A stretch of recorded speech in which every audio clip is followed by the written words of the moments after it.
All right. Well, apparently it's 4 o'clock, so we're going to get started.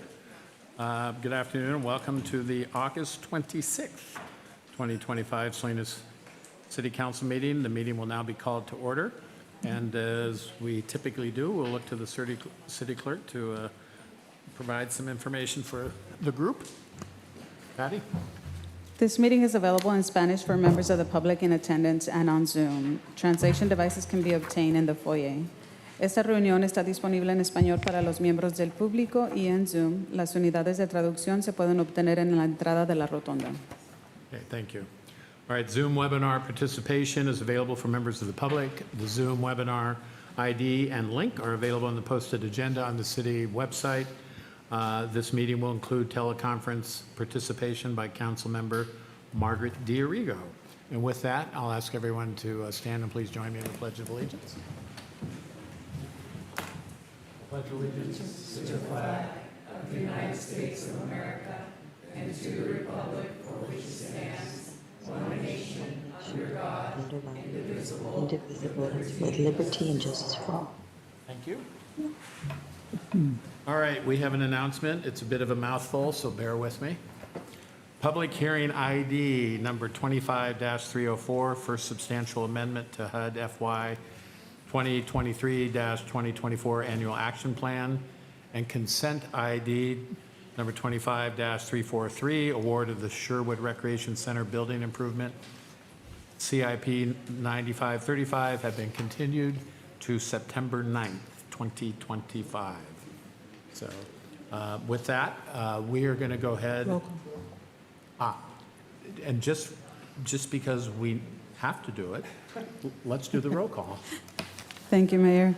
Councilmember Barajas? Present. Councilmember Barrera? Here. Councilmember D'Arrigo?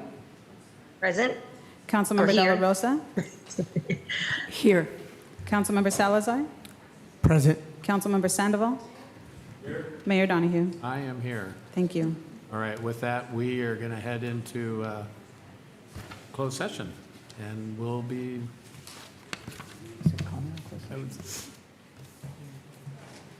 Oh, any before we head in, any public comments regarding the closed session items?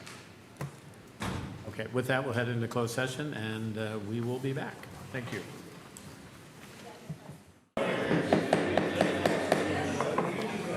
Okay, just a couple of things. Let me get a call to order if I could. We're waiting to see if our city of where she is, wherever she is. We know she's fast, so she can get here quickly if she's close. But we're waiting to find out.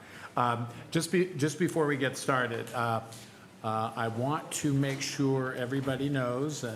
I'll repeat the announcement one more time. Public hearing item -25-34, first substantial amendment to HUD FY 2023-2024 annual action plan, and consent ID 25-343, award of the Sherwood Recreation Center building improvement CIP 9535 have been continued to September 9, 2025. So that item will not. Okay. I appreciate everyone's happy, but just not a spectator sport. So I'm very fair. I love being fair. So not a spectator sport. Applause outside is great, but the item has been continued.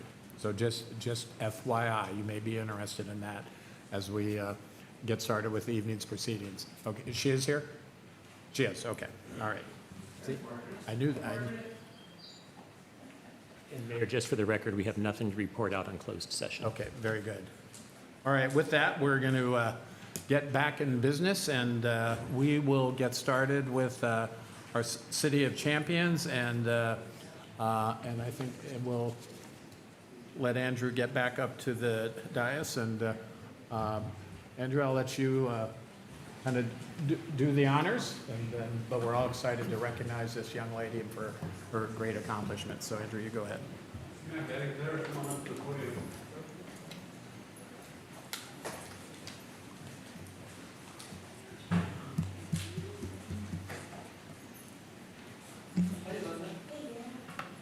Sarah, how are you?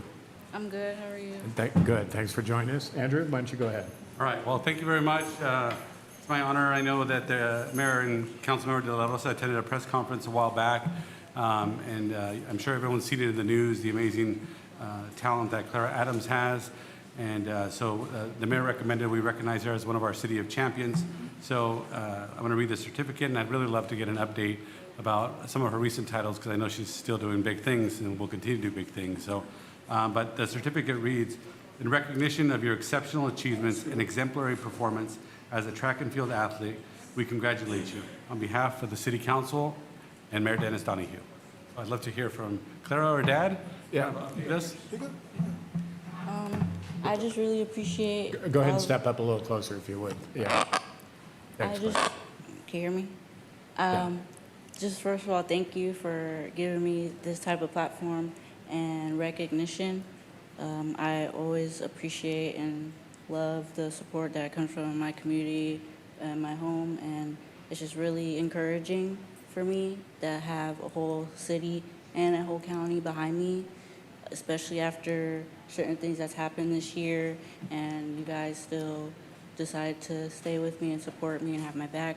So I really support that. Me and my father, Coach, really appreciate it. Good, thank you.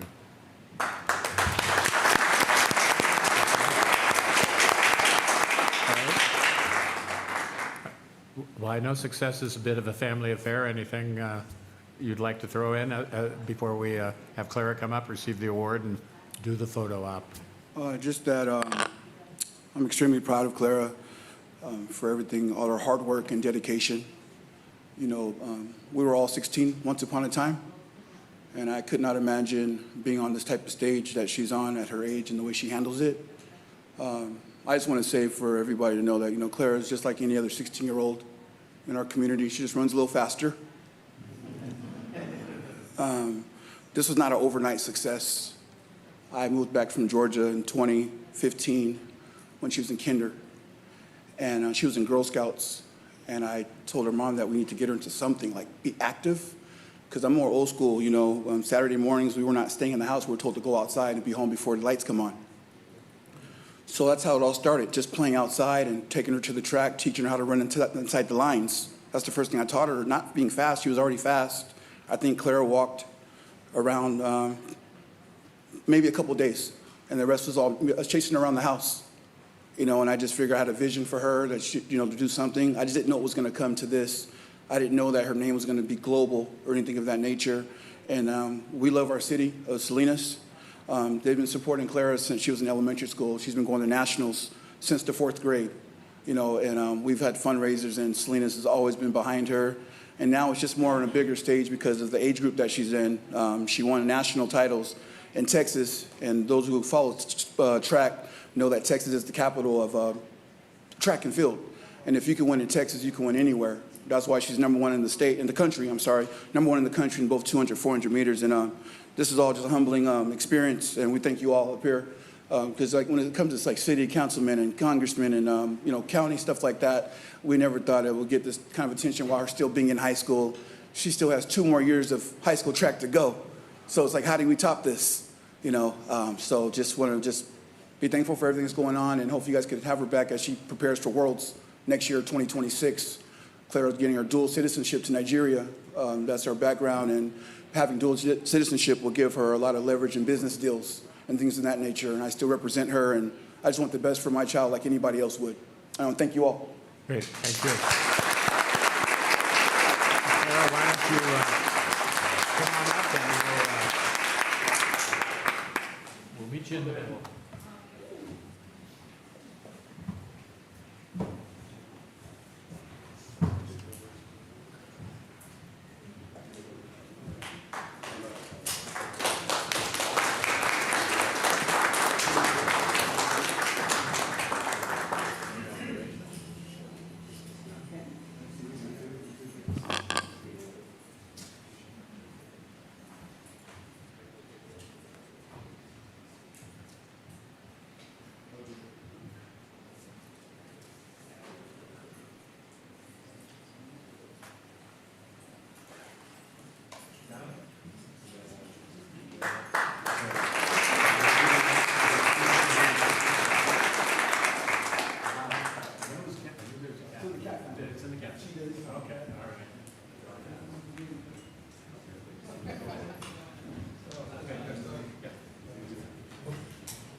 Okay, we are now open for public comment on items that are not on the agenda and that are in the City of Salinas' subject matter jurisdiction. Comments on consideration, public hearing items, and the consent agenda should be held until those items are reached. Public comments will be limited to 90 seconds, and we will, I'll put a 45-minute cap on public comment. So all items not on the agenda, and with that, public comment open for business. All right, this is the day that the Lord has made. Let us rejoice and be glad in it. My name is Kimberly Bryant, and I'm here to offer a prayer over our city, our mayor, our city manager, our city attorney, our council, our city staff, our police department, our fire department. It is the Lord's Prayer, and if you know it, please join with me and raise your voice. Our Father, who art in heaven, hallowed be thy name. Thy kingdom come, thy will be done on earth as it is in heaven. Give us this day our daily bread, and forgive us our trespasses as we forgive those who trespass against us. And lead us not into temptation, but deliver us from evil. For thine is the kingdom and the power and the glory forever and ever. Amen. Just going to also let you know that we are walking for Jesus at Sherwood Hall. We will meet at 9:30 this Saturday morning, August 30th. We will walk down North Main Street and congregate in front of the rodeo grounds. Come out, worship the Lord, and raise his banner high. Thank you. Thank you. All right. Next up. Good evening, City Council and Mayor. My name is Casey Vandenheuvel, and I am the business representative for the Sheet Metal Workers Local 104. I just want to thank you on behalf of local sheet metals that we appreciate you pulling this item, and we appreciate staff from pulling this item for further discussion. And with that being said, I want to speak about the Sherwood Hall Rec Center project and the recommendation to award to a contractor that has listed B&M Builders.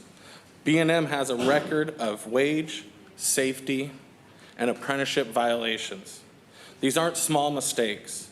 They are a pattern of behavior that hurt workers, hurt families, and lower the standards of our entire community. With that being said, I want to say tonight, who is here a sheet metal worker from Local 104? Who is an apprentice from Sheet Metal Local 104? The city has the authority under Labor Code 1103 to declare who is the lowest and most responsible. The lowest bidder, Mulvaney, has listed local subcontractors. He is second in line. Just one of those local contractors will be performing over 50% of the work on this project. Just one, which means those apprentices that just raised their hand will be doing the work here locally. I appreciate you, and I will see you September 9th. Good. Have a good evening. Thank you.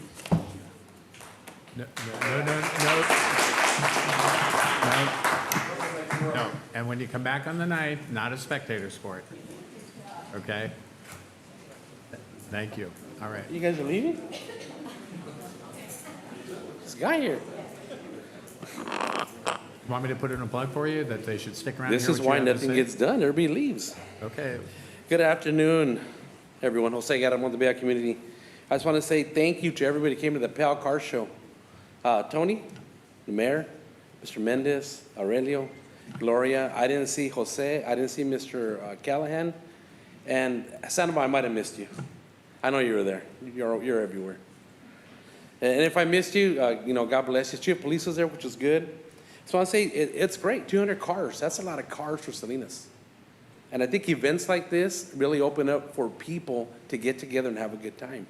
That's what Salinas needs. We need to get everybody together, the youth, the old people, the middle-aged, the upcoming people. Everybody needs to be involved.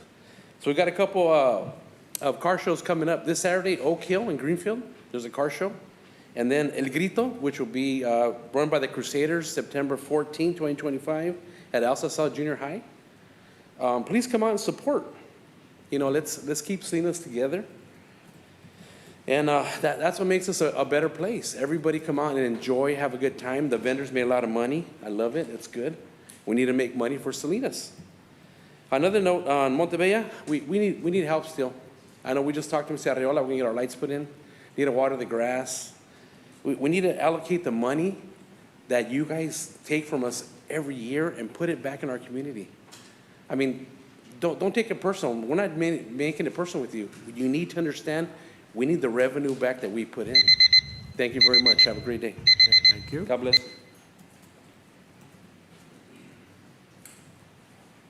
Marianne Warden. For over 20 years, my son Victor worked in fireworks, putting on fireworks displays. The last few years, he did it at Clear Lake. So I asked my granddaughters who used to go with them and help them, how much did it cost to put on these fireworks? She says, Grandma, it was $1,000 a minute. She says if it was a special display, it was $1,200 a minute. She says rarely did we ever even go 20 minutes unless it was a special occasion. But she says that's what it cost. Now, a few people that have been here for years remember Californian used to put how much it cost to put the displays at Sherwood. It was like $5,000. I remember the year that the city paid for it, and it cost $5,000. People even complained. That was, I think, in '96. But anyway, that's what they cost. And my son went from Santa Cruz to Monterey to Soledad to Hollister, doing these displays for years. But the last ones were Clear Lake. And he used to take his girls with him and go out, and they were, after 18, they could go in the boats and pick up all you had to pick up all the stuff afterwards from the ocean or the lakes. So I just wanted to let you know, it did not cost $100,000. And thanks for fixing the street on Del Monte. Thank you. Thanks, Marianne.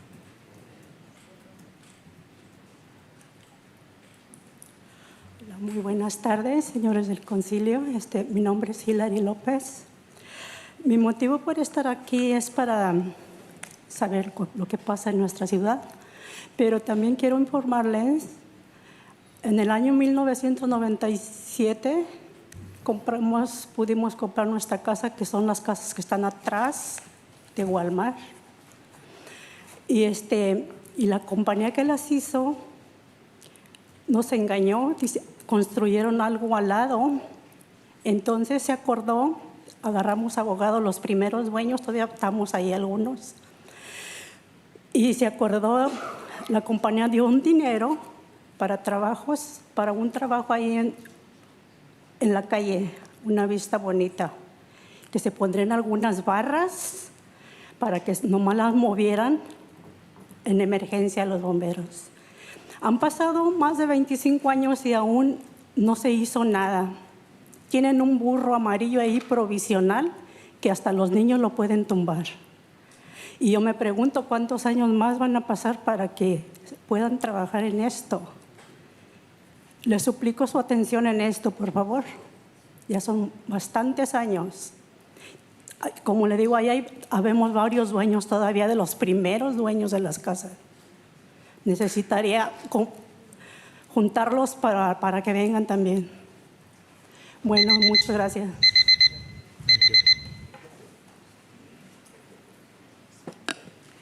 Good afternoon, Mayor, City Council. My name is Hilary Lopez, and one of the reasons that I'm here is to know what's happening in the city, and also to inform you that in 1997, we bought a home behind Walmart. And the thing is that they built something next to the home that we bought, so we had to hire lawyers. They agreed to give us some money. They were gonna work on some rods so the view wouldn't be that bad. And when the firemen had to come, they would be able to move it. But the thing is that to this date, there's still a yellow boulder there that even the kids can move. I don't know when you're gonna work on this. It looks really bad. Many of the first owners are still at the house. I would like to gather them all to come and talk to you and see what we can do. Thank you. Thank you.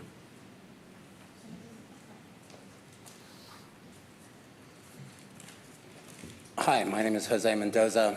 I'm here to ask the City Council for their assistance with a neighbor property that is blight. I live at 2006 Santa Rita, and the neighbor property is the Santa Rita Creek, and it's the responsibility of the Santa Rita School District. And the issues of blight, as I understand from the code enforcement book that you guys put out, there is a hedge that has grown over 6 feet and is a danger to children that play around it. It could fall on them and kill them. And more importantly, has become a encampment for the homeless because it gives them protection. Then the creek itself is a fire hazard, and it is filled with tires that could become an environmental pollution if it ever caught fire. And we get tagged as a neighbor there. I understand from the other neighbors that they've been asking for this to be resolved for years and has been ignored. So I'm asking for your support and assistance because apparently when I talk to code enforcement, they tell me that it belongs to the state, that it's the state's responsibility to, but it's like, hey, if we're a community and the school is part of our community, then why aren't they working with us as responsible members what are they teaching our children, to be homeless and to ignore their responsibilities? And I ask you to please don't ignore your responsibilities, your duties. Help us out. Thank you. Good afternoon. My name is Bill Freeman. I'm here to state some things about Councilman Barrera. Recently, Mr. Barrera, you threatened a family, a Spanish-speaking family, here in the city of Salinas with the cops. You wanted to go into their backyard and take pictures, which you have no right to do. You can't go around threatening people that you think are doing something wrong. And you scared little children, Mr. Barrera, and they hid in the restroom for hours, my friend said. And it's wrong. You can't do that. Maybe you should step down as a city council person.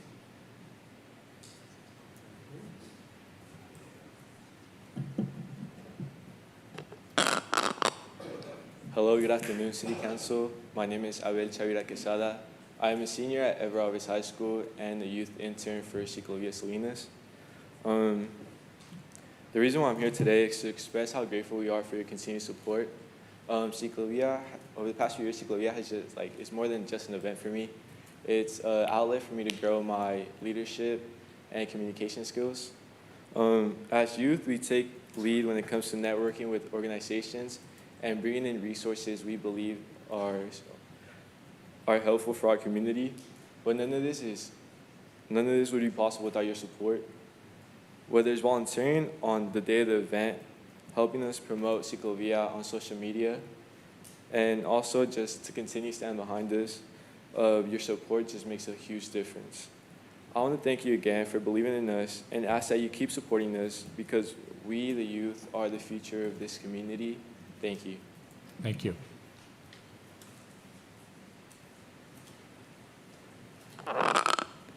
Good afternoon, everyone. My name is Mariana Serraraz, and I'm a current junior at Rancho San Juan High School and a youth intern with Ciclovia Salinas. I wanted to thank the city for their support in making this event happen.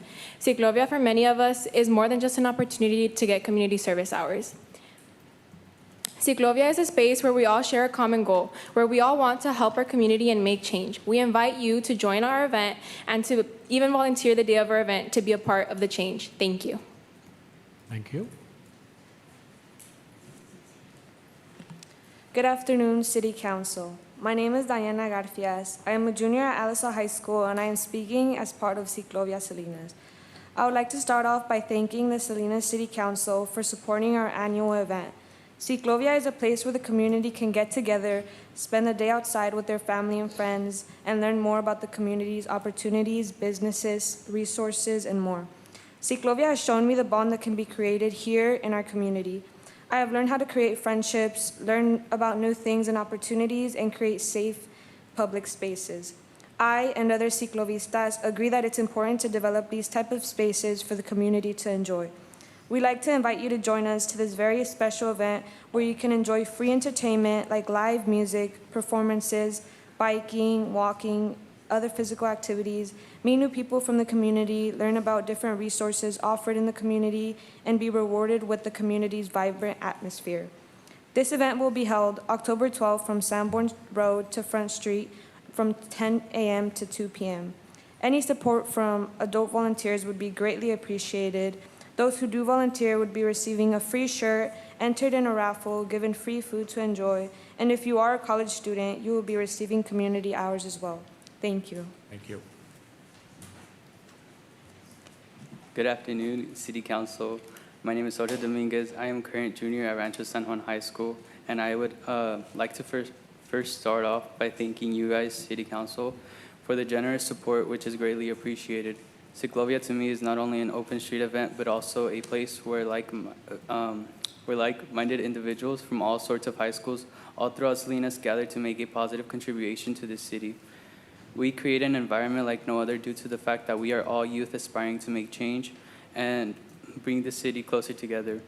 When gathering up at the Cesar Chavez Library, it feels like as if we all know each other due to the other organizations some of us are connected through, which only makes Ciclovia much stronger. Therefore, thank you for supporting Ciclovia Salinas. Have a wonderful day. Thank you. Good afternoon, Mayor Donahue and council members. My name is Yeridiana Garcia. I am a senior at Rancho San Juan High School and currently a Ciclovia Salinas intern. I would like to start off and say thank you to the City Council for funding our event. We are very grateful.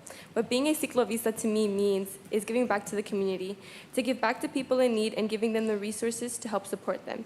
Being in Ciclovia helps show that the youth's impact on the community is important.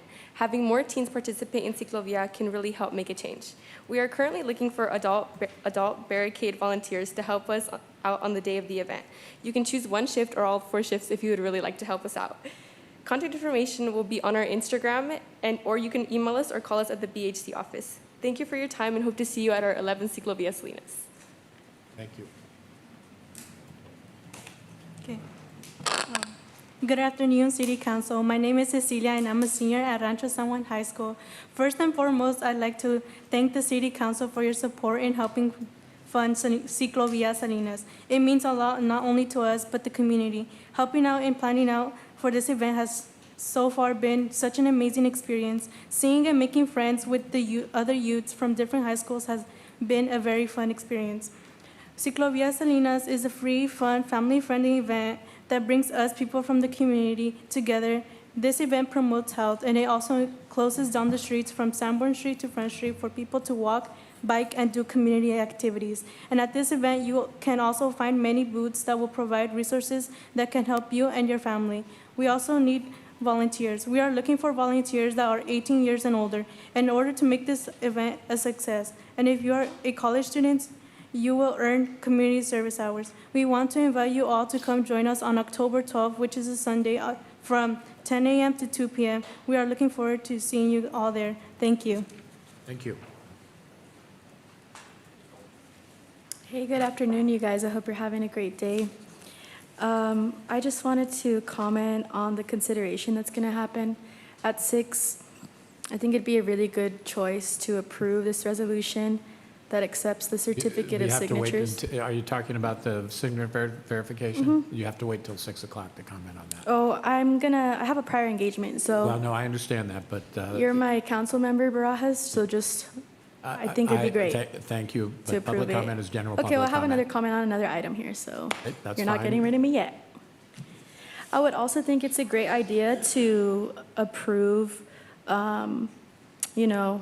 things like Ciclovia for the community. We have a lot of youth who are super talented, and they really want to put their skills to use. They want to add to their resumes, get into college, so I think continuing to support things like Ciclovia would be a great thing to do. Cool. Have a great day. Thank you. Hello, everyone. I think you know my name, Yolanda Hayes. I'm calling because I'm here because I'm a great supporter of the Gavilan Creek. And we've had a disastrous I would say, maintenance in that creek. It's the Gavilan Riparian Sanctuary Creek. And it was a donation from the Sherwood family, and we should really treasure this monument because it's hard to have a riparian, or it takes hundreds of years to build a riparian sanctuary in an area like Salinas. I have a testimony from a couple of neighbors that they said they went there, they moved from Arizona and they came back. They used to walk their dogs there all the time about 3 to 5 years ago. And when they went to see it, they couldn't believe the devastation they had seen in the creek, full of weeds that were created by our City of Salinas employees. These are not natural to the Gavilan Creek. These are something that we created, and what we've done now is a slew of weeds. They're using the wrong machinery to clean out the creek. They're using something that's called masticator. And this device tears the undergrowth from the creek. And so it's not going to grow. It's going to take hundreds of years for it to get back to the natural habitat that it was. We need to go back in there. We've had a year. Thank you. I had a longer speech, but I'll bring it for the next time. Thank you.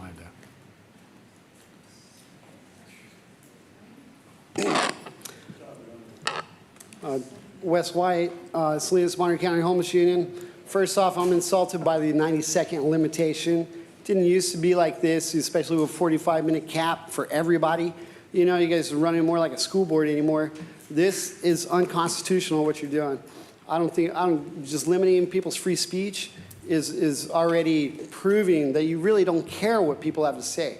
So your platform is all about the Just Us Club. There ain't nobody else in it but you guys. And so, well, we make the decisions. Who cares? So I want to talk about the Beatitudes a little bit. Since we're getting our obedience lesson every day, I figured it'd be good to also throw in there, blessed are the poor in spirit, for theirs is the kingdom of heaven. Blessed are those who mourn, for they will be comforted. Blessed are the meek, for they will inherit the earth. Blessed are those who hunger and thirst for righteousness, for they will be filled. Blessed are the merciful, for they will be shown mercy. Blessed are the pure in heart, for they will see God. Blessed are the peacemakers, for they will be called children of God. Blessed are those who are persecuted because of righteousness, for theirs is the kingdom of heaven. And one thing I'm going to talk about is homelessness, because people are just lepers in your eyes. They haven't even sinned against you really, other than they can't afford rent. So you're not getting a piece of their cut of money, and that's really, and it's a Native American experience that way too. So open discrimination in its finest. What's in your pocket? And I'm insulted by this 90-second, dude. You are so wrong to do this. Thank you. And in a very first off, I don't even care, man, because it's so wrong what you're doing. Thank you. Yeah, that's all you can do, because all you can do is block the First Amendment from start to finish, and you're killing people by not stopping the sweeps. Thank you. All right. Where were they? Good evening, City Council, Mayor Donahue. My name is Jesus Morales. I'm with the Public Arts Commission with the City of Salinas. I'll get my concerns off first. The city is dark, and the city has completely went dark because we have electrical theft happening. If you drive around the city, it's completely black, especially all of East Sallisaw, Chinatown, and even parts of North Main and Santa Rita. We need to fix that. My next suggestion is the City of Salinas, all of us, we need to start embracing and integrating AI and robotics. It's coming very soon. And I don't want to sound like the crazy guy, but I work these trade show events. I work NVIDIA, I work Google I/O. I've seen what's going to happen in the near future, and we need to really embrace that, start looking into it. Our future really depends on integrating AI and robotics, and it's coming, and a lot of jobs are going to be lost due to it. So we need to figure out what our next move are as a city, to see what we're going to do. So hopefully we can discuss it at a later future event, AI and robotics. And if you'd like to talk more about it, I'm here for you guys. So thank you. Thank you. Thank you. Muy buenas tardes a todos. Yo estoy aquí porque recibimos una notificación en mi casa para que removiéramos una traila que tenemos para tirar basura y cargar cosas que necesitamos, pero miramos que es nada más a nosotros, llamamos y dijeron que fue por una llamada de algún vecino que le molestó, pero yo no estoy de acuerdo en eso porque, bueno, yo vivo en la área de Montebella y veo que muchas otras personas tienen sus trailitas que necesitan para usarlas, y la ciudad fue y tomó fotos y la razón que no estoy de acuerdo es porque si ya miraron que no estamos invadiendo el espacio de otra persona, de los vecinos, y no está como estorbándole a nadie, no veo cuál es el caso de obligarnos a removerla y no tuvimos el suficiente tiempo para ponerla en venta o otro lugar para ponerla. Está en la parte de arriba del estacionamiento, donde ponemos los carros, no está abajo. Y pues aquí nada más para decirles que no estoy de acuerdo si hay algo que se puede hacer, porque no se me hace justo como nada más llamar y poner en apuros a los vecinos y no nos está estorbando para nada. Y pues esa es la razón que estoy aquí. Muchas gracias. Thank you.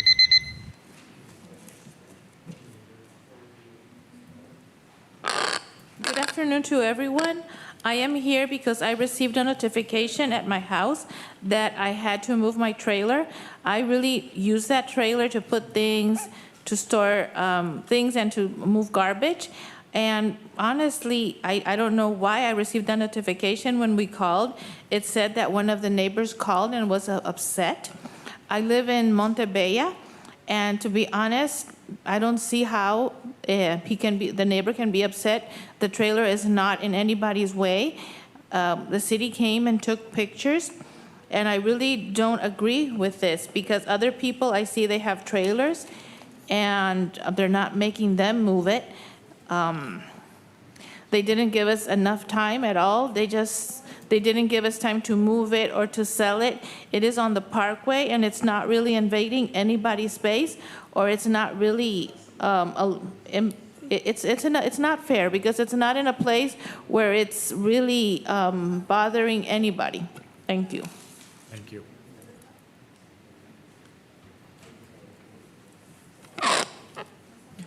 Good afternoon. My name is Ignacio Fregoso, and I hope everyone's having a wonderful day. I wanted to begin by mentioning that I am a believer in the separation of church and state. Nevertheless, our country was built on Judeo-Christian beliefs, and at times my personal faith can become overwhelming. The Gospel of Luke tells us, and I quote, Jesus said to his disciples, "Do you think that I have come to establish peace on the earth? No, I tell you, but rather division. From now on, a household of 5 will be divided, 3 against 2 and 2 against 3. A father will be divided against his son, and his son against his father, a mother against her daughter, and a daughter against her mother, a mother-in-law against her daughter-in-law, and a daughter-in-law against her mother-in-law." End quote.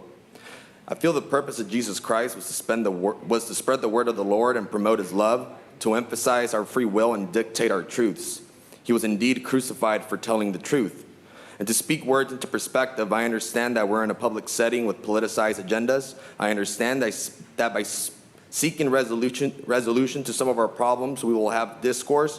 However, any political difference that may be present within yourselves, you must find a way to stay united and connected. I know for a fact some of our city council representatives are disconnected from each other, and if you guys can't stay connected and act accordingly, how can you expect the public in the city to be any different? Always remember that unity is strength, and if our local representatives are strong, then so can our city be strong. Thank you.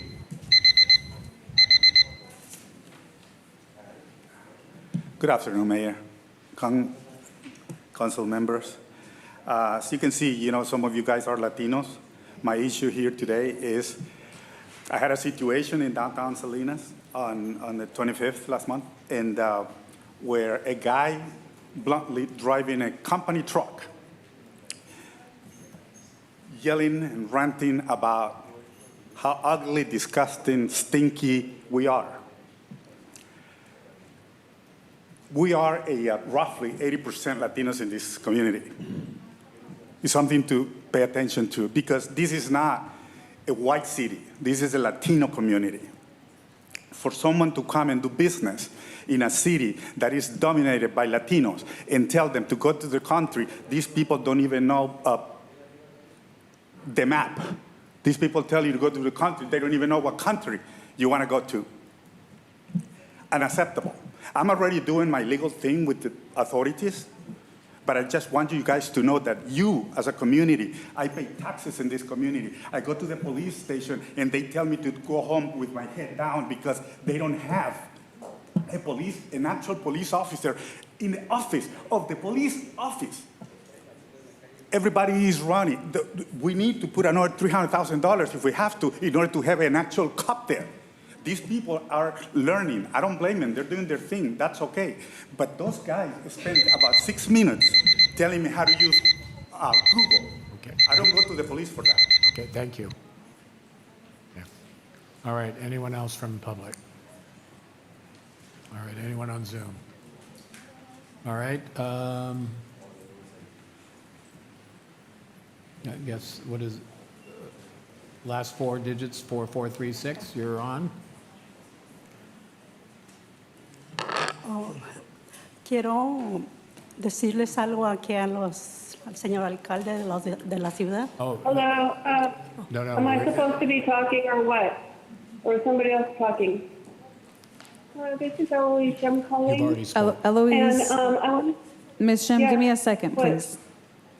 Señora, okay. señora López, su tiempo de comentario público, ya hizo su comentario público, ¿no?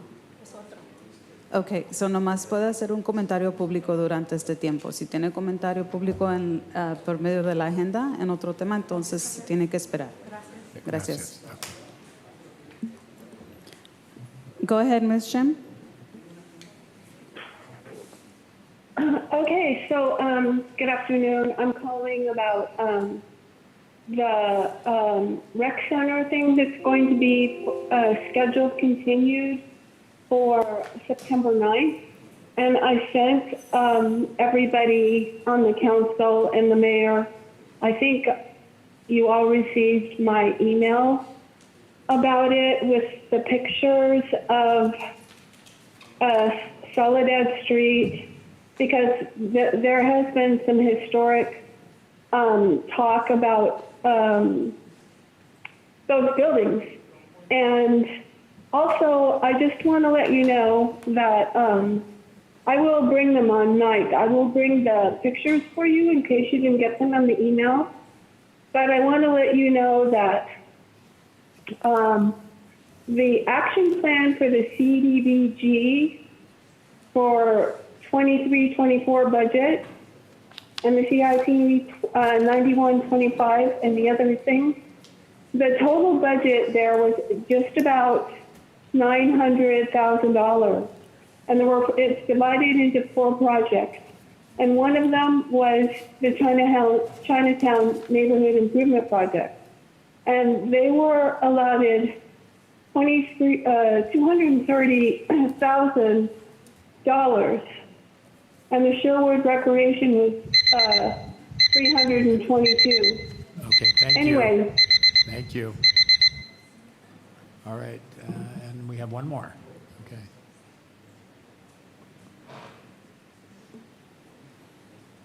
Hi, my name is Martha Lobos Amaya. I am an advocate with HERS, Helping Empower Reentry Services.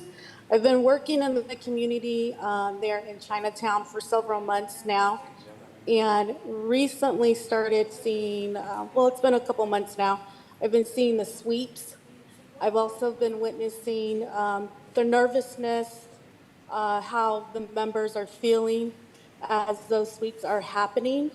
I don't see support out there helping members move their belongings. So I am, looking to see how the city is supporting the members with those sweeps. I've also witnessed many of the members say they don't want to be outside. There's not enough shelters in the city of Salinas. So I'm really interested in learning more about what the city of Salinas is doing to support the residents that are unhoused. Many of the members that I've come across don't want to leave the city of Salinas because that's all they've known. We're seeing seniors, disabled. We're seeing a lot of them more.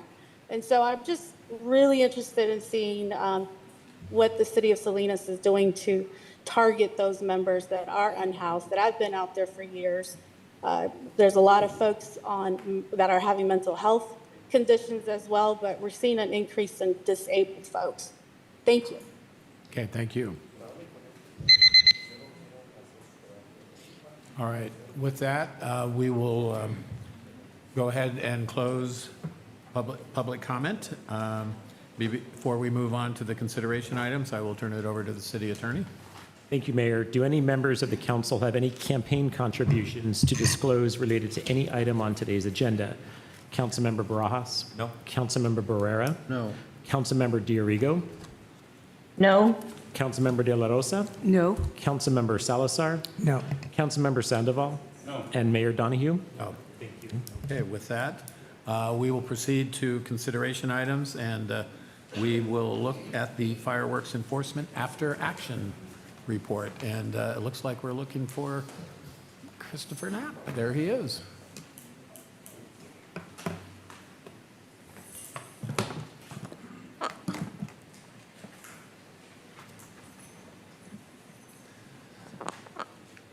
Okay, Council and Mr. Mayor, Mr. City Attorney and City Manager, thank you for having me tonight. My name is Chris Knapp. I'm a Division Chief and Fire Marshal with the Salinas Fire Department. And I'll be going over the 2025 after action report for the illegal fireworks operation that ourselves and the Salinas Police Department put on for the 4th of July period of 2025. Okay, so as municipal code outlines, June 1st through July 12th is when we ramp up our illegal fireworks enforcement and campaign. And what we are doing is starting with an education and an outreach program where we are utilizing signs that are posted throughout the city of Salinas in 17 different locations, a social media campaign on Facebook, Instagram, a news campaign and news media campaign through radio and TV, KSBW, KION, Telemundo, to get the message out of what are illegal fireworks, what is illegal, and the repercussions of using them both financially and the dangers behind using illegal fireworks. We also, between either myself or my staff, sometimes the fire chief, when we get news requests, news interview requests, we'll speak with the different news agencies to educate the public on safe and sane fireworks, illegal fireworks, and again, the financial and physical damage repercussions of using illegal fireworks. One of the benefits of a safe and sane ordinance that we have is it is a great revenue money generator for our nonprofits. So through the municipal code, we are allowed to have 18 nonprofits that are selected through a lottery system where they can have booths set up and sell between a certain date range and raise money for their nonprofits or their sports organizations. So this is a comparison between 2024 and 2025. You'll see the numbers are relatively the same. The differences in the application fees were because the fee schedule increases every year, so that's where the change of 3.64% comes from. Our safe and sane 7% surcharge gross, which is what the city recovers to put toward the enforcement of illegal fireworks, went up about $1,000. And then looking at the comparison between 2024 and 2025 for the amount of money collected through the administrative citation process was increased and the 2025 number would be last year's enforcement, and the 2024 number would be the years before that. So we are still bringing in and collecting and creating payment plans and administrative appeals for the actual 2025. So those numbers at the very bottom are reflective of the previous year's work. We have two partners that operate in the city of Salinas to do safe and sane sales. One of them is Phantom. They had 3 entities that were selected to participate in the safe and sane sales. You can see the names there. And their 7% surcharge that was returned to the city was just under $10,000. The reason there is a difference is because last year they had more entities that were selected through the raffle process. The next one is TNT, the other company that operates a Safe and Sane program. They had, if I'm doing my math, 15 different entities, and they brought in, through the 7% surcharge process, just under $43,000. We're going to look at a comparison between the last 3 years of suppression operations. So 23 and 24 stayed relatively the same in terms of what our firefighting force was doing between June 1st and July 4th. And then if you look at 2025, we actually had a significant drop in incidents. So we had about half the number of structure fires. Our vegetation fires went down by about 15, and relatively the same amount of miscellaneous fires. Those could be small little nuisance fires on the side of the road. Those can be dumpster fires, trash can fires, things like that. But we did have a decrease in activity from 2024 to 2025 on the suppression operations realm.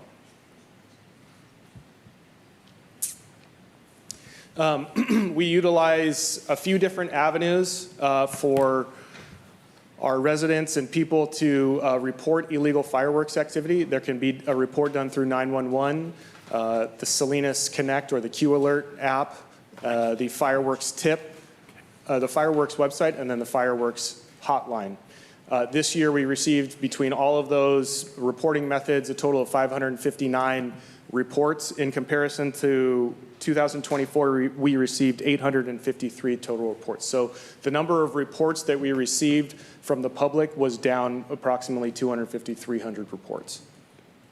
So things that we attribute that to, the additional resources in technology. As we continue to do this since 2016, every single year, we improve upon the process, we add new things, we learn from going out to conferences and chatting with different jurisdictions about what they are doing, and try to bring those processes back to us to clean up our operation and make a much more efficient enforcement.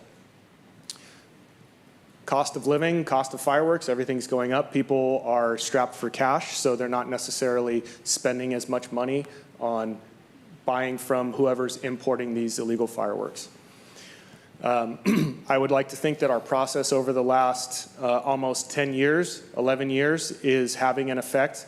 We've started in 2016, and like I said, we continue to change and add new technologies and new process to make it more efficient, and getting the word out that we are trying to change a cultural message of that illegal fireworks are not allowed in the city of Salinas. And then I don't have any data to necessarily back this, but there is a very large 4th of July celebration at the rodeo grounds hosted by the Compass Church. And I'd like to think that people would rather, or are going and celebrating somebody else's gigantic show versus putting on their own illegal show.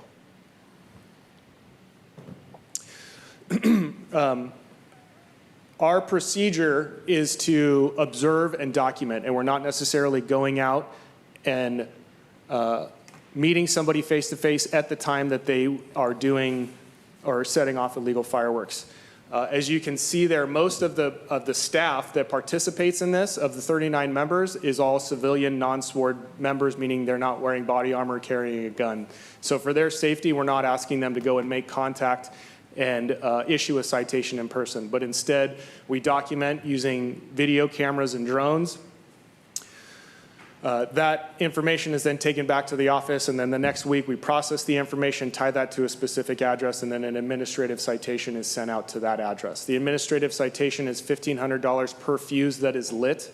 So if they witness somebody light 3 fuses, they're going to see a citation of $4,500.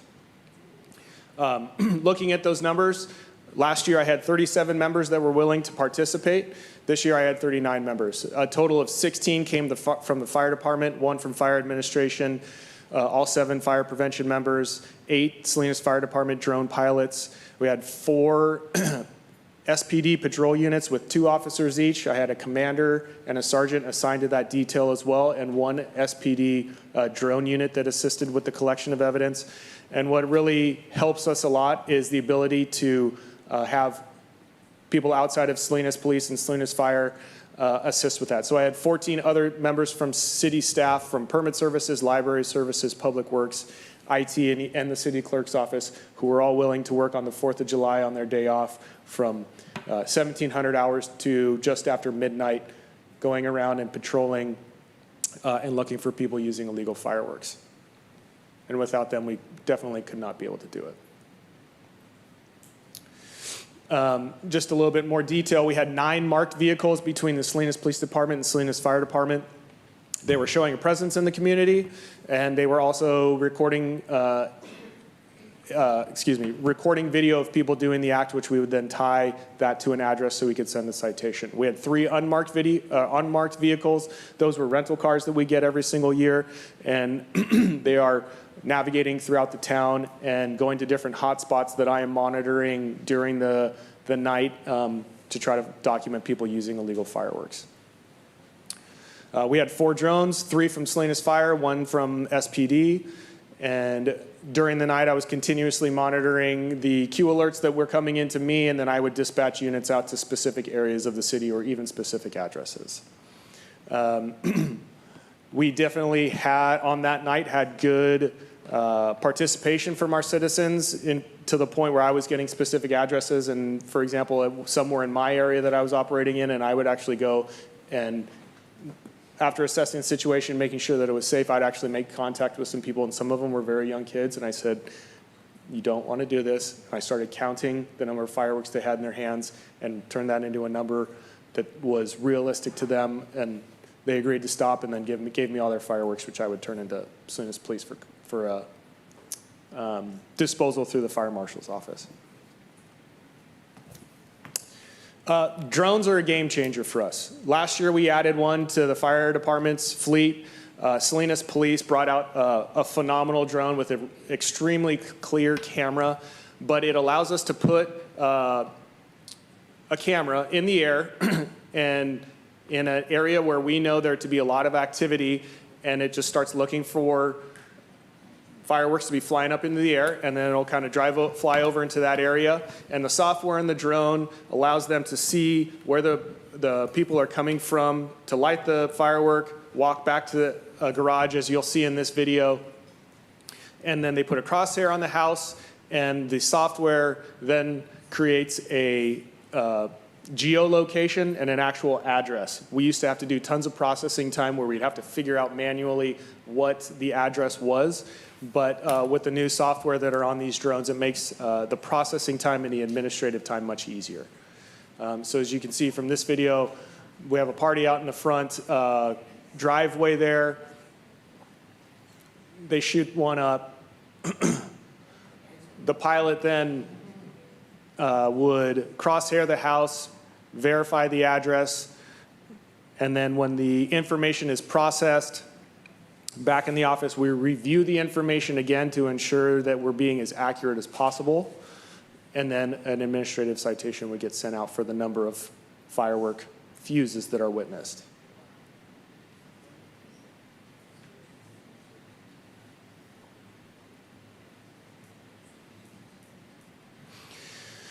So this year we issued 96 citations. We were down about 20 citations from last year. And the direction that I gave to everybody participating in the enforcement was I would rather have awesome quality than a whole bunch of quantity, right? We are here to change a belief, and I'm not here to create a financial hardship or collect money from somebody to try to combat this issue. I expected less, but the enforcement task force did an awesome job, and having 2 extra drones really helped us collect a lot of good information and a lot of good evidence. Like I said, each citation is a total of $1,500, and the largest single citation we issued was for $50, and the total citations were issued just over $218,000. Here's a comparison of costs between this year and last year. As you can see, in a nutshell, we used 19% less money than we did last year. Our overtime was a little bit more because we had more city staff, and we also wanted city staff to assist with the administrative processes. We were filtering through all the data, so the week after the 4th of July, when we were processing everything, we gave them the opportunity to pay some overtime that came out of the fireworks fund to process their information, so my staff didn't have to process it all as we've done in previous years. We did not buy any new drone equipment or video equipment. The outside services come from social media, Facebook, Instagram, KSBW, KION, iHeartRadio, Telemundo. Rental vehicle costs stayed about the same, and we had to print new signs as every year our signs either get damaged or get stolen. It was time to create new signs. I apologize I didn't point it out, but I believe in the first or second slide you'll see an example of the new sign that was created that was all over town. Our logo, Salinas Police's logo, a link to Salinas Connect, and then a QR code, so if somebody were to shoot it with their phone, it would take them to Salinas Connect so they could download the app, or if they already have Salinas Connect downloaded on their phone, it would open up that app so that they could report illegal fireworks usage. So some recommendations.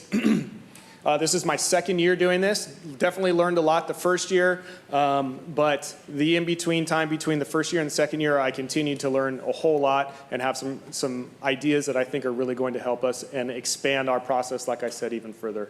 So, like I said, the drones are a game changer. Driving around in marked and unmarked vehicles is extremely difficult to find somebody. You're playing cat and mouse. But the drones are able to perch over a hot area and really start identifying addresses that are using illegal fireworks. We have to continue to use employees from other departments. I have a staff of 7, and there's no way that 7 people from fire prevention can enforce legal fireworks in a city of 160,000+, right? I would love to create some sort of regional resource. We're already collaborating with SPD, utilizing their drones and their police officers, but also if there's some sort of county task force could get created and give a better avenue for multiple jurisdictions to come together and figure out and allocate resources, that would be very beneficial. We continue to need to be present and work with community groups to educate them on the activities that are going on in their neighborhoods, along with the dangers of illegal fireworks usage. That goes through social media, CDPIO, news interviews, and meeting with community groups. The last 2 bullets are areas where I would really like to improve on, and areas that I'm really hopeful we can improve on, because with the most current budget cycle, the fire chief and the city manager created a new position in fire prevention, a full-time deputy fire marshal position, which gives someone the bandwidth to greater expand this program. Because I'm a division chief, that means I'm doing both fire suppression and fire prevention activities, and I'm pulled in many different directions. So this gives someone who can be committed to fireworks operations throughout the entire year and meeting with stakeholders in different neighborhoods and community groups. I really feel that us getting out and communicating and meeting with our people and educating and trying to get them to help us out is going to be a huge game changer.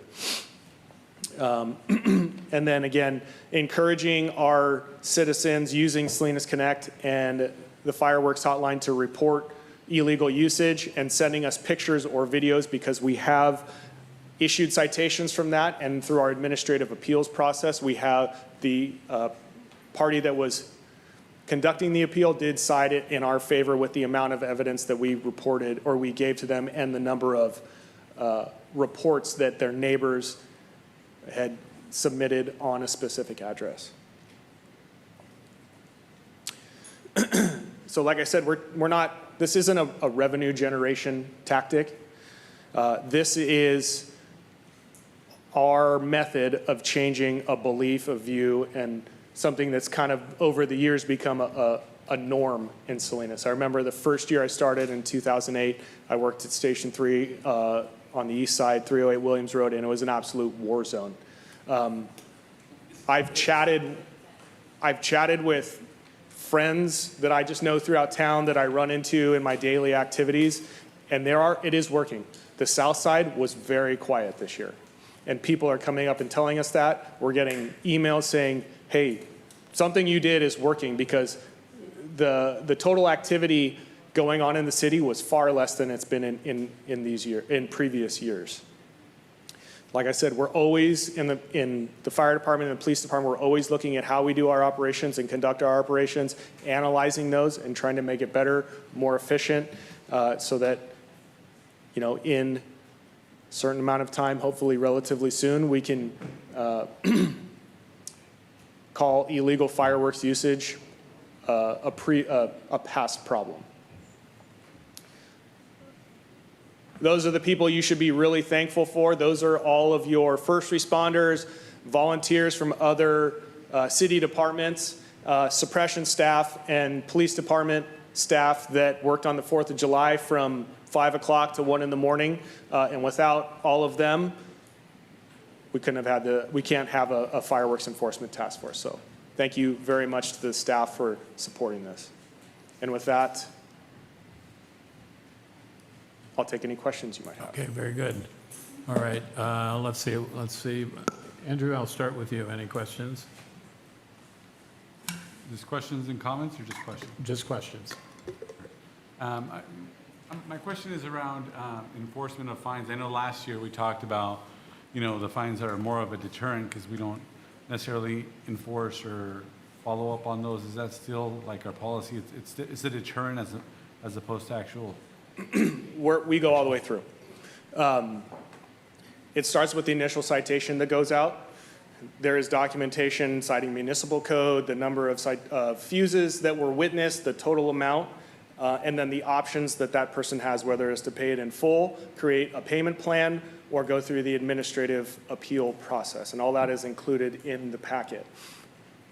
Whatever route they go down, whether they choose to ignore it or go all the way through the administrative process, we've worked with city attorney's office. We originally were going through a notice of pendency process onto the actual assessor's parcel, but now we work with finance to go through a collections process, and that is new for this 2025 season.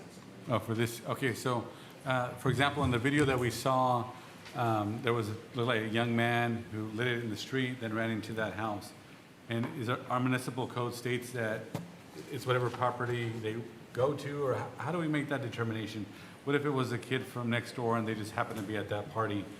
And yeah, you know, you could look at all types of definitions in the municipal code, looking at persons and who's responsible for what and all that stuff. But if you are responsible for what goes on at your property, whether you have friends come over, relatives, they bring the illegal fireworks over and are going out and doing it and then being hosted back at your property, that is where we tie that back to through the municipal code. okay, and then I know you said there's a waiver they could apply for. So initially they have to pay the administration fee, the citation fee, and then go through the administrative process. But if they apply for the hardship waiver, does that immediately allow them to go through the appeals process, or is when they pay it, or how does that work? Correct. So if you choose to go through the administrative appeal process, the municipal code states that you either have to post payment or fill out a financial hardship waiver form. Whatever way you choose, and if you do say post payment, it is a placeholder. That money does not get cashed until we go through the full administrative appeal process. And even if the administrative appeal, third-party administrative appeal, were to rule in our favor, the city's favor, we would not immediately cash that check. My staff would reach out to that party and review the decision and then determine how they would want to pay that. Would you like us to cash the initial check that you made? Would you like to create a payment plan? So, you don't have to pay money out of your pocket to go through the administrative appeal process, if that makes sense. I'm not cashing any checks until a decision is made and we communicate with you, if you were the one that went through the process. Okay, and that's we hire a hearing officer here? That's correct. Last year we used the Monterey College of Law. This year we're in line with the city's third-party appeal company, who is Summer, I'm going to butcher this name, Nastish, and that's who we are using for code enforcement issues, other appeal processes that the city goes through. So rather than have two different entities, through the recommendation of city attorney, we all aligned with one third-party law firm. Okay, my next question is for the city manager. There was a list of recommendations, and so how do we either support those recommendations? Is that something that council gives direction on, or is that something that you make a decision on? How does that work? The mayor and council, yeah, I'll work with the city chief and our officer here to bring it forward. So those are recommendations originating from staff. So then we'll develop them and bring them forward as appropriate or appropriate. You can give us your thoughts about them. That's important. That would be good. I'm always taking notes. Yeah, no, I like your recommendations. Okay, that concludes my questions. Thank you. Manager Tony? Fire Marshal, good to see you. Even though we're not wanting to be punitive, how successful would you say on collecting from these citations? Any idea how we're doing? So I'm sorry, sir. I'm having a hard time hearing you. Would you pull the mic closer? Yeah, sorry about that. I know you're talking about the efficiency of how well we are operating and issuing citations. No, even though we don't want to be punitive, how effective are we on collecting from these citations? So far for this year, we've collected a total of $27,000. That includes 24 payment plans and 11 citations paid in full. There's been 24 appeals submitted, and I don't have the number of citations that I have viewed and dismissed. Yeah. You asked me last year, and I still stick to this number, do we need to make the number more? And my answer is still no. $1,500, I think to any of us, is a lot of money. Yes. And like I said, I'm not trying to make money. I'm trying to change a cultural view behind the usage of illegal fireworks. And it sounds by the testimonies that you're receiving as you're going through Salinas, it sounds like it is being effective. I believe so, sir, yes. You know, regarding on your recommendation, working with a community group or groups for a big 4th of July celebration, I think you're on that already. I understand there was like 15,000 people at this last 4th of July event. In theory, I guess we really don't know what it takes to be able to minimize the illegal fireworks, but would you say this type of events, they reduce that behavior?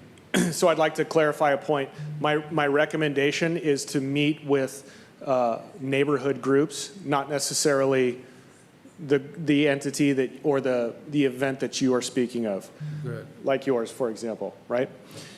And then I spoke specifically to, I don't have data to say that is working.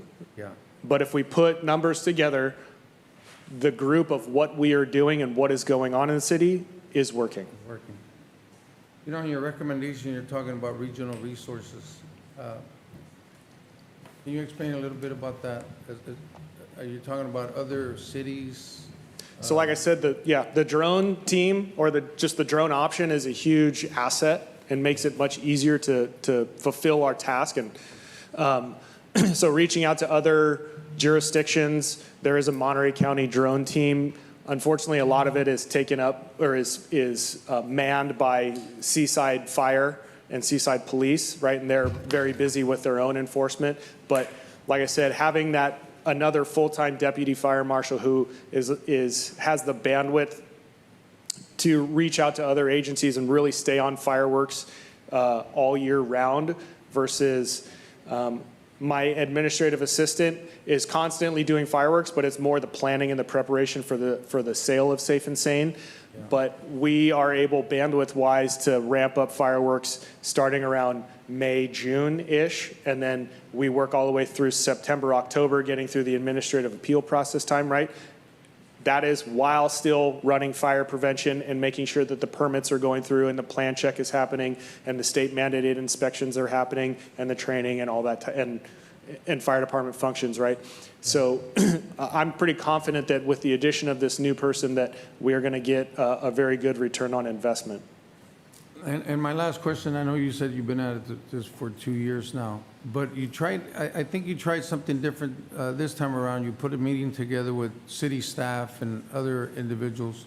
Is this the first time you've done that, or did you Bringing do that? city staff in to assist? Yes. No, we've done that many years. There's a flow to it in terms of how many people are willing. I do have some repeat helpers, like Alexis Mejia is always down to help. Thank you, Alexis. You know, but it goes up and down depending on who wants to have the 4th of July off. For the police department and the fire department, like we're just used to working the 4th of July. So to answer your question, no, that is not new. It's something we've done in the past, but there's a flow to it. Thank you. Yes, sir. Jose. Thank you, Mayor. And can we turn to slide number 3, please? The one with revenue statistics.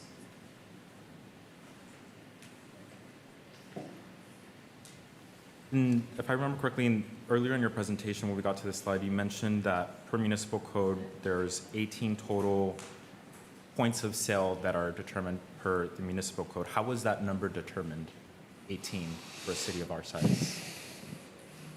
That's a good history question for you. I'm not exactly sure. It was determined, I believe, back in 2016 that when the Safe and Sane ordinance was, I'm going to use the wrong language here, but brought back or repealed and allowed, that 18 organizations would be identified, and of a specific, and I believe all of the high schools have to be picked. And then whatever is left then trickles down to the other nonprofits, as you would see in some of the others, like Stun Street Center, organizations like that. So I don't know exactly how the number was picked, but that's what the municipal code says. Okay. And then there's very clearly, there's a total of 18, but we have 2 fireworks providers that we're working with. Correct. How do we go about selecting them, or what's the process for how they ended up with their allocation? What was the reasoning behind Phantom Fireworks getting 3 of the points of sale versus the other vendor having the other 15? Phantom and TNT are the 2 primary fireworks providers operating in the state of California, and we don't have applications from any others. So do we open up applications on an annual basis, or how would a third? Yes, I'm not sure the exact time or month of the year when we start processing the applications that are coming in, but through the municipal code, there is a breakdown of when in the year that we start our application process. And let me help with this one a little Thank bit. you, The sir. nonprofits select the companies that they work with. The city doesn't determine which company gets which allocations. It's up to the nonprofits and the fireworks companies. Okay, thank you for that clarification. What makes a firework safe and sane? It has the state fire marshal's logo on it, so it goes through a testing process and ensuring that it's not flying up into the air or exploding in some sort of manner that the state fire marshal has deemed to not be safe and sane. It's pretty clearly evident when you see a large explosion on the ground or something go flying into the air and then create some sort of star shower of sparks versus something that's a fountain on the ground that's just spraying up approximately 4 to 6 feet. So ultimately, the state fire marshal puts a label on a firework to determine if it's safe and sane or not. Okay. Wasn't a child in East Salinas seriously injured as a result of these fireworks? Because of HIPAA, I won't go into the details of it, but yes, after the 4th of July, a few days after, an incident occurred where an adolescent was severely injured because of an illegal firework. Okay. And then do we have signage at each of the points of sale about the city fines and the undercover enforcement that also occurs? Or There is signage stating, fireworks are illegal in the city of Salinas. I can't recall if the actual monetary value is posted in terms of what the penalties could be. Myself and my administrative assistant attend a safety briefing with all of the entities that are going to be selling safe and sane fireworks, and I make it a point every single time to educate them on assisting us with spreading the message that illegal fireworks are not tolerated, what the fine and penalty is, and then trying to using it as another avenue to get information out. Okay. And then pertaining to the illegal fireworks themselves, I understand that we don't typically send staff out immediately in the moment that the activity takes place, but perhaps after the fact or under any investigations that you guys do conduct, are you guys able to pinpoint which firework manufacturer is producing those illegal fireworks? Like, do we have an understanding of where the source of the illegal fireworks are coming from? No, we are not looking at the brand. If we were to go out and confiscate a mortar tube or pick up a cake, which is like a large box that shoots multiple fireworks up in the air, we have not gotten to that point of doing like a statistical analysis of who's or what's being used in our city. And then are the two firework manufacturers that the nonprofits are currently working with, are Safe and Sane Fireworks the only products that they produce, or are they also in the business of other fireworks that aren't qualified as Safe and Sane? Previous Mayor Craig always made it a point to mention that TNT and Phantom are the two largest firework manufacturers, not only of Safe and Sane, but illegal fireworks. So they go on both sides. On both sides. Okay, thank you for that clarification. And pertaining to regional collaborations, do you guys operate for 4th of July solely out of Sherwood Hall, or do you guys have access to the Emergency Operations Center that the county has as well? It depends on the staffing. This year, Station 1 is being renovated, and that's usually where we start our base of operations. And the previous year, I had allocated resources differently, and through the Permit Center, kind of had an initial dispatch that was monitoring Q Alert, Salinas Connect, the fireworks hotline, and then sending out units to specific areas. This year, I didn't have the staff, or I reallocated staff and put more staff in cars because it's easier to drive, document, and scribe with 3 people versus just 2 people. So I took on that central dispatch role from my truck as I was patrolling. So I wouldn't say it's the same way every single year. We try to have some sort of central dispatch location, but usually in the past, at least our base of operations is out of Station 1, and it will be next year once Station 1 is renovations are complete. Okay. One of your recommendations is the last one, which is working with community groups to establish a community-based organized fireworks display to discourage at-home use of illegal fireworks. This might be more of a question for CDD or the city manager, but would neighborhood groups or community groups be able to apply for support for their community-based fireworks show through the neighborhood beautification grant or the community sponsorship grant? Or what funding opportunities would they have, if any, under the current existing structure or budget? I don't really have a great answer for that, but I think we can look at it and just bring that forward the next time. Okay. Sir, if I could comment on that. And going back to, my view of it isn't necessarily a community group being able to hire somebody to shoot stuff up in the air, but more them getting together and us meeting with them ahead of time to educate them on why they can't use illegal fireworks, what the repercussions are, and gaining their help to spread that message and maybe enforce a little bit to kind of give that peer pressure to say, hey, knock it off. Like, I'm sick of it. This isn't something that we're going to allow anymore. That's the route or the message that I'm trying to push with that bullet point. Okay, thank you. And then my last question, it goes back to the question about signage being posted at the points of sale. Are we able to require that as part of the process, or is there something else that we need to do to make that a requirement that be displayed at the point of sale? I'd have to reference the municipal code, but I'm definitely more than willing to do it. Printing out 18 signs with that language on it would definitely fall in the budget that I have to spend for the enforcement of illegal fireworks. So we'll absolutely add that to the list for next year. Hi, Chief. I was just going to add to that. That is part of the ordinance, and that is a requirement of the Safe and Sane vendors are required to mark their booths with all the information stating that they are legal and what the fines are. We're also, as Chief Knapp mentioned, that is in all of our outreach as well, publicizing those fines. Okay. And then are we able to perhaps in the future begin tracking where these illegal fireworks are coming from and kind of include that in the report moving forward, because I think it'd be very important to communicate to, our residents and our community at large, which companies are producing the Safe and Sane fireworks, but which companies are also producing the illegal fireworks that cause the issues that we're dealing with.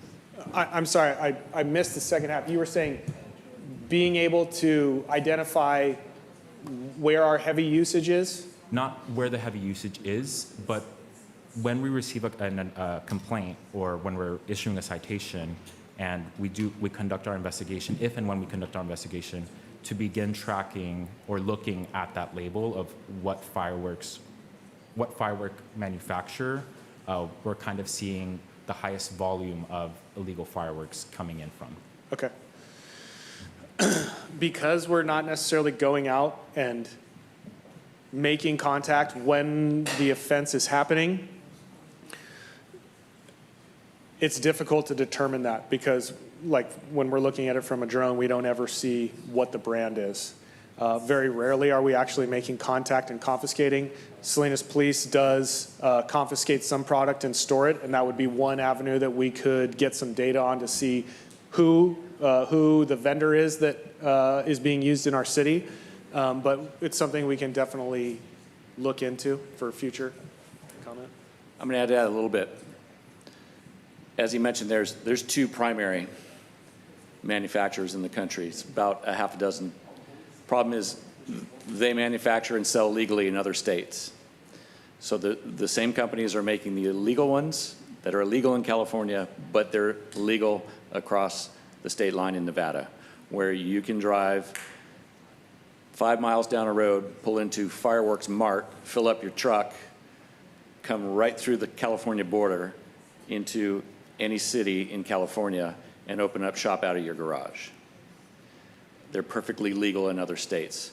I get the crux of your question, but that's what we're up against. Even identifying every illegal manufacturer of the fireworks, legal and non-legal, they come in through so many different directions. The ports where things are coming from abroad, but really they're made here. They're made here in the United States, and they come from our neighboring states.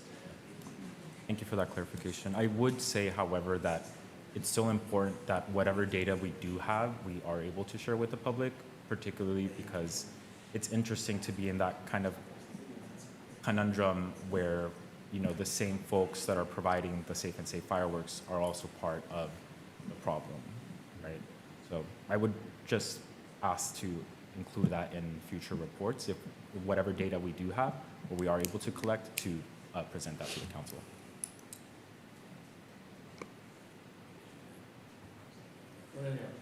Appreciate your questions. Yes.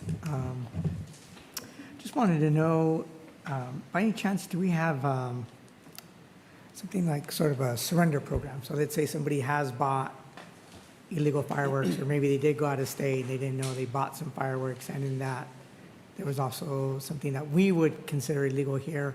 Do you have a surrender program where they can go in and be like, hey, I want to hand this over? Yeah, I get calls all the time from the company officers at the firehouses, and they say, hey, somebody just turned this in. I'm not sure what to do with it. Can you handle it? Yes. There's a disposal program through the California State Fire Marshal's office. We store them over at PD once they get logged for termination. And then once we reach a certain pounds of product, I reach out to the State Fire Marshal, and they will dispose of the product. So they can turn it into us. I'll have to confirm if it can be turned into PD, but I know for certain that people turn it into the local firehouse. And do we actively publicize that so that people in the city of Salinas would know about it, that if they do have something on their hands that they want to get rid of, they can do so? We have not posted through social media or through public information outreach that someone surrendered illegal fireworks to us. Usually the situation is not necessarily somebody wanting to get rid of it because they don't want to use it. It's because they're going through their uncle's closet and they come upon all these fireworks and like, I don't want to have anything to do with this. Yeah. Can you guys and gals help me out? And then also just wanted to know, and you mentioned disposal, and I wanted to ask, how are those typically disposed? Are they disposed within the city limits or outside the county? No. State Fire Marshal, which operates out of Sacramento, they have different collection points. So last year I took about 350 pounds to the Santa Cruz area where they had a storing cell storage area, and then State Fire Marshal came down to them, picked up that product after it was inventoried, and then they, I'm not sure exactly the location that they dispose of it, but they utilize most likely like a third-party contractor to get rid of the product. And then also just wanted to know, you know, because I've seen some of these organizations, you know, sell fireworks, and then as you know, there's a short time frame that they have. And, you know, at the end of the night, 9 o'clock, 10 o'clock, when they're, you know, closing up shop, I'm just curious to know, those vendors, where do the fireworks go? Like, what training do they get in terms of, like, storing it and then bring it back the next day? I mean, are people putting stuff in trailers and then they're parking them at home, or are they bringing them over to The like Public municipal Works and code fire? clearly outlines the process that is supposed to happen, and there's specific DOT, Department of Transportation regulations that these products have to be stored in. So for example, TNT, Milton, I see you out there, thanks for coming. TNT has a warehouse where I'm not going to disclose, but that's where their product goes, not necessarily a warehouse, but approved Connex boxes that their product is stored in, and it goes from their inventory location out for sale, and at the end of the day, then it goes back for safe and secure storage. So it's not, you know, these fireworks stands, once they lock up, don't have product locked up in them. That product is removed for very specific Department of Transportation and government regulations. So it'd be safe to say that they're not being stored in residential? Yes, absolutely. Okay, just want to go on record. Thank you. Wow. Chief Knapp, you've done a great presentation, Thank okay? you. But echoing on what Councilmember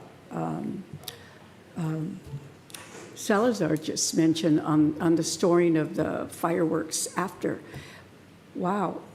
So you have to have something to put them in. Correct. So do they get all this information before and they have to show it to you so that they can get the fireworks before they set up their booth?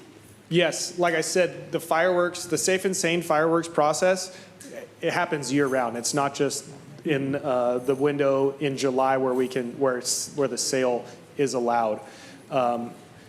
So,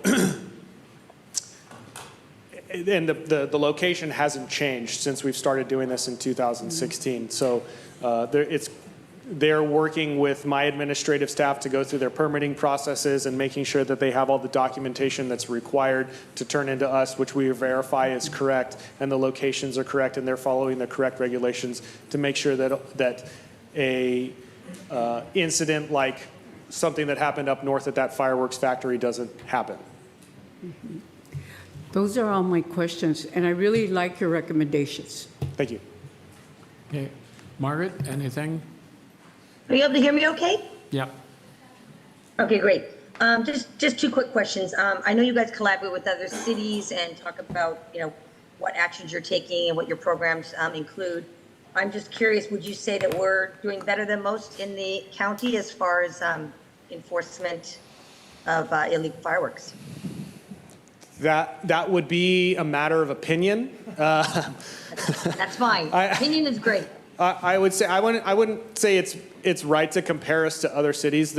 We're the biggest city in the county, but what I think is right to look at is what the comments from our residents are saying, and the number of citations that we're issuing and the number of Q alerts that we're getting and all that. So in that sense, yes, I think we are doing well. I'd rather compare us to ourselves and if we're getting better versus other cities that are of different sizes and makeups and populations and all that. Okay, thank you. That's fair enough. And then I'm curious how you monitor after 4th of July activity, because I know there's a lot of things that happen. People don't blow them off on the 4th of July, but there's a lot of noise going on after that. Are you able to monitor any of that activity? Yes, so residents are able to report it through multiple different routes. 911 is an option.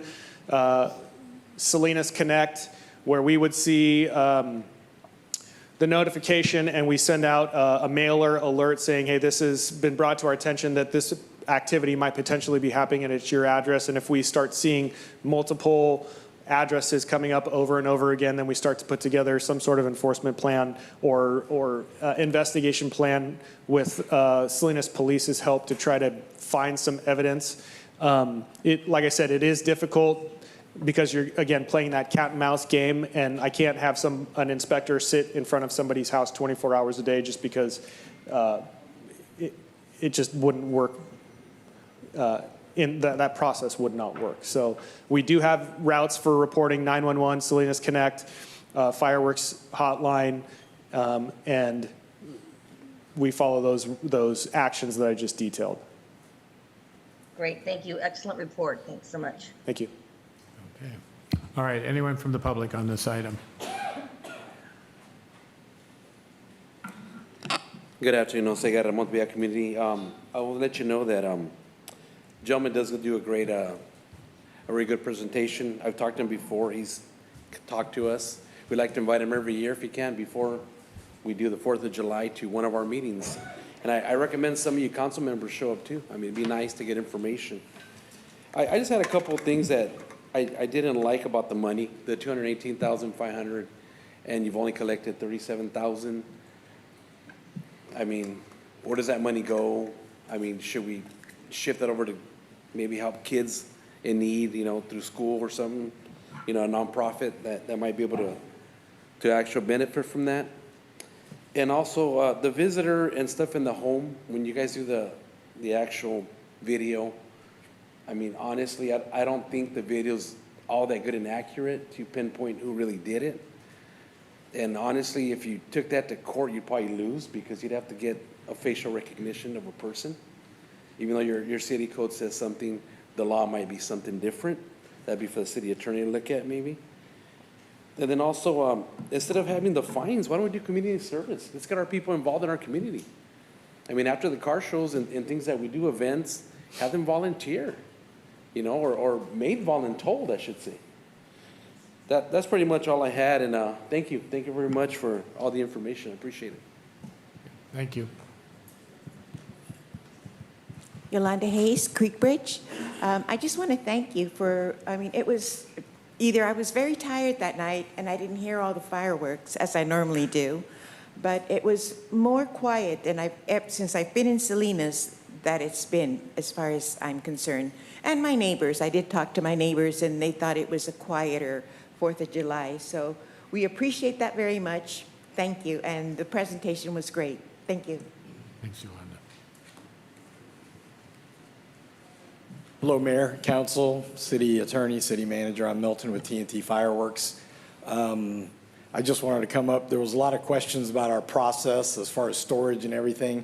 I'd be more than happy to meet with any council members at any time, as Councilman Bedoya knows, to come down from Sacramento and meet with you and go over our process. I want to thank all of you for allowing fireworks in your city, or our safe and sane fireworks in the city. I think giving your community a safer option has always worked out well for the city. And I want to thank you thank Chris and his staff. Working with them has been a real pleasure, and I hope we have a good partnership. We have real good communication with them. If there's any problems or issues with any of our nonprofit groups that operate fireworks booths, he knows that my phone is always on and always open to answer any questions he might have or put out any fires, so to speak, that we might have. So again, thank you very much. If any of you have any other questions or anything, Chris has my information. I'd be more than happy to come down and meet with you and go over the information about the program. Thank you. Thank you.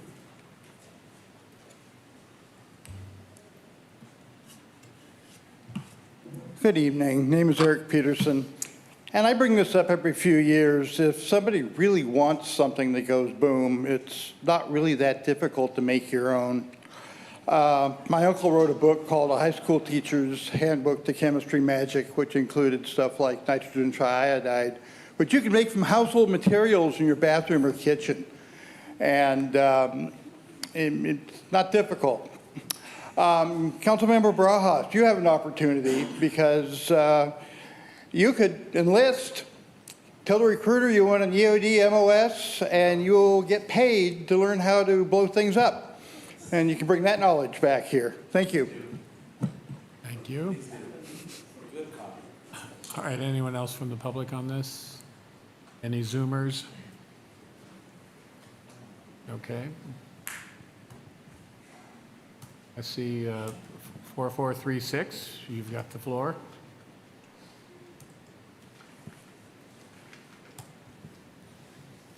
Go ahead, Eloise. Okay, so this is Eloise Shim calling, and I thought this year, in terms of the fireworks, was a lot better than the previous years that I've been here. In terms of noise and just the whole atmosphere on the 4th of July on that night wasn't as menacing. You know, it seemed more civilized. So I think the fire department is doing a good job. And I think all the other surrounding cities like Seaside and other places, they're stepping up their, I don't know, giving citations and stuff for illegal. But I would caution the fire department to keep an eye on the fireworks that come into the city, because they had that horrendous thing going on, the explosion with all the fireworks, and people got killed in Northern California. So, you know, I think you should be kind of vigilant with the keeping an eye on storing fireworks that come into the city. I don't know how you're going to do it, but you should try and do that. Thank you. Thank you. All right. All right, I think that's it from the public. Okay, we will come back to council for what we'll be looking for is a recommendation to receive the report. So I'll be looking for a motion to that and any final comments. So moved. Second. Okay, so we have a motion and second. Any final comments from council before we? Well, great job. I think I support the recommendations you're bringing forward. I am a little reluctant to kind of allocate a little more resources to tracking what brand of illegal fireworks come into the city. If I'm not mistaken, the voters of Salinas bringing back safe and sane fireworks. And I think our primary focus should be enforcement. But other than that, I think everything's great. Thank you. Okay, good. Any additional comments? Yes, Fire Marshal Knapp, thank you for your report. And just by listening to all this and listening from some of the constituents, it's getting better every year. Thank you. Okay, anything else? First and foremost, want to thank the staff that took their 4th of July, not necessarily off, but opted to continue their public service in their capacity helping out on 4th of July. So just want to give them a commendation for that. And would want to say that I still think it's a valid endeavor to communicate to the community and relay the data of where we're getting illegal fireworks from as in terms of the manufacturer and the source of them. Okay, thank you. Anything else? All right. Margaret, you good? I was just going to say I support the recommendations that were listed tonight, and also sign me up for next year. I'd like to be on the team. Thank you. All right, very good. Patty, can you call for the question, please? Councilmember Barajas? Yes. Councilmember Barrera? Yes. Councilmember Dorigo? Yes. Councilmember De La Rosa? Yes. Councilmember Salazar? Aye. Councilmember Sandoval? Aye. Mayor Donahue? Yes. Motion passes. All right, very good. Thank you. Appreciate All your right. time. Thank you. Thank you. Good job. And we are now looking for Lisa Murphy, and we have found her. We're going to talk about funding for the Chinatown Navigation Center. Mayor, actually, we have a 6 o'clock item that we need to take up, which is consideration item 25-371. Oh, okay, so we need to take, okay. Take that one up now, please. Okay. All right, we're going to move things around, and so we will, let me just get my bearings on this. Okay. All right. So a couple things before we get started. We're going to go ahead and take a report from the city clerk. We will 1.5 minutes, and we will take up to 90 minutes of comment. So with that, Patty, we will proceed to signature verification report. Thank you, Mayor and members of the City Council. As you may recall, on May 13th of this year, the City Council introduced an ordinance, Ordinance 2687, to repeal the 4 rent-related ordinance previously adopted. Those ordinances are 2663, the Residential Rental Registration Program, 2681, Rent Stabilization, 2682, Tenant Protection and Just Cause Eviction, Ordinance 2683, Tenant Anti-Harassment Ordinances. Those ordinances, or the repeal ordinance, was subsequently adopted on June 3rd, 2025, and it was to become effective 30 days after its adoption, which is on July 3rd. Subsequently, on July 3rd, 2025, within the 30-day period prescribed in Election Code 9237, Protect Salinas Renters 2026, which are the proponents of the referendum, submitted a referendum of the repeal ordinance to my office as required by Election Code. A prima facie count was completed by my office with the assistance of our Assistant City Clerk and Legal Secretary Araceli Jacinto from our legal office. The referendum petition was transmitted to the Monterey County Registrar of Voters for a full check and examination of signatures on that same day. On August 15, 2025, my office received the registrar's certificate of signature verification. The certificate of sufficiency was forwarded to the proponents, and the council was also notified of the results on that same day. The certificate, just a summary of what was in the certificate, which is also attached to the report online. The number of required signatures to qualify the referendum were 6,998. The county elections office completed a full count of 10,448 signatures. Of those signatures, 7,156 were valid signatures and 3,292 were found not sufficient. So in accordance with Election Code 9114, the certification of the qualified referendum petition is presented to the City Council today for acceptance. Next steps will include that we will bring back on September 9th. At that meeting, the City Council will be presented with options as it relates to the referendum of the repeal ordinance. Those options will include that the council can repeal the ordinance at that time or submit the repeal ordinance to the voters at either the next regular municipal election or at a special election for this purpose, not less than 88 days after the order of the City Council. Those two options are not for, you won't be taking action on those options today. Today, we're simply accepting the certificate of sufficiency. So with that, we're open for questions. Okay, very good. Thank you. Thank you, Patty. Okay, Margaret, we'll start with you. Any questions? Mayor, I have no questions. Thank you. Okay, Gloria? None. Okay, Aurelio? No questions. Okay, Jose? Councilmember Barrera? No questions. Okay, Councilmember Sandoval? No questions. Okay.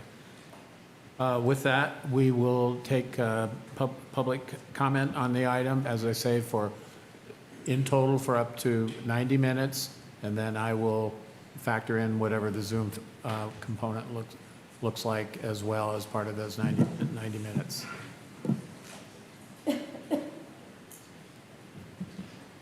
Okay, and then just as a reminder, the only item up for consideration tonight is receiving the report. There will be no action taken on any of the items this evening. And then I will also ask everyone to please respect the decorum of the council. All right. Have the floor, Mayor? Yep, go. Thank you. Jose Garamond Bay Community, I believe this ordinance is very important in many ways, and I believe that we should have it put to the public and not the council members to make this decision. My opinion, let's put it on the ballot at the end of the year, or whenever we vote next. I believe it's September. Is that what it is, or November? Let's put it on the ballot. No special ballot. Let's not waste money doing that. Let's not do that. Let's wait and do it the right way. Let the people decide, and not the council members, the mayor, or the city manager, or the attorney, or any other entities, big ag, to make decisions for us. Let's do it fair. Let's make Salinas better again, guys. Let's do it together. We can do this. I mean, that's only my opinion, but I believe it goes a long way, and hopefully everybody here shows up not just for this ordinance meeting. Come every week and support everybody else up here who has issues with unhoused people, with issues in their parks, issues in their communities, issues on how they spend money. Make these people be transparent with you. Make the council members and the mayor and the city manager and the city attorney and law enforcement and everyone else, make them transparent and to show you that they're working for you. You have the power, guys. We live in a great country where we do that. Your freedom of speech goes a long way. Use it, please, not just your convenience, to help everyone else. Thank you.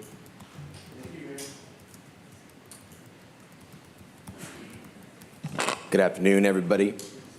The allocation of scarce resources which have alternative uses is one economical function that we must remember. The thing is that when people live in rent-controlled areas, they tend not to move, and movement is very important in our economies. When people don't move, we reduce supply even further, which increase prices. And I want to say that from an economical standpoint. To the people here standing for rent control, I understand their needs. Everything is expensive, but we also have to remember too that current mortgage rates are higher than the most of what people are paying for rent right now. And we need to consider that. We need to build homes. We need to increase supply and build homes. We just inaugurated a beautiful park, which is beautiful, no question about it, but not a single home was built. Some of the newest homes in Salinas are 20 to 30 years old. We need to build homes and increase supply, because we could pass rent control, but it's not going to make a difference from an economical standpoint. And the second thing too is I support this special election. Let's just rip the Band-Aid and let's get it going, because people want to move forward and we want to get rid of this debate and just take it to the next step and to the next problem that we have to achieve, because people here, you know, they deserve an answer, and I think we should get it soon. So I vote for the special election. Thank you. Thank you.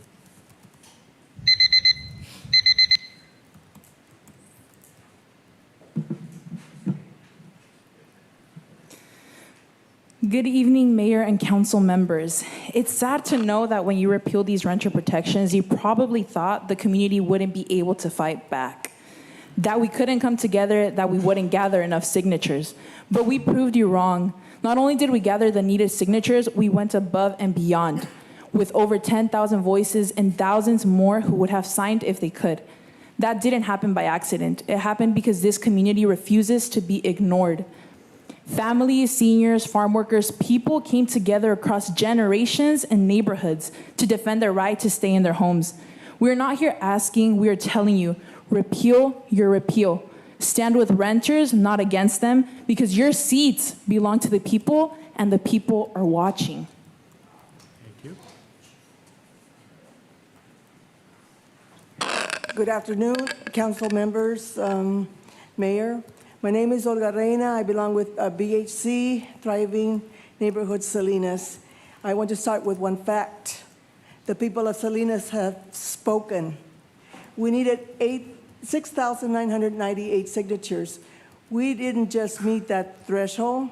7,156 signatures were verified, and more than 10,000 people signed overall. That is one of the largest petition turnout Salinas has ever seen. The people are clear. We want rent stabilization on the ballot. This isn't a fringe idea. This is a small group. This is Salinas speaking loudly. So we urge you, respect the will of the people, repeal your vote to repeal rent stabilization, and let the voters decide in November 2026. Not in an expensive, rushed special election that would cost this city over $1 million. Listen to the numbers, listen to the people. Thank you.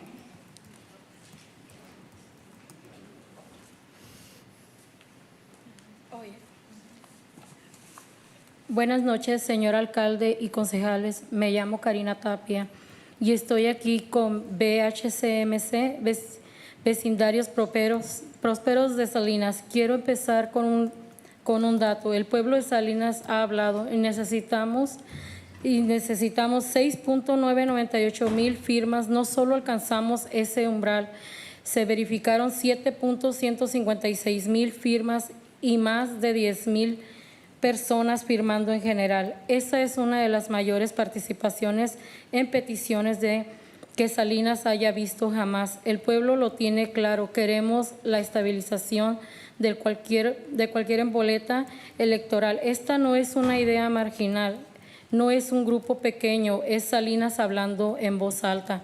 Le invitamos a que respete la voluntad del pueblo, revoque su voto para revocar la estabilización de alquileres y deje que los votantes decidan en noviembre del 2026. No es una elección especial costosa y apresurada que le costaría a esta ciudad más de $1 millón. Escuchen los números, escuchen a la gente. Gracias.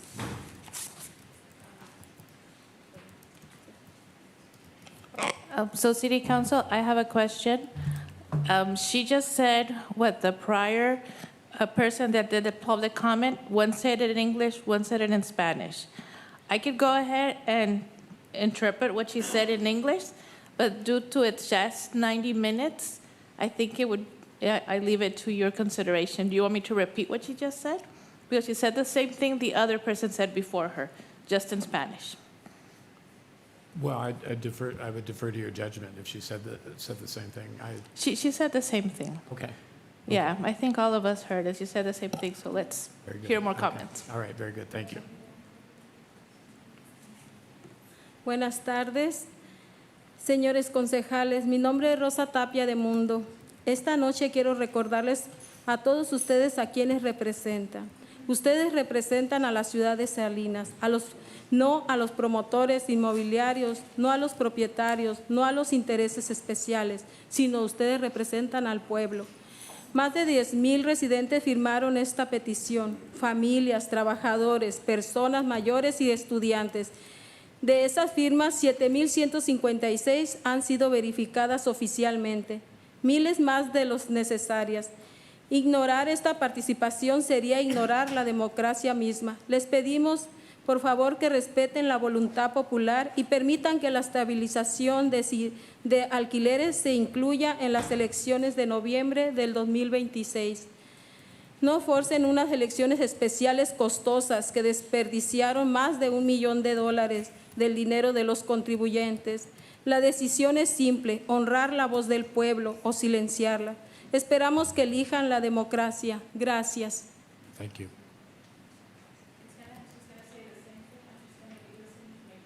Okay, that's fine. Thank you. Okay. Hi, good evening. My name is Dr. Laura Solorio. I'm a resident of District 3 for many years. And so good evening, council members, city manager, city council. Tonight, I'd like to remind everyone respectively who you represent in Salinas, the people of Salinas, individuals in Salinas, not developers, not landlords, not special interests, but the people. Over 10,000 residents signed this petition. That's families, workers, seniors, students, and over 7,000 of those signatures have been verified by the county clerk. That's thousands more than required. To ignore this turnout would be to ignore democracy itself. We are asking you to respect the will of the people and allow rent stabilization to go on the November 2026 ballot. Don't force an expensive special election that would waste over $1 million of taxpayer money. The choice is simple: honor the people's voices or silence them. We hope you choose democracy. But thank you so much. Thank you.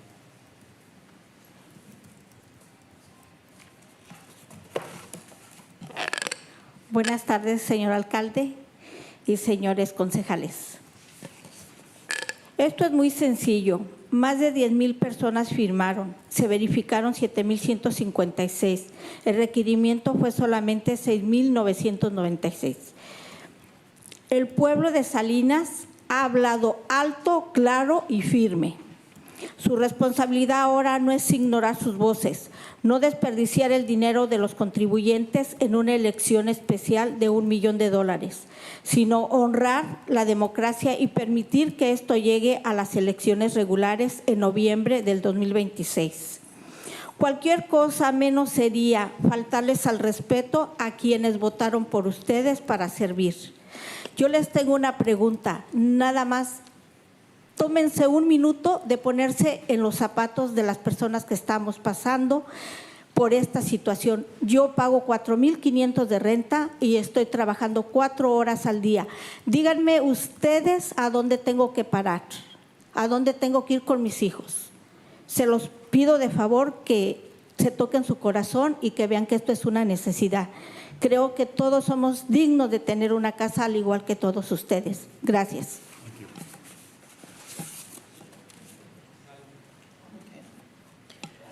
Good afternoon, Mayor and City Council. This is simple.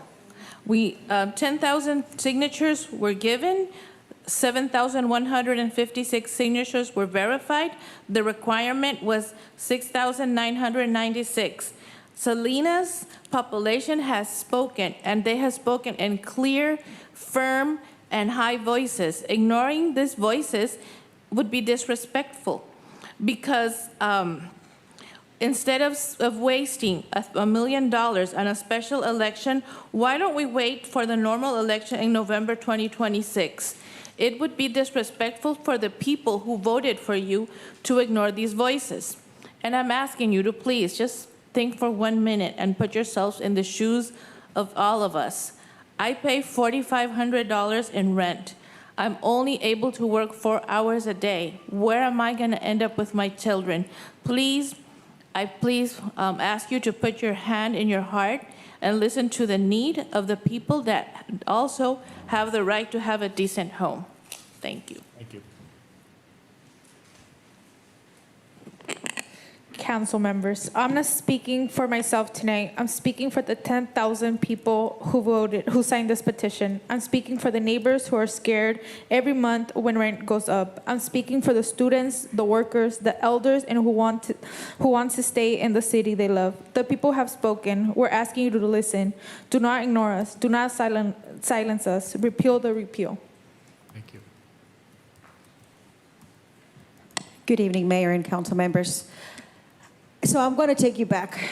Do you remember growing up and your parents were suffering, not having enough money to pay the bills, to pay the rent? I believe that many of you spoke up during that time. Many of you felt it, that your parents didn't have enough money to buy you shoes or food, or that you went to the store and you wanted a snack and it wasn't enough money. This is what our people are suffering right now. So just go back in time. It's very easy. Most of your population here, they work at the farms. They don't make enough money. If we're talking about $2,000 a month, what can you do with that? We're talking about people leaving 4 to 5 families in one single home. That's what you're facing. That's where you're going to change. So if that's how you want your city to keep depleting, look at your streets, how terrible they look. How is that going to happen? They can't work. They have to move to other places. And of all of you that got bought by the ag, think about it. Is it worth it? Now, my next question is what legacy you're going to leave behind. Your nietos, you know what we call those? Our grandkids and our great-grandkids. That's what you're leaving behind. You have something in your power that you can actually keep it in place. It took a lot of work to make it happen. So next time you look at the mirror and say, who am I affecting? Don't forget, you're privileged right now. You're sitting there because the people chose for you to be there. Thank you. Good afternoon, good evening, Mayor and City Council members. My name is George Villa. I am the Program and Policy Manager for MIPA organization. I'm also a lifelong resident here in Salinas, and with Team Villa Boxing. I co-founded a boxing gym 12 years ago because there was a need for spaces here in Salinas. I'm here with the Renters Salinas Protection Group to also urge you all to repeal the repeal. We feel, as you heard from many of the residents, that this repeal is not going to benefit anyone other than wealthy people. We also think that, there has been many stories that we heard from many students about them unable to pay for rent or tuition. We also have seen a decline in gymnasiums, in our boxing gym, and also there is we heard of stories of intimidation and retaliatory attacks on renters, even because of their legal status or status. And so we here to, in solidarity with the people of Salinas, to urge y'all to repeal the repeal, and we ask with respect. Thank you so much. Thank you. Good evening, council members, Mayor Donahue. My name is Robin Cohn. I have worked with migrant students through the Migrant Education Program in Monterey County for 30 years, and through home visits, through working with students, through reading their essays where they speak about their lives. There's no question of the impact of the housing shortage here in Salinas and all Monterey County. The idea of holding a special election with the scarce, precious resources that we have in Salinas, it's an outrage. It's an outrage to the needs of the people in this city. Are these ordinances the perfect answer to the problem? As the gentleman said, well, we need more housing. Yeah, we need more housing. Nobody is arguing against more housing. There is not just one solution to the housing shortage. So don't let the fact that these ordinances aren't the only solution that we need keep us from offering these remediations to help people survive. There are schools in Salinas where 70% of the students are designated as homeless under McKinney-Bento. Think about that. When you go home at night, you think of a place of respite, a place to have a break. When these kids go home at night, they may be going home to a 2-bedroom place shared with 14 people. There is no respite there. Thank you.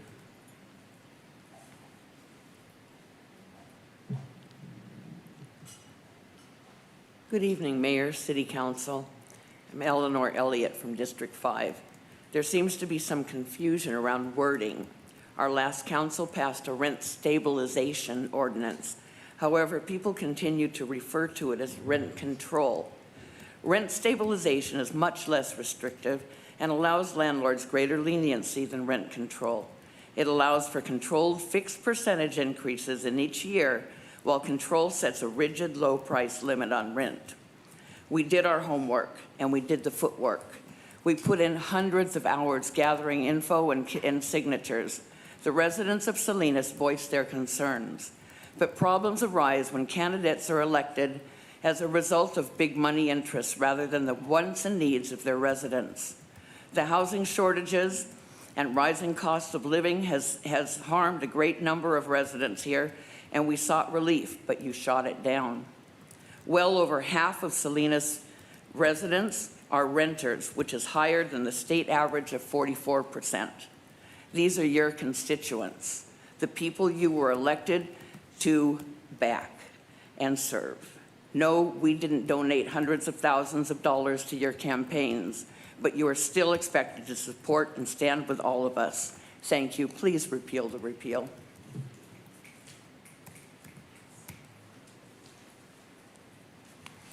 Buenas tardes, mi nombre es María Chávez, vivo en Salinas. Miles de personas firmaron la petición para mantener la estabilización de alquileres, estas ordenanzas. Hablo por mis vecinos, mi familia y los miles de inquilinos que están de esta ciudad que viven preocupados y estresados cada mes. Más de 10,000 personas firmaron esta petición, algo inaudito en Salinas. Se verificaron 7,156, una cifra muy superior al requisito. Esto demuestra que no es un asunto menor. La estabilización de alquileres es un salvavidas para las familias de nuestra comunidad.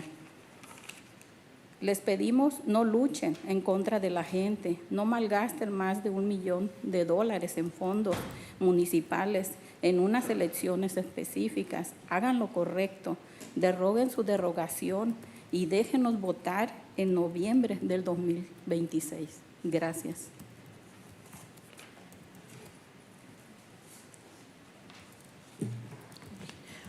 Good afternoon. My name is Maria Chavez, and I live here in Salinas.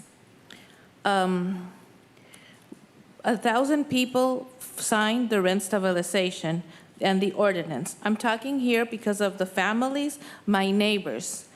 10,000 people signed.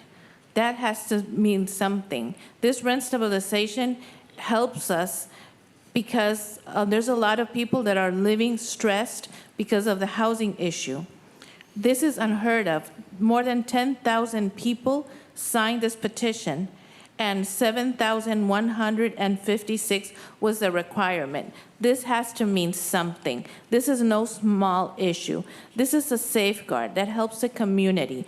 Don't fight against the community. We're here. Instead of spending $1 million on a special election, repeal the repeal, and let us vote on the normal November 2026 voting. Thank you.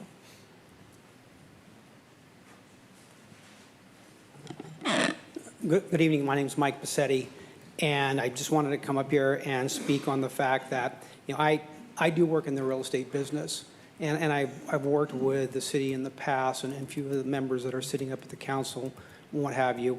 I got in this business in 2007. Couldn't have picked the worst time, but being that as it may, when is the last time a subdivision has been built in this city? The population of Salinas has grown and grown and grown, and because there's been no building, the shortage of housing has become more extreme and more extreme. And I certainly understand where you people are coming from, or I'm trying to understand it, and I can understand your frustrations, and you're thinking that this rent control is the way to go. My rent stabilization. My fear is that it's going to put one more impediment, up against these home builders and apartment builders, where it's going to make it even harder. This was a really good housing market in 2018, 2019, 2020. Homes were being built. How many homes were being built in Salinas? None, okay? We have to make it more accessible for these home builders to come in, invest a tremendous millions and millions of dollars so that we can give you the homes that you people deserve. Thank you. Good evening. I'm John Silva. My wife Natalie Silva from District 3. We've offered health care in Salinas since 1987. The stability that these four ordinances afford is healthy to our city's most marginalized renters: female heads of households, seniors, and those extremely rent burdened. Populations that are growing in Salinas and who we met with while seeking signatures. The extreme poverty that agricultural and food processing wages provides is damaging to mental health, particularly of young people. We know the people of Salinas want these ordinances, as evidenced by the undeniable success of our signature drive. Rental stabilization is good policy that the city has already significantly invested in with personnel and technology. The ordinances intentionally offer relief procedures to landlords who are able to document hardship from these ordinances. The data regarding the ordinance's effect on housing supply is contextual, but we do know in the last 5 to 10 years, more coastal counties are enacting rental stabilization ordinances to ensure stability in their workforces. The voting public of Salinas want you to rescind your repeal and keep these community benefiting ordinances. Thank you.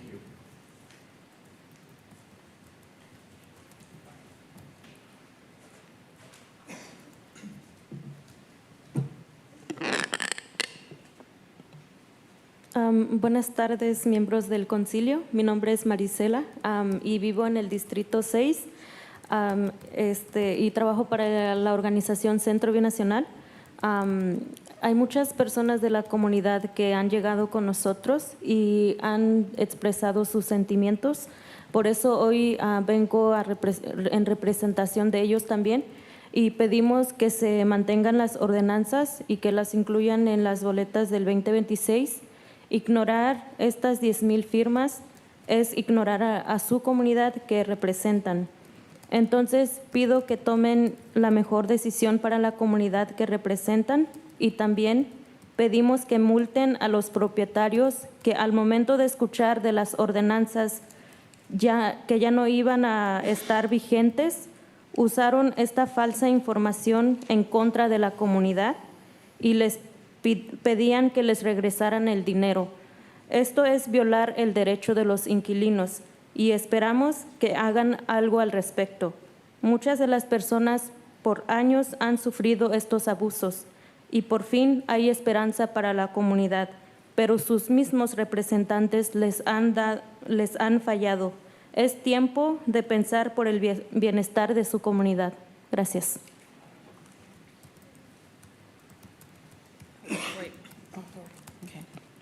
Good afternoon, City Council. My name is Marisela, and I live in District 6. I'm also an organizer with CBDIO. Many people have approached me and expressed their feelings regarding the ordinance, and I'm here to represent them. I'm asking you to please allow the people to vote in 2026, put it in the ballot. 10,000 people spoke, and it's not logical to spend all that money. Please make the best decision for our community, and please find the landlords that the minute that they found out that this was repealed, they used this false information to charge more and asking people to give back the money. This is against the people. This is against the people that are asking for this protection, and we should not allow this abuse. We have to give hope to the community. Thank you. Thank you. Good afternoon, City Council and Mayor. My name is Ignacio. I have been working over 30 years as a social worker here in our community, mostly with people who rent. And more than lecturing you on democratic values and ethics, I just like to appeal to your humanity. I think all of you are very capable individuals with a good heart. That's why you are serving here, because you have a call towards the people, towards the service to your country. Please do hear us. It's not control rent, it's stabilizing rent. It's just the right thing. You heard a lot of arguments, very passionate and smart people about this. Do the right thing. I have a lot of respect for all of you. With the distinction of those two gentlemen, you guys wanted to put to go against the rent stabilization. I do believe that was a mistake. Please reconsider. You are very capable, very intelligent, and thank you for your time. Thank you. Yolanda Hayes, Creek Bridge. First of all, I want to say I do not appreciate people bashing ag. Most of us are here because of ag. Look at Ana Caballero, Luis Alejo. How do you think they got their position in government? But we forget that. We think, oh, ag is the bad guy. No, ag has done a lot for this community. The things that people get that they don't even know come from ag.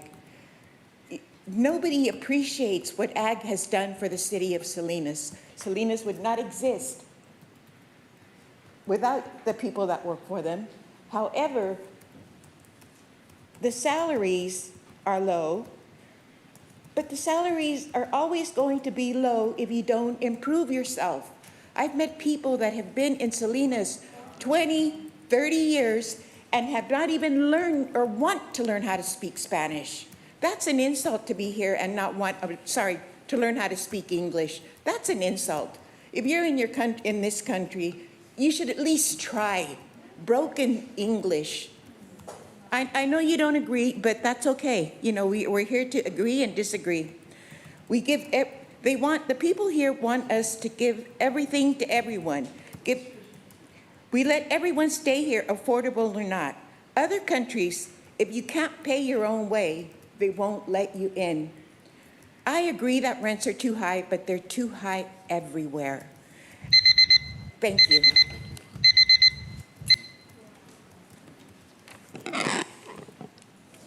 Good evening, Mayor and City Council. My name is Chris Barrera, President of LULAC Council 2055.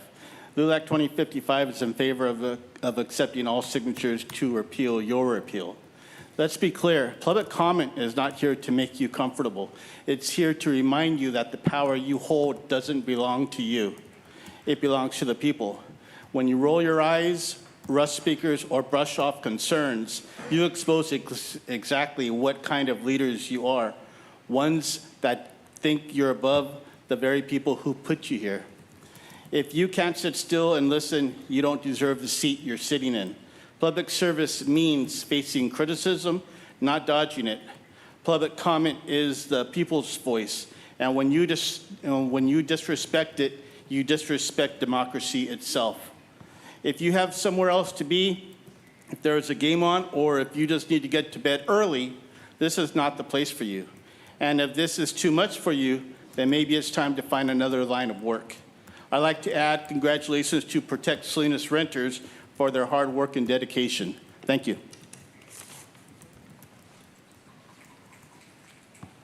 Hello, Mayor, City Council. Just wanted to say, yeah, we all know that rent's high. We know Big Ag is gonna try to, keep it like that, and whoever else, but we need to profitize off of this. Instead of having a special election, let's let it go to, 2026 or whatever, for that. And we can make a docu-series off of this, or, kind of show the world what we're going through right now with this. We got the new kid in town, Amazon, who's here. We can start, I don't want to say leeching off of them, but let's start making them pay for things. Big Ags is just because they're here, they don't have to be paying for everything else. So just want to, say that let's not waste this opportunity by wasting precious tax dollars on a special election. Those tax dollars can be allocated to somewhere where it truly needs to be at. So having a special election for that it's not going to be the answer. Let's let the people decide for this in this matter. And just want to remind Mr. Aurelio, I noticed that you were voted Man of the Year 22 years ago by LULAC, and I seen that in an article. Just want to remind you of that, show that everybody that that you really are the man that you are. Thank you. Thank you. Mayor and City Council members, my name is Jacob Sandoval, and I'm part of Protect Salinas Renters. There are flyers being passed around, so there's been a lot of misinformation about what's actually in the ordinances. So I encourage everyone to review it. Last time the community asked you for 6 months. You said that was too long. But in the end, the referendum forced 6 months anyways. During that time, our city was left in limbo. Nothing was effectively implemented, no real education provided for either landlords or tenants. A 1-year window would finally give the city a chance to put these ordinances into action, track what works and what doesn't, make adjustments based on real data, not speculation. A committee could be formed to review the data and bring recommendations. Do not believe the false claims that rent stabilization reduces housing production. The city of Oxnard passed rent stabilization and tenant protections in 2022. And today, they have over 3,000 housing units in the pipeline with 1,500 already under construction. Salinas can do the same. Let's follow models that work.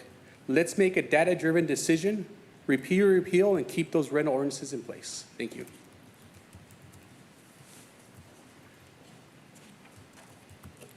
Buenas tardes, concejales y alcalde. Mi nombre es Nidia Soto, soy organizadora de la justicia económica con BHC. Los votantes han hablado en Salinas. Está claro que los votantes de Salinas no están de acuerdo con su decisión el pasado junio 3, 2025. Su decisión solo demostró de qué lado están. Los números demuestran el poder de la gente.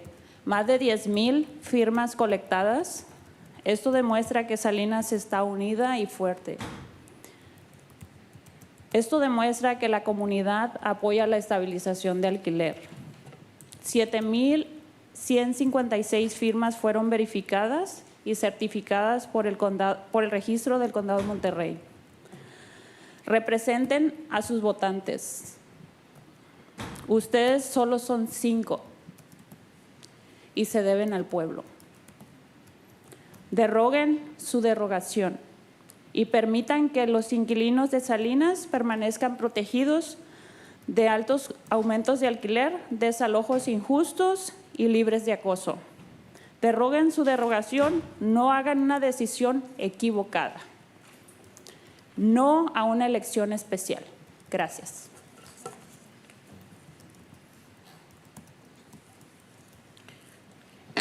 Good afternoon, City Council. My name is Nidia Soto, and I'm organizer of economic justice with BHC.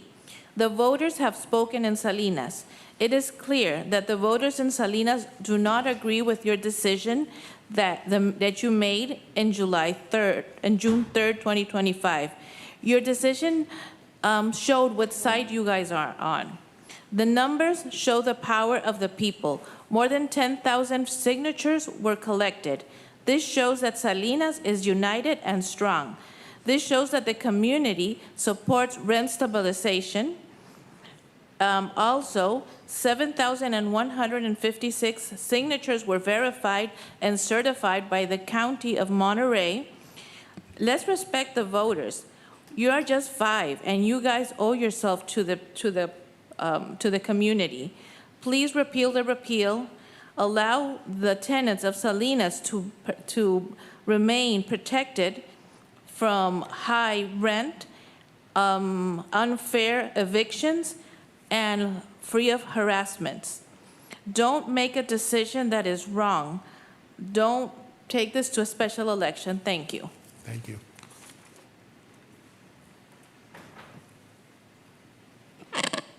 Hello, Mayor and City Council members. My name is Lauren Walters, and I'm a City of Salinas resident.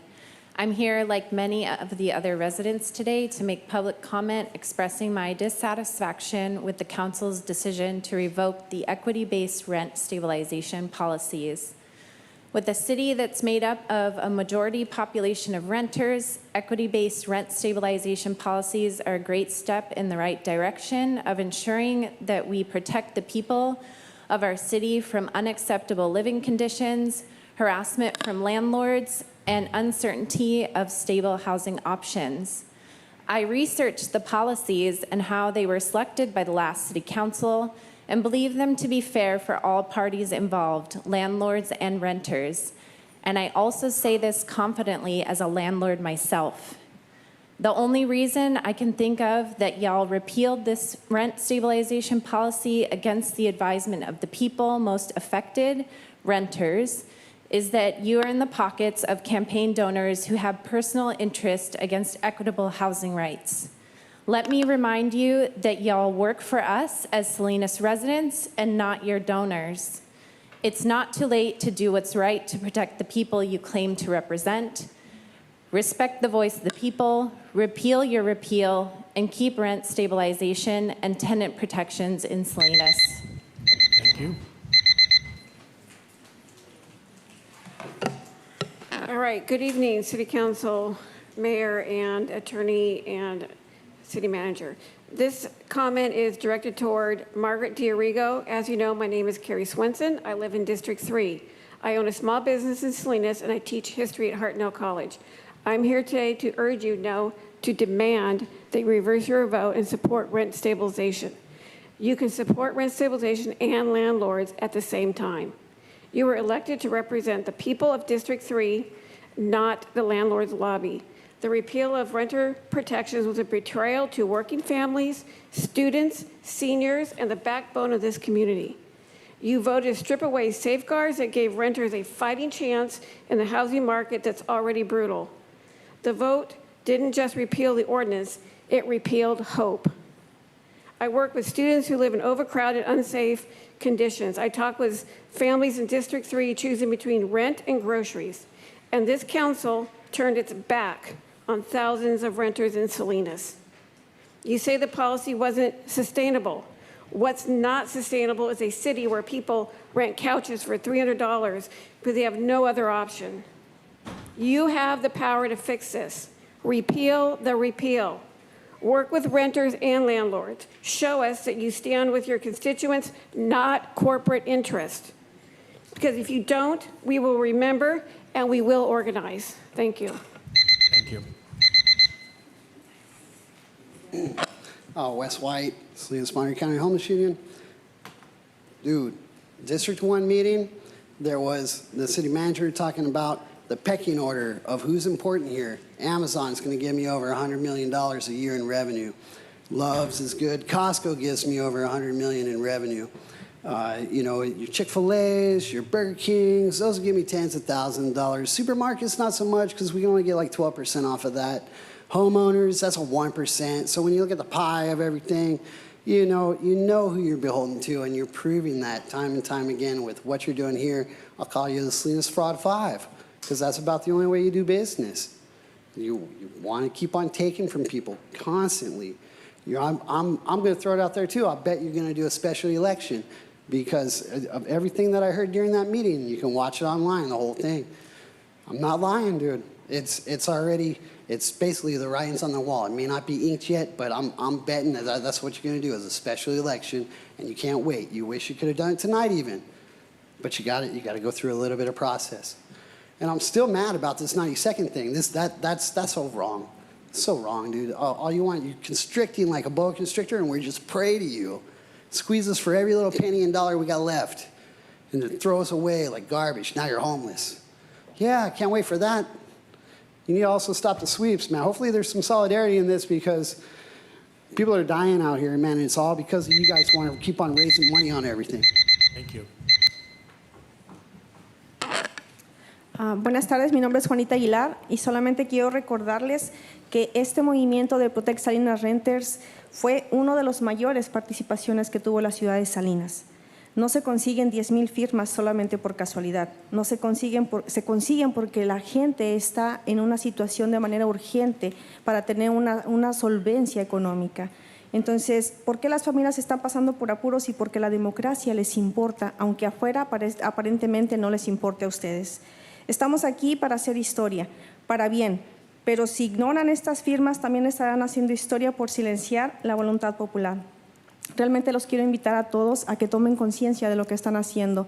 Derogaron en junio y afortunadamente la gente está despertando, la gente está diciendo mi participación sí vale, sí cuenta y queremos, ¿verdad? Que también hagan ustedes conciencia de eso. Ustedes se deben al pueblo. Ustedes cuando fueron afuera a buscar el voto popular, ustedes hicieron muchas promesas. Ustedes dijeron vamos a ayudarles, vamos a apoyar al pueblo y ¿qué es lo que estamos haciendo? ¿Qué es lo que están haciendo ustedes?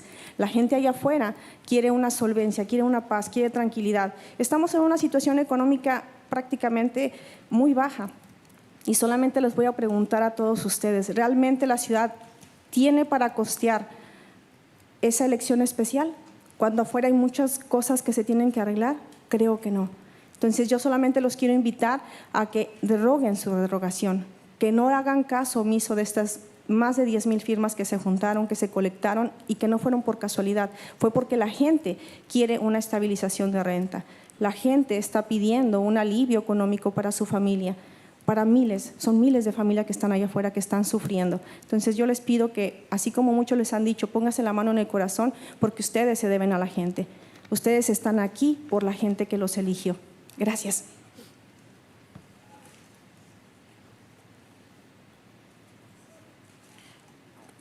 Good afternoon. My name is Juanita Aguilar, and I'm here to remind you that this movement of Protect Salinas Renters was one of the biggest movements with most participation. 10,000 people participated. Why? Because it's urgent, because they need the economic relief. Salinas wants democracy, and we care about that. It seems like you don't care about it, but this is something that is going to be historic. Please don't silence the voters, the people. You repealed in June, but the people woke up, and we realized that our voice counts, that the people, we supported this, we went out, we got the signatures, and the thing is that when you went out there and you asked for people to vote for you, you owe yourself to these people. People want peace. They want to live with economic stability. Please be honest. Does the city really have $1 million to invest in a special election when there's so many other things that the city has to fix? I invite you to repeal the repeal. Do not ignore these 10,000 signatures. If people sign this document, it's because we need rent stabilization. We need the economic relief. 1,000 of people are suffering, and as other people had said, please put your hands on your heart and realize that people need this. They need this rent stabilization. Thank you.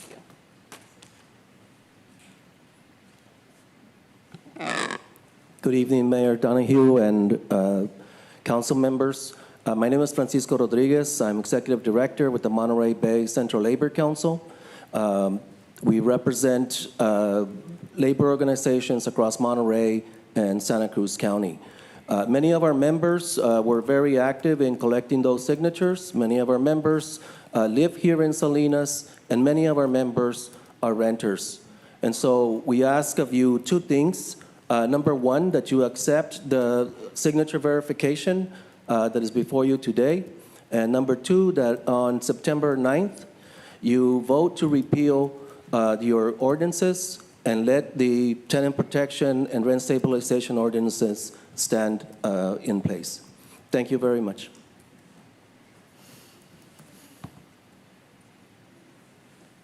Good evening, Mayor and City Council members. My name is Sally Perneda, and I've been a school teacher for 46 years and a real estate agent for 25 years. And during the time that I was a real estate agent, I purchased many properties.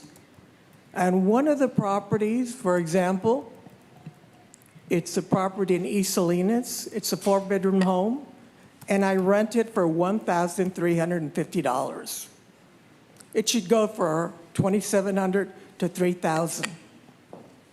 But I choose to be fair to my tenants, to help them out. With my first tenants that were there, because I had the rent so low, they were able to save money and purchase a property. So I'm always supporting my tenants. And if I can do it as a school teacher, I can charge low rents and support my tenants. Why can't the rest of us do it? The rest of the landlords, they should be able to do even better, because teachers don't make that much. One year I made $53,000 in teaching. I made $110,000 in real estate, part-time. So I was able to invest. So I know what landlords can make. So I support the tenants. Thank you very much.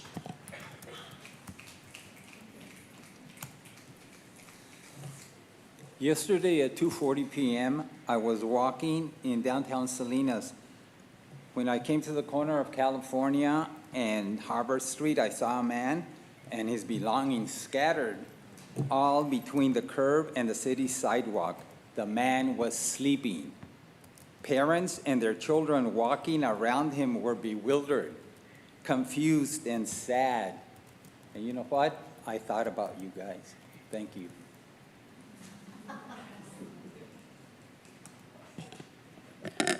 Good evening, Mayor, council members. Matt Huerta here, Salinas resident and affordable housing practitioner of over 25 years. Tonight, we ask you to respect the work of our city staff, the county staff, and the thousands of voters in Salinas who signed our referendum petition. Please accept the signature certification. I am proud to have worked with the Protect Salinas Renters team. We join forces with homeowners, business owners, and our workforce from farm workers to teachers, doctors, attorneys. We will continue to protect Salinas renters from displacement, harassment, and extreme rent hikes. We will not stop. We invite you to join us and stop fighting the workforce who makes our local economy function. And for the next meeting, I hope you can have the courage to repeal your repeal ordinance instead of wasting taxpayer dollars on a costly election.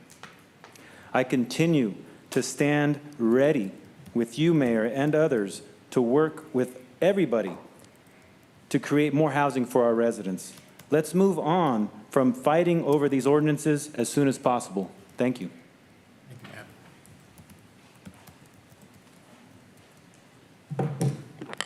Good evening. My name is Jaime Gonzalez, and I'm still trying to understand why 5 of you chose to harm our community by attempting to repeal renter protections. Part of my job as a physician is to understand why people make poor choices.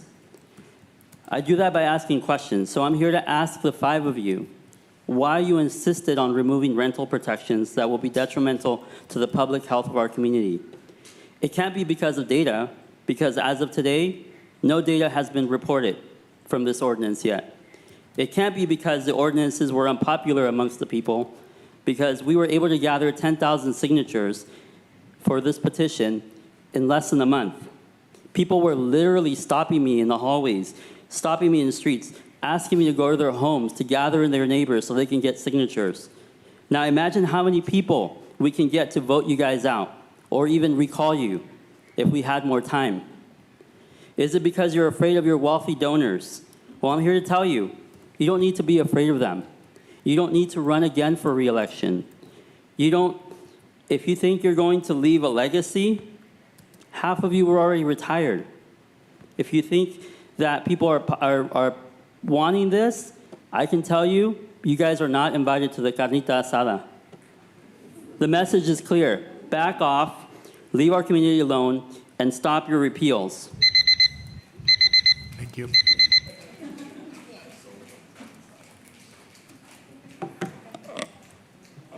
Good evening, Mayor, City Council, City Manager, City Attorney. My name is Joel Hernandez Laguna. I'm the Executive Director at the Center for Community Advocacy. And 2 months ago, 3 months ago, we were here. You made a decision as a body to remove the ordinances.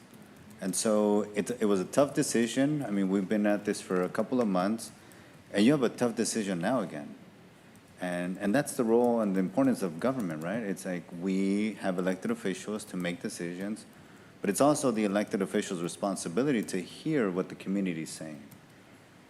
And as I go through, asking a lot of people, when was the last time that the community repealed something that the city council did?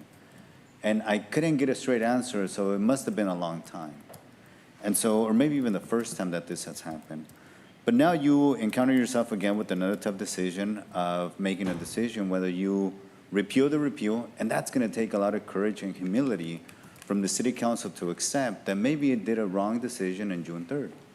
And so you all have to think about that. And then it's the general election, and then the special election. Now, we all know that the budgets have been really tough in the last couple of years. So that's a really unfavorable decision for you to take a special election decision to spend over $1 million on funding that can be used for something else. So again, I reconsider for you to take the best decision possible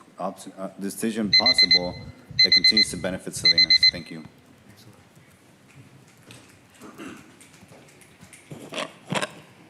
Good evening, Eric Peterson. And I'll try not to repeat too much of what has been said because the community has spoken very well. At the last meeting, I brought up something where the city is paying more than it should be for something, in that case, electricity. We don't need to waste over $1 million on an election, especially since the good guys already have 15 to 20% of the vote. All the outside Salinas money you can get isn't going to counter that, especially since the supporters, your supporters, can't vote here legally. Thank you.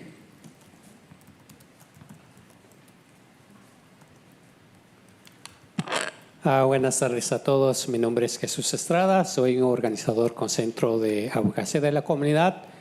Hoy yo nuevamente estoy aquí para pedirles que derogue su propia derogación que hicieron o mala decisión que hicieron el 3 de junio.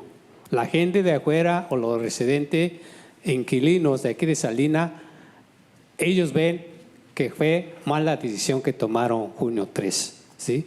Y el mensaje es muy claro.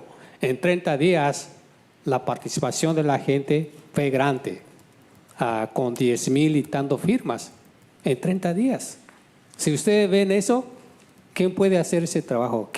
sin la participación de los residentes que son inquilinos, no hubieran levantado 10,000 y tanto. Por eso que creo que es tiempo, ustedes pueden rectificar, tomar una decisión correcta, si es que ustedes quieren hacerlo, si es que ustedes creen que, porque la gente ve la mala decisión, pero si ustedes creen que tomaron una buena decisión, pues ya quedará en ustedes. La gente los va a juzgar a cada uno de ustedes de aquí en adelante. Gracias.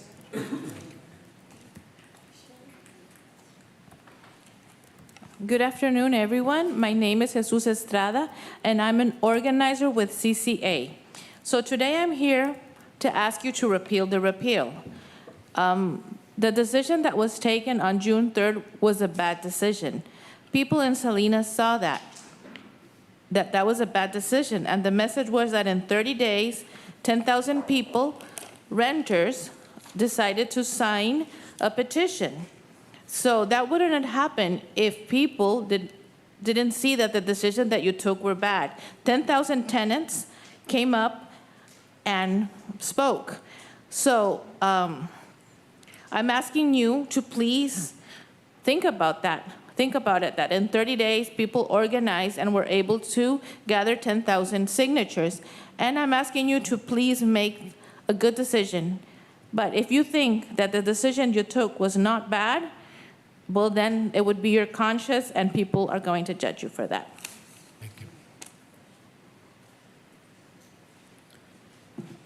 Good afternoon. My message today is for my community, my neighbors. Thank you for standing up and making your voices heard.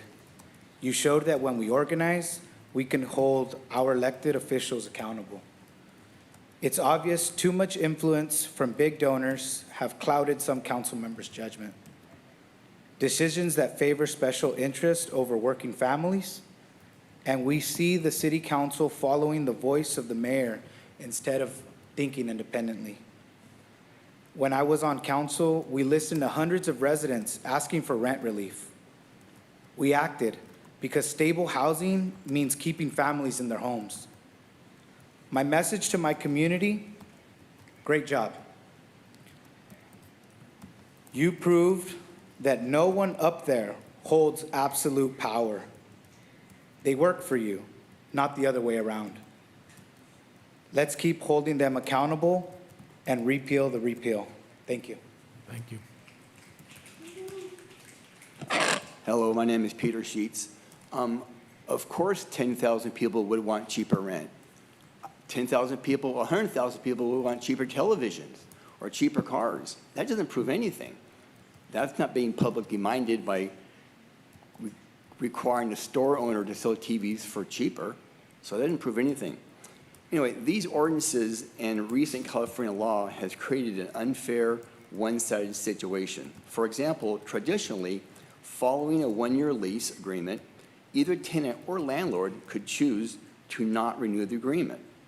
But due to recent California law, the landlord cannot decide to not renew, but the tenant can. So that's an advantage to the tenant. Example 2, the only way a landlord can require a tenant to leave his property is to move in himself or do an expensive remodel. In that situation, the landlord, due to these requirements you have been proposed, the landlord would have to pay the tenant 3 months' rent, which is 25% of 1 year's receipts. The tenant does not deserve 3 months' rent, and the landlord certainly does not deserve to have 3 months' rent taken from him by force of his government locally, which is supposed to protect him as well, not just tenants. Example 3, the 2.75% is not guaranteed rent. Also, the ordinance requires only 0.75 CPI can be raised rent. Lately, it's been 1.8%. That's below 2% rent. Okay, thank you. Hello, how's it going? My name is Diego Diaz. I currently work with Milpa. I'm a recent graduate from CSUMB.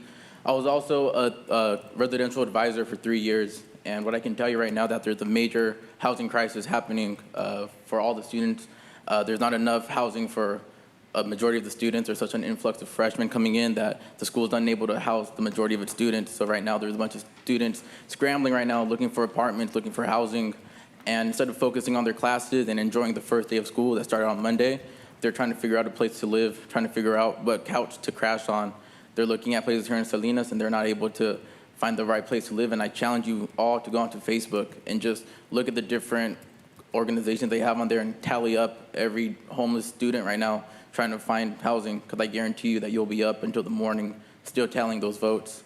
So I really want y'all to think about that, because the students are struggling right now. And, you know, we're trying to support the students as much as we can, but there's only so much we can do. And so, yeah, thank you. Thank you.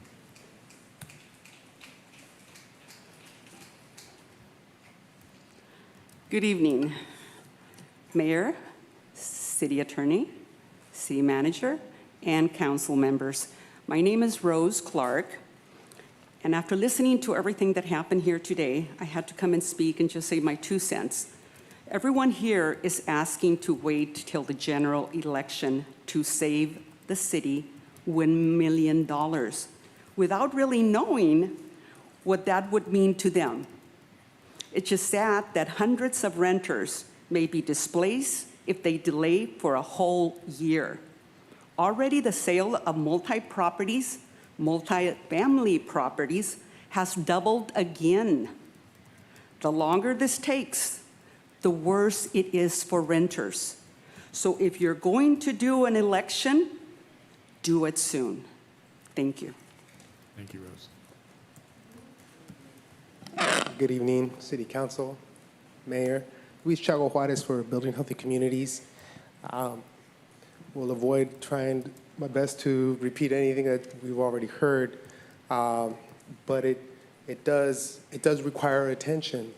As was communicated earlier, it is really tough to hear.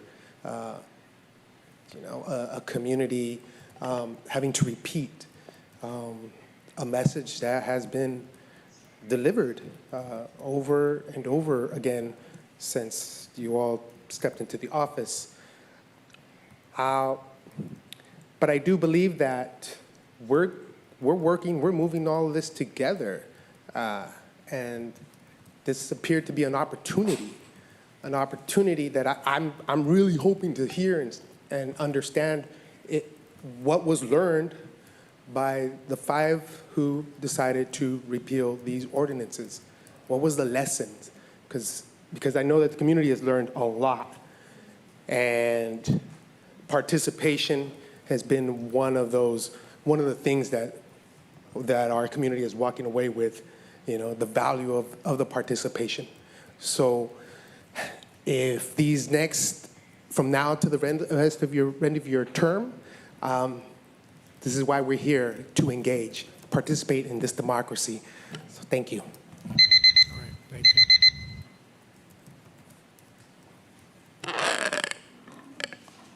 Señores representantes de nuestro concilio, venimos con el respeto que se merece. Y ustedes han escuchado los testimonios de que todos los que participaron. Lo que pedimos es que lo hayan escuchado bien, lo analicen bien, porque ya se había tomado una decisión que todos ya teníamos mucho gusto en que sí iba a proceder, en que ya no iba a afectar mucho a los que rentamos. Por eso les pedimos de favor que lo analicen bien, que se escuche lejos y que se oiga. Los concejales de Salinas están haciendo algo por sus ciudadanos, que no sea que cosa que se había ganado quieran revocarlo. Les pedimos de favor que analicen y que esa revocación no proceda. Es lo que le pedimos nada más. Repito, que se escuche lejos y que se oiga. Los concejales de Salinas están haciendo algo por sus ciudadanos, porque también sus ciudadanos merecen respeto. Ya lo demostramos que estamos presentando 10,000 firmas. Gracias.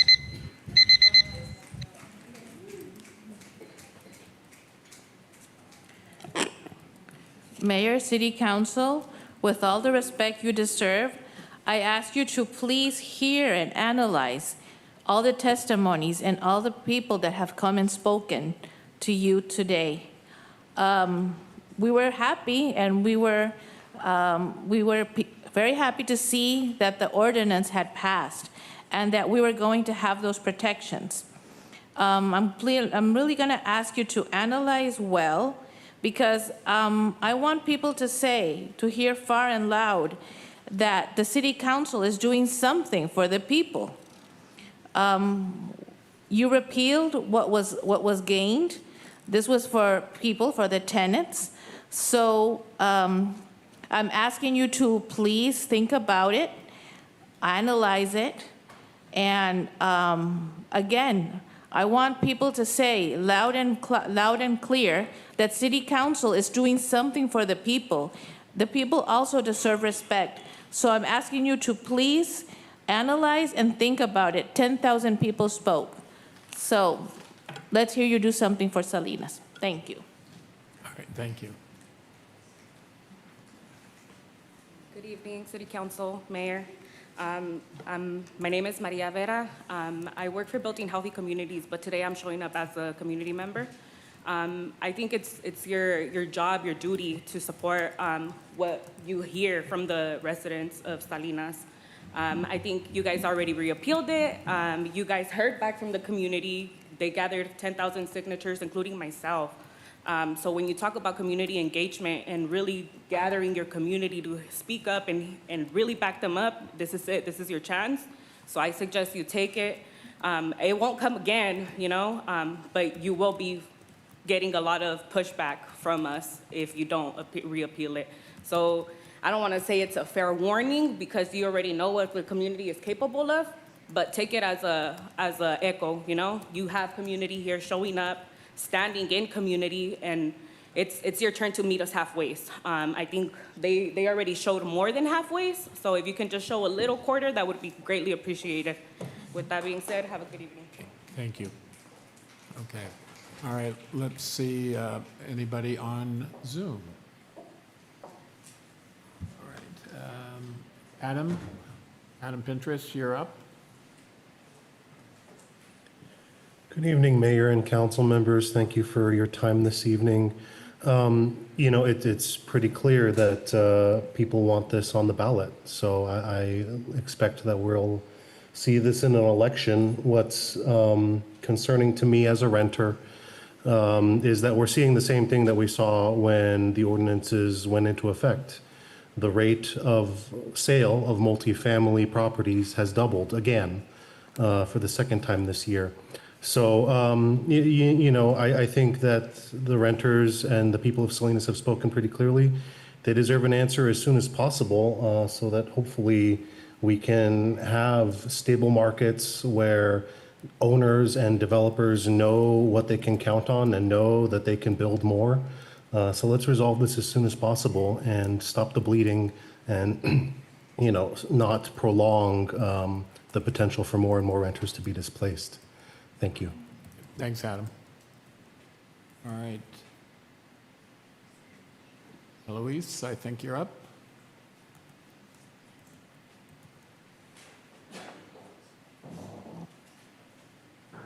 Okay, so good evening again. This is Eloise. So I wanted to just, actually, I have a question about the Section 8 part of the repeal, the severability. Section 8 not having to do with the housing authority, but having to do with the repeal. And it says that if any section of the ordinance is held invalid or unconstitutional by a decision of the court or any jurisdiction, that decision shall not affect the validity of the ordinance. So my question is to the attorney, the city attorney, is it possible to rescind the repeal? Because I wouldn't want to see all these people doing all of this blood, sweat, and tears, and then have it not even be possible to rescind the appeal, or would they have to go back to the drawing board and create an entirely new rent stabilization ordinance for the ballot. So if I could know that, I think it's a very important ballot issue that should be, a legal issue that should be understood clearly. Thank you. Okay, thank you. All right, Carla, I think you're up.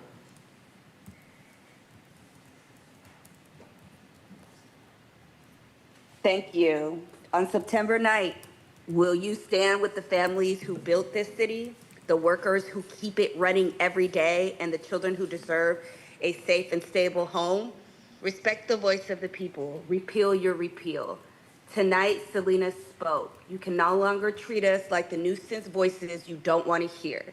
You're on notice. The El Pueblo will not sit back while you make immoral decisions by individuals that are supposed to represent El Pueblo. History is made today in the last couple of months.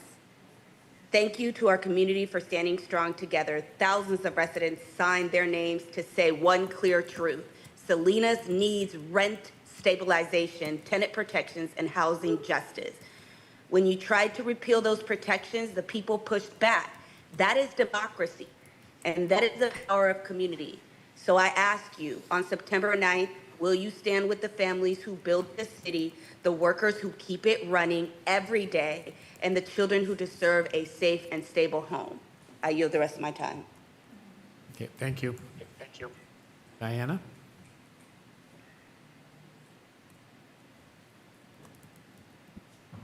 Sí, buenas tardes, buenas noches a todos presentes aquí en Zoom y auditorio en el espacio. Right? También aquí nada más como un eco, ¿no? De lo que ya se ha expresado, de lo que ya se ha dicho, de lo que se ha elaborado, trabajado. También con el eco, ¿no? De una lengua que tiembla, pero también que resuena a muchos ritmos, ¿verdad? Beyond English or Spanish, right? Y así es que, pues, si es que se hace invertir tanto dinero en una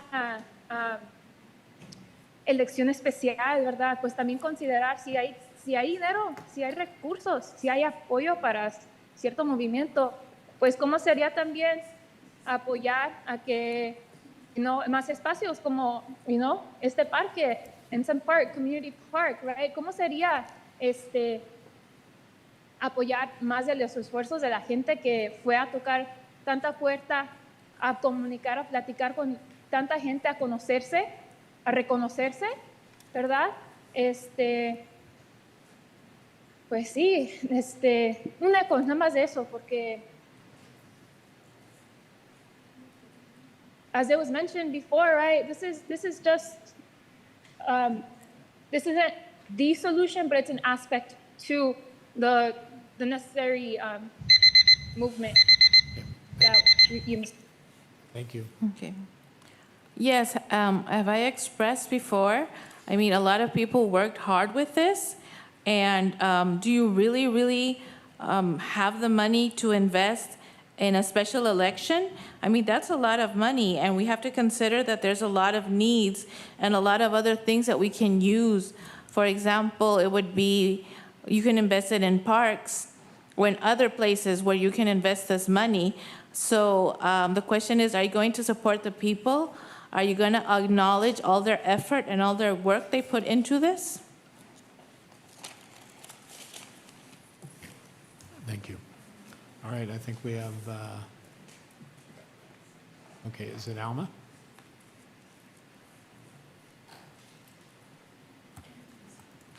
Buenas tardes a todos. Mi nombre es Alma Loredo.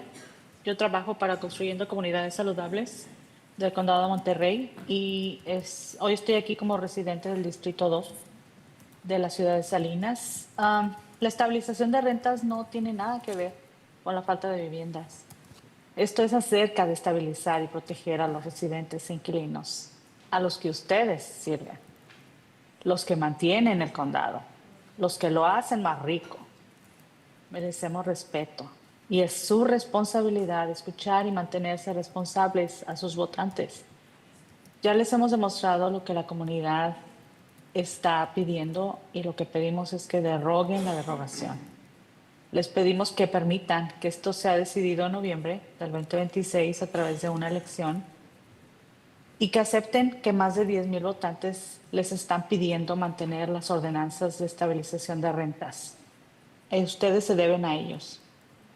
Gracias a la comunidad por su involucramiento cívico, gracias a los voluntarios y a la organización Protegiendo a los Inquilinos de Salinas por todo el esfuerzo y la energía depositada en recolectar historias y apoyo.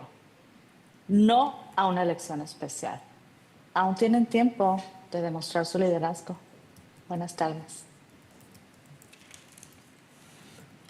Good afternoon to everyone. My name is Alma Loredo, and I am an organizer with BHC. I am a resident from District 2 here in Salinas, and I'm here to talk about rent stabilization. That does not mean lack of housing. This is about protecting tenants. It is about really paying attention to what the voters want. We are asking you to repeal the repeal. We want you to hear the voters. They all got together and they were able to gather 10,000 signatures. Please allow this to be decided in November 2026.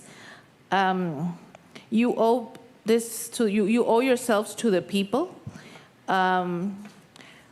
And also, I want to thank to all the volunteers, all the people, the organization Protect Salinas Renters, and all the support and all the stories. And I want to invite you and let you know that it's still time to show your leadership. Listen to what the people want. Thank you. All right, thank you. And Liz? Good evening, everyone. My name is Liz Camacho. I live in District 1. I wish I was healthy enough to be there in person and thank my fellow Protect Salinas Renters community for all of their work. Tonight, I want to express my disappointment in the 5 of you who have failed to acknowledge what your constituents have accomplished. Whether you agree or disagree, something amazing happened. You are creating the dysfunction that you yourselves criticized a couple months back by not championing this achievement. This referendum represents democracy in action. Our community came together, knocked on doors, collected the necessary signatures because we believe in the power of the people to shape our city's future. What I witnessed during the month of June was inspiring. Neighbors were talking to neighbors, families were getting involved, and residents were taking ownership of the issues that mattered to them the most. I personally walked door to door with my 9-year-old son, and he witnessed firsthand how democracy works at the grassroots level. He saw that when people care about their community, they don't complain, they act. This was a lesson in civic engagement that I will never regret giving him, and I bet this is a lesson that he'll carry with him for life. The signatures were gathered, the community has spoken, now the ball is on your court. Will you listen to the community? Thank you. Okay, thank you. All right, with that, we will close public comment. The action this evening will be looking for a motion to receive the report. Why don't we, if there are any final comments, and then I'll be looking for a motion on receiving the report. Councilmember Sandoval, I'll start with you. Mayor, sorry, Councilmember, just real quick for clarification, the motion for today will be to accept the certificate of signature verification related to the referendum against the ordinance. Correct. Okay, thank you. Andrew? Thank you. Well, first, I've never seen anything like this. I've never seen so many residents ever getting engaged in anything in the city of Salinas, ever. So congratulations to all who participated, and if there's one thing I've noticed is people are paying attention more to what's happening at City Hall. With that being said, I'm looking back to April when my colleague Tony Barrera asked and extended an olive branch to ask for just 6 more months. At that time, we were presented with these scare tactics that Salinas could not survive 6 months of these ordinances, that the rental stock would be sold off. And I remember a comment by Eric Peterson who said, if they sell the homes, doesn't that give people an opportunity to buy the homes? And if they sell a fourplex, they're probably not going to live in that fourplex. So the rental units will continue, and it will give other people an opportunity.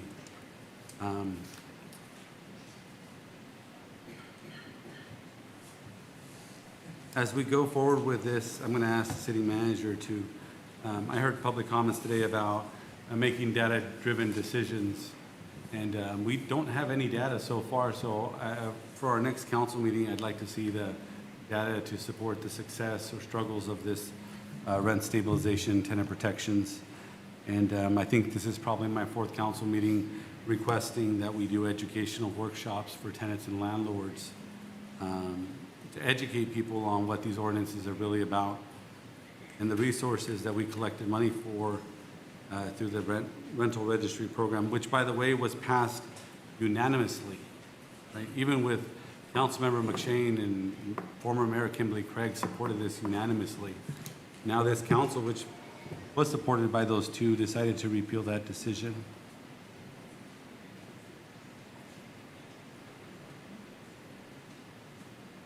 I know that what's on the floor today will be supported unanimously because there's not really a choice.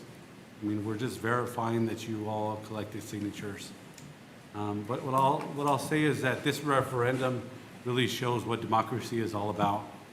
When leaders make bad decisions, the people always have the power to make those decisions or correct those bad decisions. So kudos to the community, and I think more people are paying attention. I'd also like to say that if we would have waited 6 months, the majority is right here. They could have literally tweaked whatever improvements needed to be tweaked.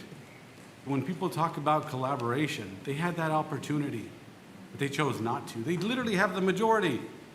They could have listened to the landlords, they could have listened to the community, and they could have come up with some kind of solution. The next item up for discussion is funding homeless. If my colleagues decide that there's no money for homeless, but decide that they want to spend $1.5 million on a special election, we should question that a little bit.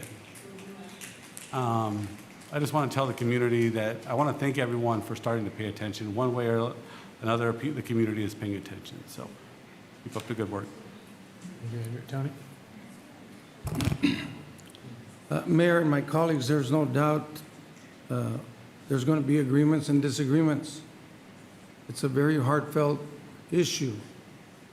Very valid points on both sides. But I do have to say something. I want to thank all the volunteers. Look what you did in 30 days, and the reason we're here discussing this is because you did it. That's to be commended. Señoras, señores, people of la tercera edad, senior citizens, young kids, people were out there. I saw families knocking on doors. That's to be commended. To my colleagues, there was a gentleman, he said, please hear and analyze, and he's talking to all 7 of us. Look what he said in his comment. Hear and analyze all the comments. That way the people of Salinas can see that this council is doing something. You know, to the respect of my colleagues, you're going to decide whether you're going to agree or disagree. What I'm asking you today is let's give everybody, whether you're a landlord, whether you're a renter, let's provide a fair process. I know some people say, let's stop the bleeding, let's go to a special election, let's do it quick. We're already going through this. Look, we've gone through it for 6 months and we're okay. The sad thing about it is that there's a lot of people living in the reality with high rents. I remember one lady said in her family, 4 of their paychecks goes to pay their rent. She wasn't asking for charity. She was just saying the reality of her life. And I'm going to ask my colleagues today, you know, there's a sign as you walk into City Hall. If you look up there on the sign, it says, we are people serving people for a better community. That's what we do, is we serve people. I'm going to ask my colleagues today, and we need to look at these 4 ordinances. Let's take our time, but let's bring people together that are concerned about economic development and are also concerned about social justice. Let's bring them together and allow them to help us how to tweak these 4 ordinances, how to make it a community. But you know what? We voted on this with really no community input. I'm not going to say neither one of us were right or wrong, whether you voted yes or no. What I'm going to ask is that let's make it right. Let's provide a fair process. And Mayor, I'm going to look to your guidance as well. The day where I'm going to make a motion to approve a resolution accepting the certificate of signature verification related to referendum against ordinance number 2687, repealing 4 rent-related ordinances. Ordinance number 2663, ordinance number 2681, ordinance number 2682, and ordinance number 2683. Second. And Mayor, because I know you mean well for the community. I know we're going to be coming in 2 weeks, but we can figure out a way how to bring professionals, how to bring different people, and let's ask them to help us with these ordinances. How can we make it right? Because you know what, in 2 weeks, we're gonna be voting on something, whether it's a special election or a November election, we're talking about a lot of money. So I'm gonna ask you this council's guidance. Again, respecting your vote, however you vote, whether it's yes or no, but let's offer this community a fair process. Let's have a discussion. And then you know what, we're gonna come back and guess what? We're gonna vote on it. But at least we heard from the people on the expectation. And I wanna thank the doctors. I really do. Doctores, not only are you great people that you're saving people's medical needs, but you spoke about how this issue really affects people and their livelihoods. Imagine, and I'm going to stop with this. We heard a young woman that said, I put my college on hold because I had to help mom and dad with the rent. Imagine the reality of that. She put her education on hold. She wasn't asking for anything. She was just saying, please think about it. But how powerful is that for a child to say, I have to put my education because I see my parents having a difficult time paying the rent. And yeah, rent's expensive. But wouldn't it be great that we all have input in this and make it happen? Thank you, Mayor. Thank you for your comments, Councilmember Guerrero. Jose?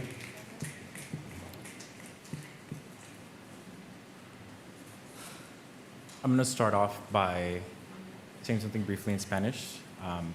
Agradezco toda la participación de la comunidad en este proceso. I really appreciate the community's participation in this process.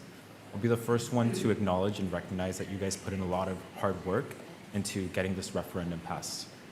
One thing that really struck me was actually a comment made by Nidia Soto when the signatures were collected. There was a live stream that was live streamed, right, to the name.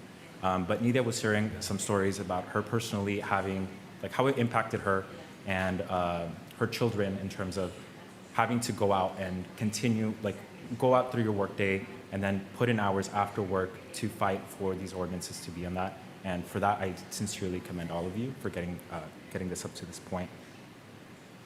I also want to, moving forward, build a solution for Salinas, right? We keep hearing a common thread here of building consensus and bringing people together. I hope that after the decision today and after the decision on September 9th, we will be able to move forward as a community because there's a lot of great things that are in the pipeline and in the works. I hope we receive the same level and degree of engagement from the entire community, both landlords and renters, for some upcoming items, right? Back in April, we requested that the city bring forward tenant opportunity to purchase and community opportunity to purchase ordinances to explore those, right? So that's something that's in the pipeline. I encourage you guys to get involved in that, right? The housing ad hoc committee still hard at work, right? You will soon receive a report on what the plan is, right? We also have $500,000 for rental assistance program, right? So looking forward to really developing a solution that the community can get behind and really drives actual tangible results, right? At the end of my 4-year term, I would love and be able to come back to you all and provide a report of, hey, we've built X number of houses, right? This is how we've helped address the housing crisis. So with that, just, again, thank you guys for the engagement, and was happy to second Councilmember Barrera's motion. Thank you. Thank you. Aurelio. Yes. Also, just want to acknowledge all the folks that were working behind the scenes, collecting signatures. You made it very clear the direction that you would like to see the city move in.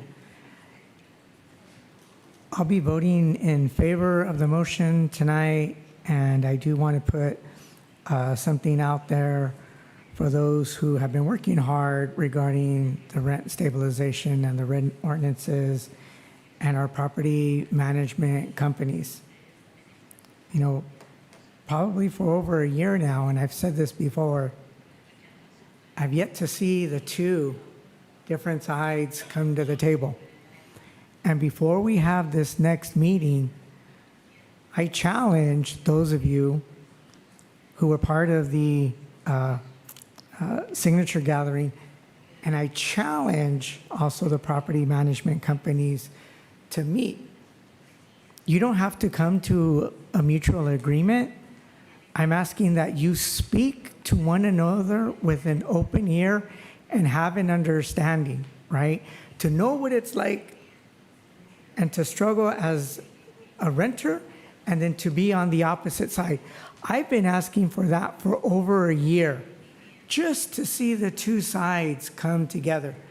You don't have to agree. Again, you don't have to agree. But what have you done to sit and listen to the other side? If you guys can come back to us with some recommendations in terms of what we might be able to do, then I'm open to that, right? And I do hear this argument. I understand where some of you stand on this. You know, one of the conversations that may need to be thrown on the table is, you know, rent stabilization versus rent control. And just, you know, just have that conversation. Come back to us. Before our next council meeting, I will make myself available to meet with individuals and groups, as many as I can in the short amount of period of time that we're probably going to have. I've met with individuals and organizations in the past. That door is still open. And as we heard tonight, you know, we've asked for data. Any data that you have for us, regardless of what side you're on, that is the data and that is the information that the council will need in order to deliberate and make an informed decision. Thank you. Okay, thank you. Gloria? Yes. I'm also in favor of the motion. Well, this is to accept, so my comments will be short. I echo everything my council members have said. And yes, we need to come together and listen both sides again.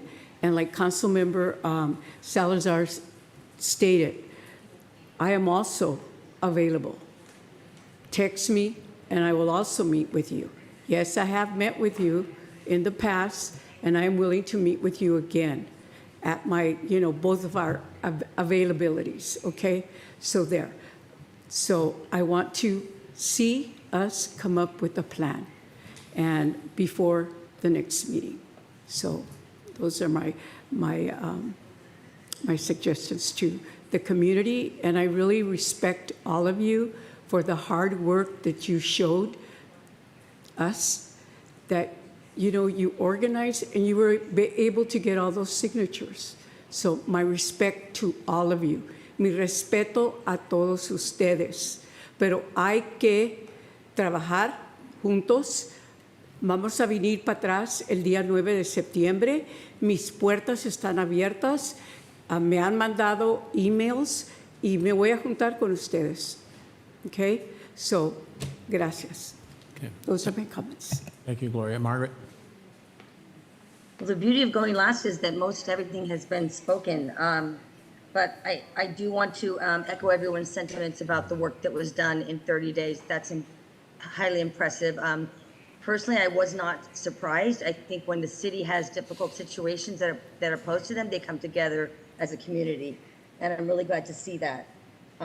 As was mentioned, we have a lot of hard work ahead of us going forward. And so we need to be united. We need to work as a team. We need to work as a community.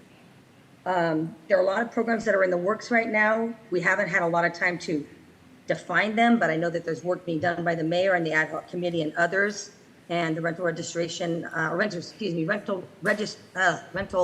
relief or what have you is being talked about. And those things take time. So we need people to be patient with us as we move forward on those. I joined Aurelio and Gloria since the vote happened. I don't believe anybody has reached out to me directly to say, let's talk as a group, or we want to meet with you. I think it's very effective for you to meet with a couple of us at a time. That way we can be more timely effective, because we only have 2 weeks to make some really important decisions that are going to change the face of this community going forward. I think we need engagement on all issues, not just this issue. And I love that everybody is coming forward and speaking out, and we want to hear from you. That's really important. Thank you for the mutual respect. Mr. Barrera, I want to thank you for tweaking the 4 ordinances. I'm open to having those discussions and conversations. What alternatives are out there? What options are there? I'm not completely closed-minded to talking about what tweaking might look like. So I'm open to more dialogue going forward, and I hope you'll reach out to us and take advantage of the short time that we have ahead before we take the vote. Thank you. Okay. Thank you, Margaret.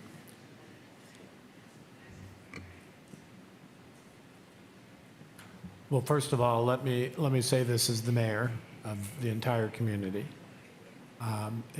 I respect what you have done. You are to be congratulated for the work and effort you've put in to express your point of view, and it's hard also not to be impressed by that commitment to democracy and the people.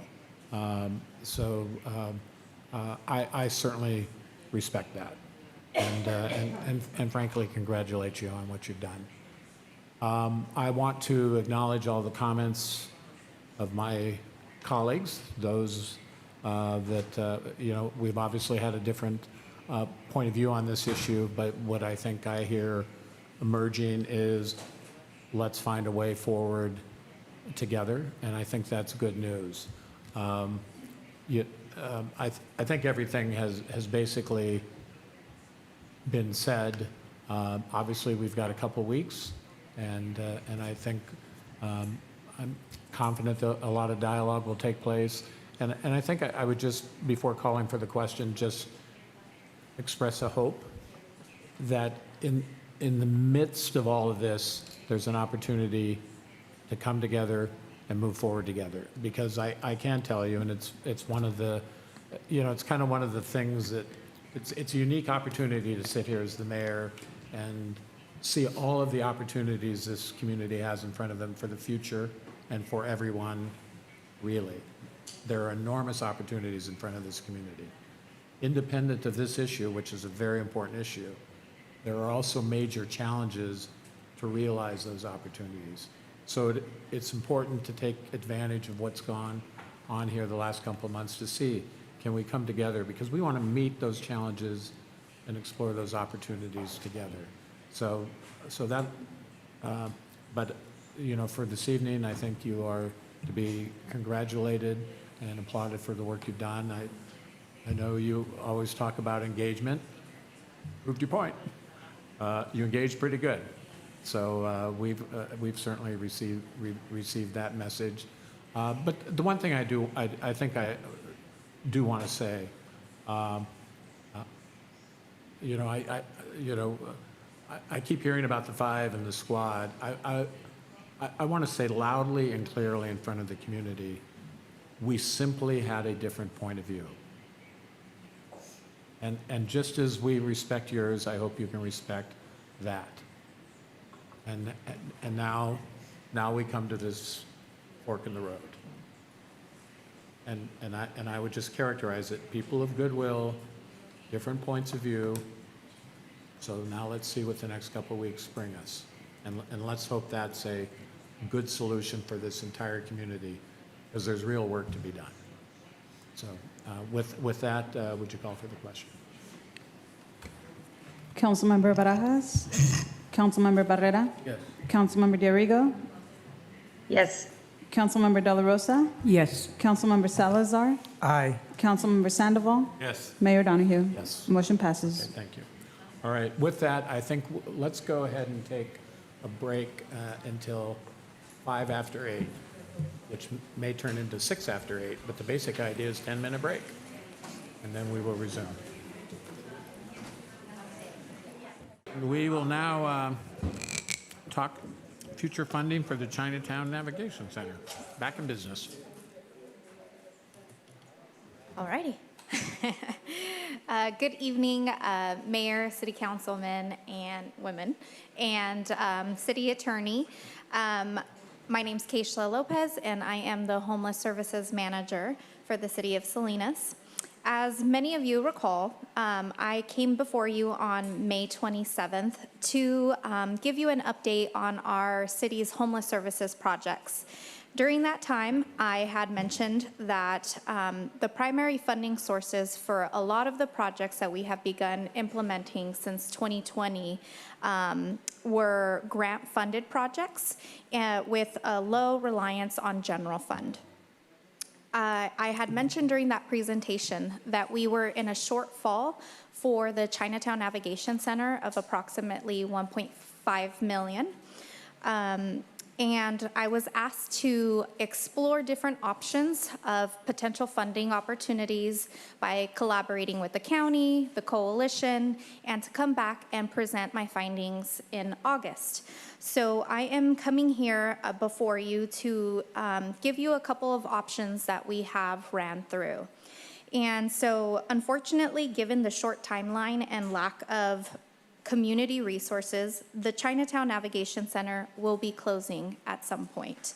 Today's discussion will determine when the closure will take place. And the city has been working with the Community Homeless Solutions, the coalition, and the county to seek additional funding. One of the requests that City Council have made in May was to try to get this through weather inclement. And so what we determined was in order for us to get through weather inclement, we would need a budget of $587,000 to get us from November to March. I presented at Leadership Council back in June to request funding to support the operations of the Chinatown Navigation Center. We have been informed that there is only $200,000 potentially available through Leadership Council, but our shortfall was 1.5. So because of that, we do anticipate that there will be a closure necessary, but we're hoping to get it through March. And so with that being said, today's ask or recommendation, we have provided two options for council to make a policy decision. The first option is we will not allocate additional funding and we will close the Chinatown Navigation Center on November 30th, 2025. The second option is that we appropriate $387 of additional funding from our budget stabilization contingency fund if the continuum provides an additional $200,000. Together, that will get us through weather inclement. Should Leadership Council not appropriate the $200,000, we can then return again to this council and ask for the full amount. And so that concludes my update, and I am open for any questions you may have. Margaret, we'll start with you. Any questions? I think I understand the numbers pretty well. I understand that the Leadership Council is going to vote on this on Thursday, so we should have an answer quite soon. We're sure we'll get some kind of answer on Thursday, correct? Or is that just maybe? Leadership Council is actually tomorrow. Oh, tomorrow. Okay, perfect. Unfortunately, I wish the timing was different. I wish we had it before, so it would make our decision a little bit easier. This is a difficult one. I know that it's inevitable. So you're giving us two choices tonight to vote on, correct? That is Okay. correct. I think I'm pretty clear on the process. So thank you. Okay. Gloria?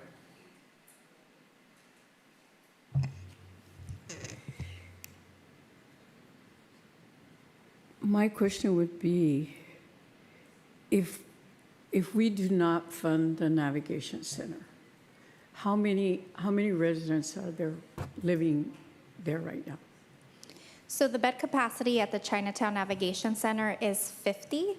I would have to check how many beds are currently filled, but there usually is around 48, 47 individuals at any given time. Mhm. And where would those residents go? So we have been in partnership with the coalition and the county. We, Leadership Council have approved a 90-day priority hold for coordinated entry assessments. So what that means is that in the next 90 days, from August 1st to October 31st, coordinated entry will prioritize households affected by the Chinatown Navigation Center. So that means that they would be prioritized when beds become available. Say, for example, the Fairview, who were pending to open at some point soon. Interim also has some PSH options. Dorothy's Place also is open through coordinated entry. Moongate Plaza. All of these are examples of different types of housing options that could be available through this priority process. And also the Share Center? Yes. That be also? Yes, so we will explore permanent housing solutions and temporary housing solutions. So we will be working in collaboration with the county to prioritize the bed filling of the Share Center beds with people who are currently at the Navigation Center. So our SORT team would be working with some of the residents that would need housing. It would be a collaborative effort. It's going to take multiple different agencies to try to get all of these individuals successfully placed. So it could be the SORT team in collaboration with the Chinatown Navigation Center, in collaboration with the coalition, and different providers that they get referred through coordinated entry. Okay, thank you. Of course. Aurelio? I think I probably already know the answer to this question, but I'm going to ask it anyways. Do we have any pending grant applications to support this work between now and November? Unfortunately, no. We did apply for HAP funding through the COC, and that's the funding that they told us that they have $200,000. So we're limited to really what's in the continuum of care, and that's the only funding right now through the COC. Okay, so nothing else coming in? Nothing potentially? Okay, thank you. Jose? Thank you for the presentation. We're largely relying on the Share Center to bear the brunt and the weight of closing down the Chinatown Navigation Center. Is that largely an accurate statement? Not necessarily. I would suggest that there's multiple different avenues that we will be exploring. So the Share Center is one option. We also have 2 emergency shelters in Monterey area. And so what we would be doing is we would be contacting all of the different shelters that are available in our continuum and explore if there's any availability and transition people. So that's for interim shelter. And then the second one is coordinated entry for any permanent supportive housing, as well as rapid rehousing. So that's housing navigation funds to help people with deposit assistance and short-term rental assistance. So there's a couple different options that will be available. Okay, and what's the current wait list looking like for the Share Center? It is a couple of hundred. I have to look back. But what we would be doing is prioritizing the individuals in the navigation center over the wait list because they will become immediately homeless if we don't place them somewhere. Okay. Well, I'm taking these numbers from the presentations shared to the Community Human Services Regional Board. The current wait list as of August 19th is 616 individuals for the Share Center alone. Of those 616, 46 are single women, 66 are single men, and 504 are families with children. Of the people that would be impacted at the Chinatown Navigation Center, do we know how many of those are families with children? And does the Chinatown Navigation Center currently support families with children, or do they only support individuals? Chinatown Navigation Center only supports single individuals. No children are in the navigation center. Okay. And then from the presentation, from the last time we saw this in May to date with the extension to through provide services through October, have there been any general fund contributions to keeping the Chinatown Navigation Center open through the October date? I apologize, I didn't hear your question. No worries. So have there been any general fund contributions to keeping the Chinatown Navigation Center open from May through October? No. No? Okay. And how likely would you say it is for the continuum of care to allocate $200,000 for a program that regardless is still going to close down at some point on another? Unfortunately, I can't give you an answer on that because there's a lot of different things at stake. The continuum of care is responsible for providing funding to all the different nonprofits that serve homeless services providers, and so they have to weigh out and assess the different programs that need support, and so I couldn't say with a certainty, if they're leaning 50% this way or 70% that way. It's going to be contingent on a vote, just like it would be contingent on a vote here as well. So there's no way to really know. What dollar amount do we have in our contingency fund? And is that the same as our reserves? We have $1 million in the contingency fund. That's not the reserves. So if you recall from the budget, we have various reserves that total about $20 million, and there's a process to access those reserves. That's why this year, our finance director recommended a higher contingency. So you have $1 million in contingencies. And the next opportunity we would have to look at resources to add to contingencies, if you use it for this purpose or any other purpose, would probably be your mid-year, because it's important to understand that we have an estimated fund balance that we were working from. That's not contingency is not dependent on that per se, but we would have the audit done, which will lock in the 24-25 fund balance, and then we'll have a little bit more certainty what we have. So it's $1 million in contingencies. Your reserves are separate. Okay. So if we did allocate the, $387,000, it would effectively take up almost 40% of, wipe them out in one single. Yes.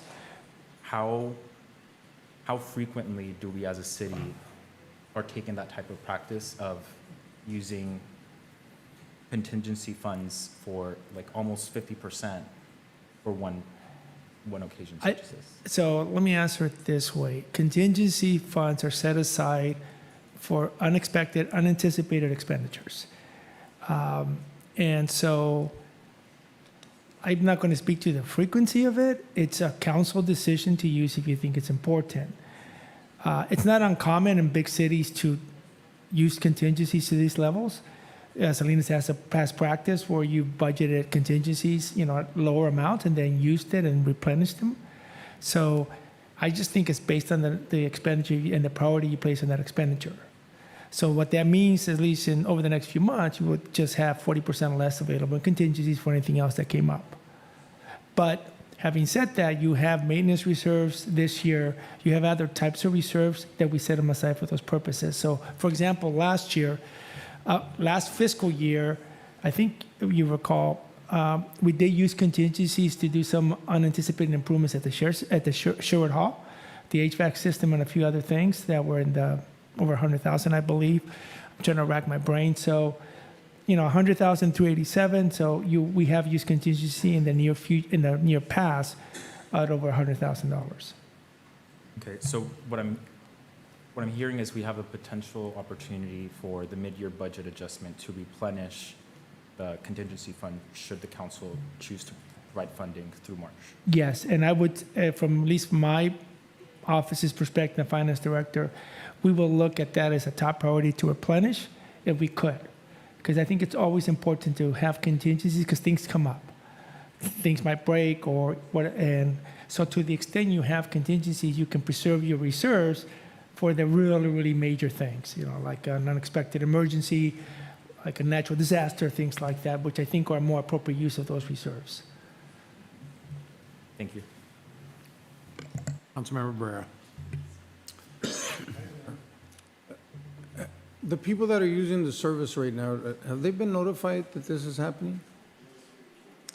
It is a public issue, and so I would say that they are aware of what is happening, and several participants came during the May council meeting to speak on their stories.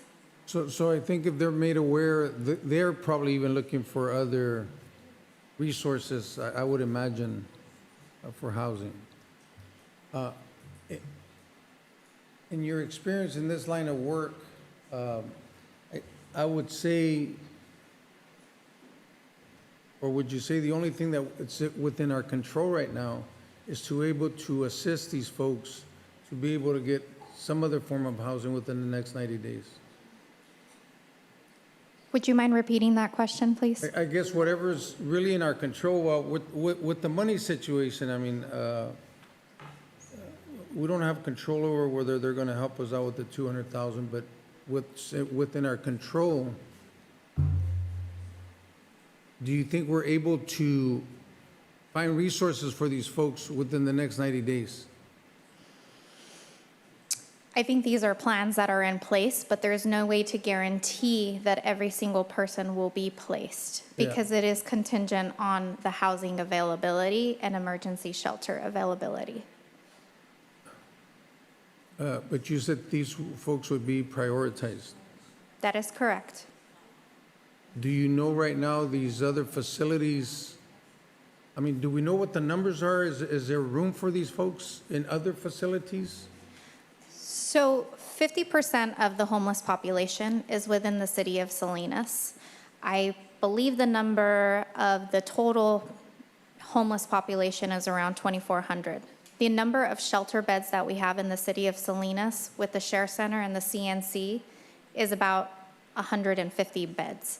So we don't have enough beds for the number of people experiencing homelessness in this current moment. I guess my concern, because we're gonna have to make a serious decision one way or another here, but my concern would be that we were able to sit down and notify these folks, this is what's happening. We need to start looking for something. I hope that's what's happening versus that by November 30th, hey, guess what, guys, we're gonna shut the door. Yes, I can confirm that the housing navigators and case managers at the CNC are actively working on the housing placements with individuals. And since the May meeting, we have been meeting with several different stakeholders to make sure that we're coming up with a plan that is collaborative, that focuses on the different types of placements possible. Getting prioritized and coordinated entry, that's a really big deal. That's our continuum acknowledging that there is a high need here. Our continuum is responsible for San Benito and Monterey County, and so this priority hold is just for the city of Salinas. Yeah. And so it is taking place over Monterey County and San Benito. So they are aware of the urgency, and there is movement in making sure that there's plans in place. To the folks that, hypothetically here right now, because we're gonna vote, let's just suppose I say Barrera votes, well, for the next 4 months, guess what, guys? I'm gonna vote no more money for this program. What happens? There's always a group of individuals that will say, we're inhumane, you guys are kicking people out. How would we answer that?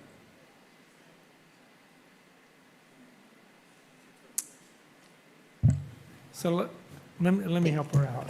Thank That's you. really not a fair question, but it's an important question. So this issue's here because of the funding, lack of funding. What's happened at the national level, what's happening at the state level, it's really constrained and really sucked away some of the funding, some of the resources available moving forward. The city of Salinas has done a remarkable job of trying to stand on more bed space. Keisha talked about Fairview hopefully coming online soon. That's going to bring more beds that are currently not available. There's 2 other home key projects that hopefully over the next couple of years will generate more beds, but it's not going to generate 1,200 beds. It's going to generate maybe over 100, 150 beds. I'm trying to figure out the number, but you're talking about that range. So it's going to give more ability to transition folks, hopefully to permanent housing solutions. But it's just a continuum. So the decision the council has to make right now is if you want to keep this program funded through March, I think March, if we do the full amount, then we have this question again after March. The full year funding is a significant amount. Right now, it would have to be a general fund contribution. Yes. Unless we're able to come up with another funding source, which it doesn't exist today. It doesn't mean it won't exist in a week or 2 weeks or 3 months, but it does not exist today. So you can approach it from buying more time to see if there's more funding available, so getting us through March. You can also say, well, we're trying to get through March because of the inclement weather, but can we focus on a different type of program on inclement weather? So it's not, so we have capacity at night when it gets cold and it's rainy. So you can approach it that way. Maybe it's not $389,000, maybe it's a different amount. So the decision here is if you want buy yourself more time, would things change? Because in March and April, we'll be talking about this program's going to close down unless we give more general fund money. City manager, being that you got involved in that one, thank you for that. But if we buy more time, now we're getting into the inclement weather. Do you understand, is there some kind of emergency funding during those months? I think we can talk about the current program. Maybe Keisha can help me out on that because I know it's hotel vouchers and stuff. That's the way it's been done. I know that Lisa and the team are looking at, can we develop that program a little bit more defined? It's a little different than it was in Santa Cruz. And they had a much different approach to providing inclement weather capacity. That's not the way it's done here, but that doesn't mean that we can't work with the county. The county acknowledges that we maybe need to shift it a little bit. So I don't have a good answer for you now. I have an answer that we're working on it. Well, my last question to you is, sir, I know it falls back on this council, but we got option 1 or 2. In your wisdom, knowing the way you know your business here, are you available for a little bit of a recommendation or no? I'm available for a recommendation. Are you willing to give a recommendation? Well, I'm not going to duck it. I mean, so from speaking about sort of your humane, in heart, right? And some of the questions from the council and it's not an easy decision. So moving forward and getting us through the inclement weather, I would say if that's what you do, I am going to be hard pressed to recommend additional funding. We would tap contingencies for 389 if the continuum of care gives it the 200,000. If it doesn't give it the 200,000, then we're coming back and saying, are you willing to provide the additional 200,000? At that point, I'm going to start saying, maybe we need to pivot and we need to work on, can we develop a different type of program for inclement weather that's not $589,000? And then can we work on really getting Fairview, getting the other 2 projects up and running? Because we're going to need funding for that. Yeah. Right now, there is not funding that we can see in the short term. So if you want to if you do want to do it to buy us a little more time, we're closing down in March. So we need to start that. We just need to acknowledge that reality and start pivoting. If the continuum of care does not give us the $200,000, then I'm then I would recommend that you direct us to start working on an inclement weather program and start working, like Keishla said, to try to place these individuals to the best that are available. Thank you. Andrew? I think you spoke to Fairview, so we don't have a time frame for Fairview? Is that what I understood? No, Councilmember, we're still in the middle of negotiations with the state Attorney General's office and HCD with respect to the ongoing litigation. Okay, and so, do we know the makeup of the people that are currently in the Share Center? You know, families to single folks to... It's a combination of both, individuals and families. So they have certain dorms that are set aside for families and certain, dorm areas that are for single individuals. Yeah, I just can't imagine, being on a wait list for so long and then, you're a family and you're the next person there and all of a sudden there's 50 more people in front of you. And I know a lot of those residents, it's not like they're cycling in and out there because housing issue, right? It's not like we have a bunch of available housing. Those are all my questions. Okay, thank you. All right, let's go out to the public.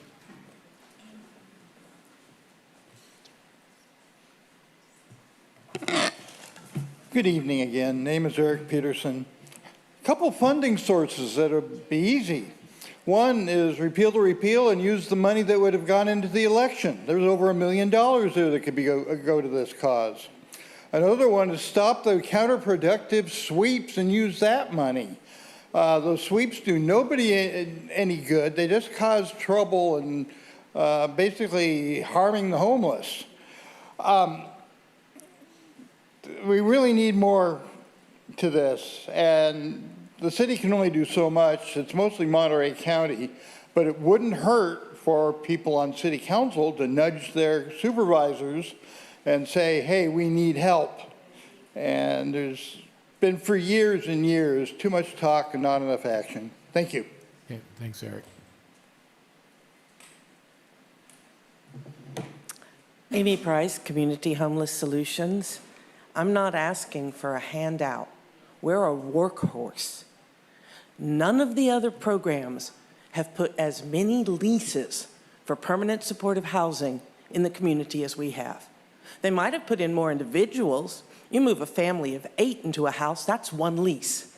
Every person we move from Chinatown Navigation Center is a lease. We're averaging a person a week for years. And when we started, we had 15 beds. And it wasn't a person a week back then. We get better, stronger, faster every single year. We found out in May that this was on the chopping block. It's been 3 months, and we've already worked to leverage almost $250,000. I'm not asking you to pay for this for the next 10 years. I'm asking you to give us until March to see what else we can leverage. We met with the mayor. We had an issue with our permanent supportive housing. We got properties when Fort Ord was decommissioned. We've owned them 25 years. Guess what? They all need roofs, paint, sealant. That's a massive capital campaign. We started on it last year. This is not good times for raising money for homelessness. We've raised $750,000 already. If you give us a chance to keep your best producing shelter in terms of housing individuals who've been chronically homeless, you give us a chance and let us see what we can do.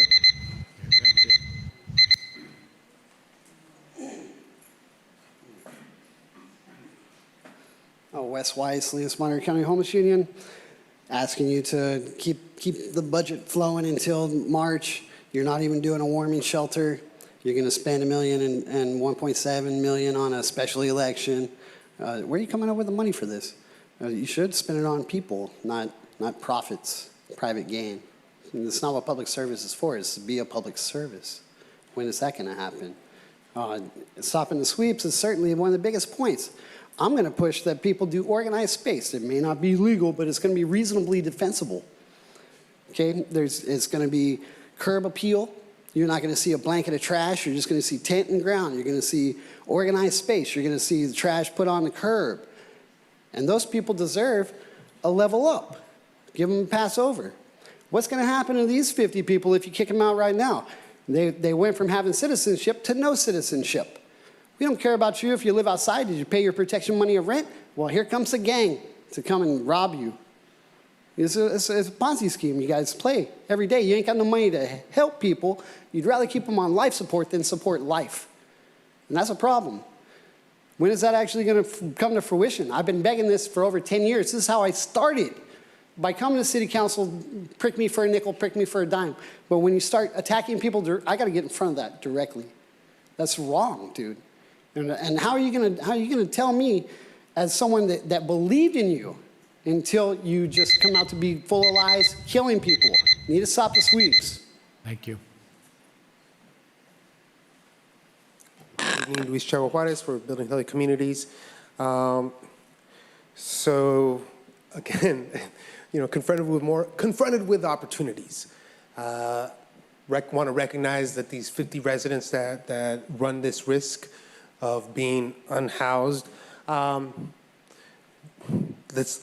Let's take this opportunity now to identify this as that much needed investment in our most vulnerable. You have 50 very vulnerable residents of Salinas. And of course, it sounds like more of a discussion with our county electeds.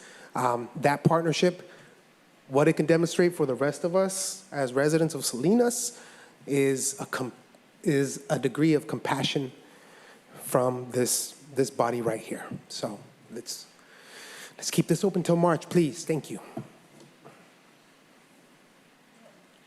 Good afternoon again. My name is George Villa. I'm here with Meatball Organization. I'm the Policy and Program Manager.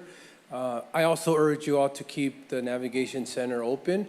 I know it's a very hard decision, as you mentioned, but they're doing amazing work there. The organization that I work with has been going there for several years now to do record reclassification for those that have been punitively sentenced for nonviolent offenses, where they're actually able to stay out of jail, clear their records, get a job. And I also know that they create there's a safe space there where they offer showers, warm food. Even when we go and do presentations there, the staff is very friendly. There's always volunteers from CSUMB students, from the Learning Center.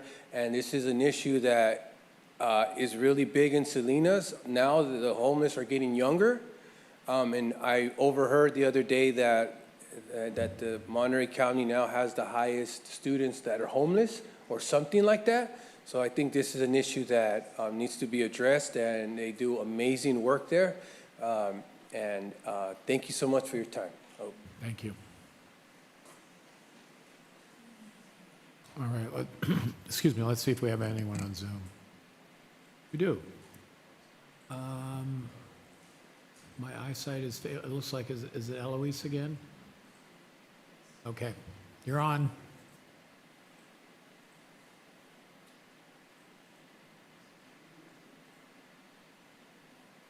So, yeah, this is Eloise Shem calling.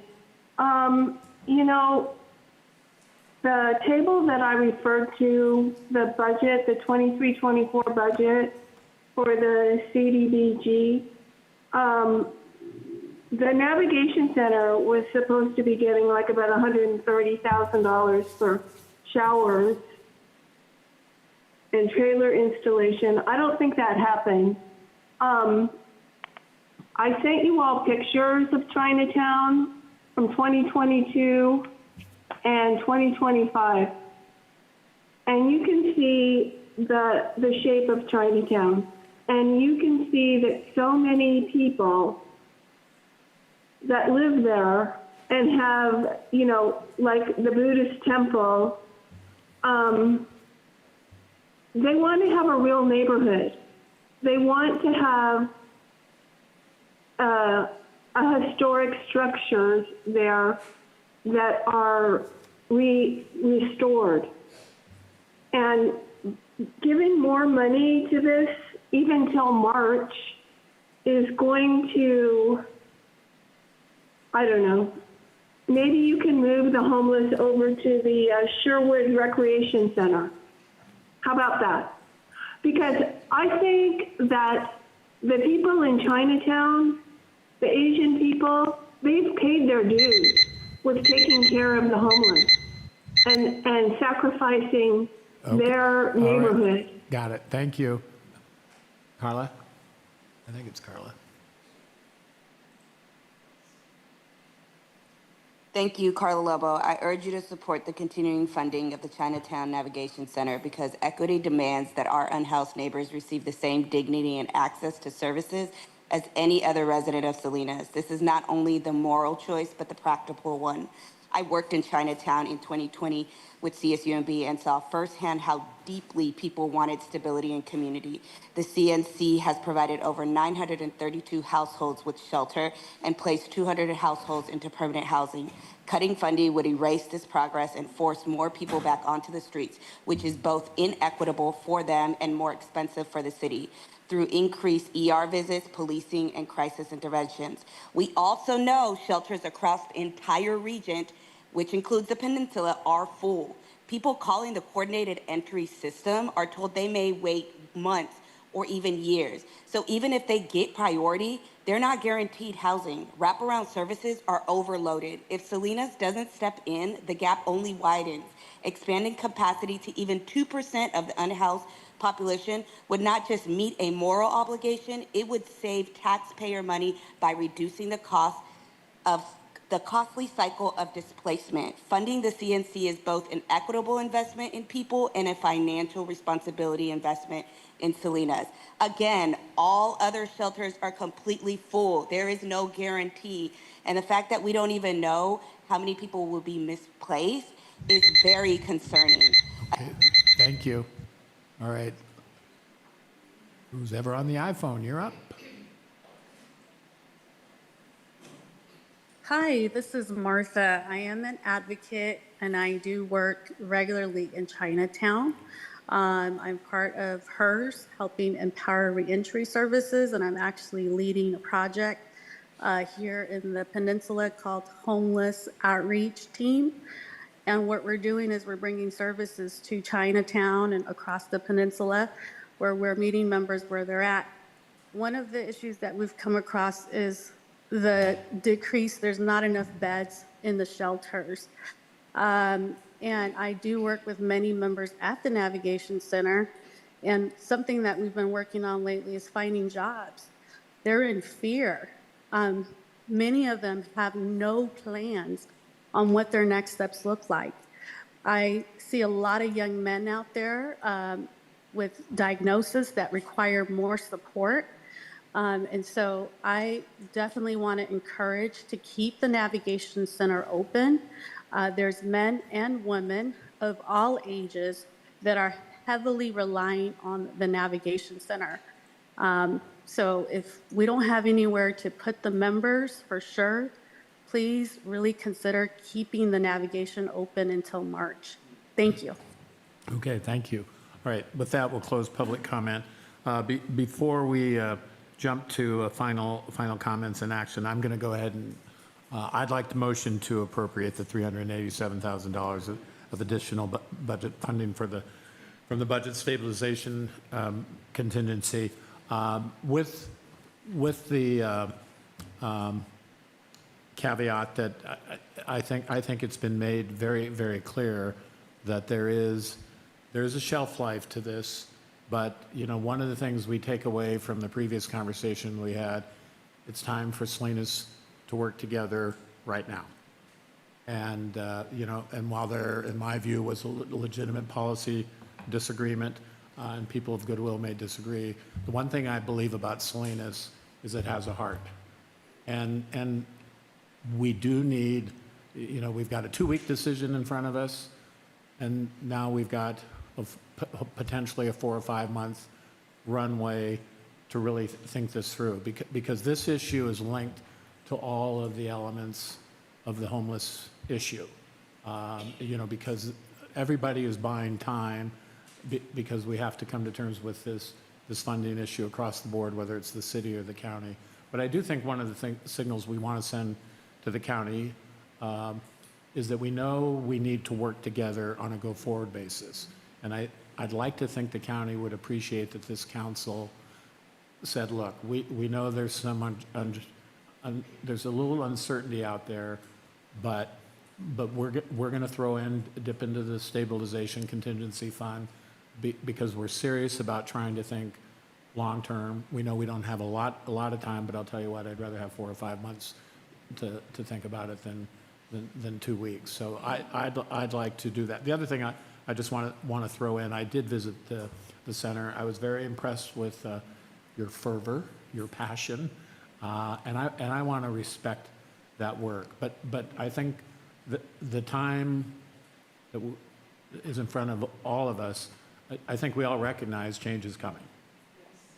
But I think you certainly made your case that day, and I understood that and appreciated it. But the one thing I do believe, and again, people of goodwill may differ on how you deal with encampments and that sort of thing, and that's a tough conversation.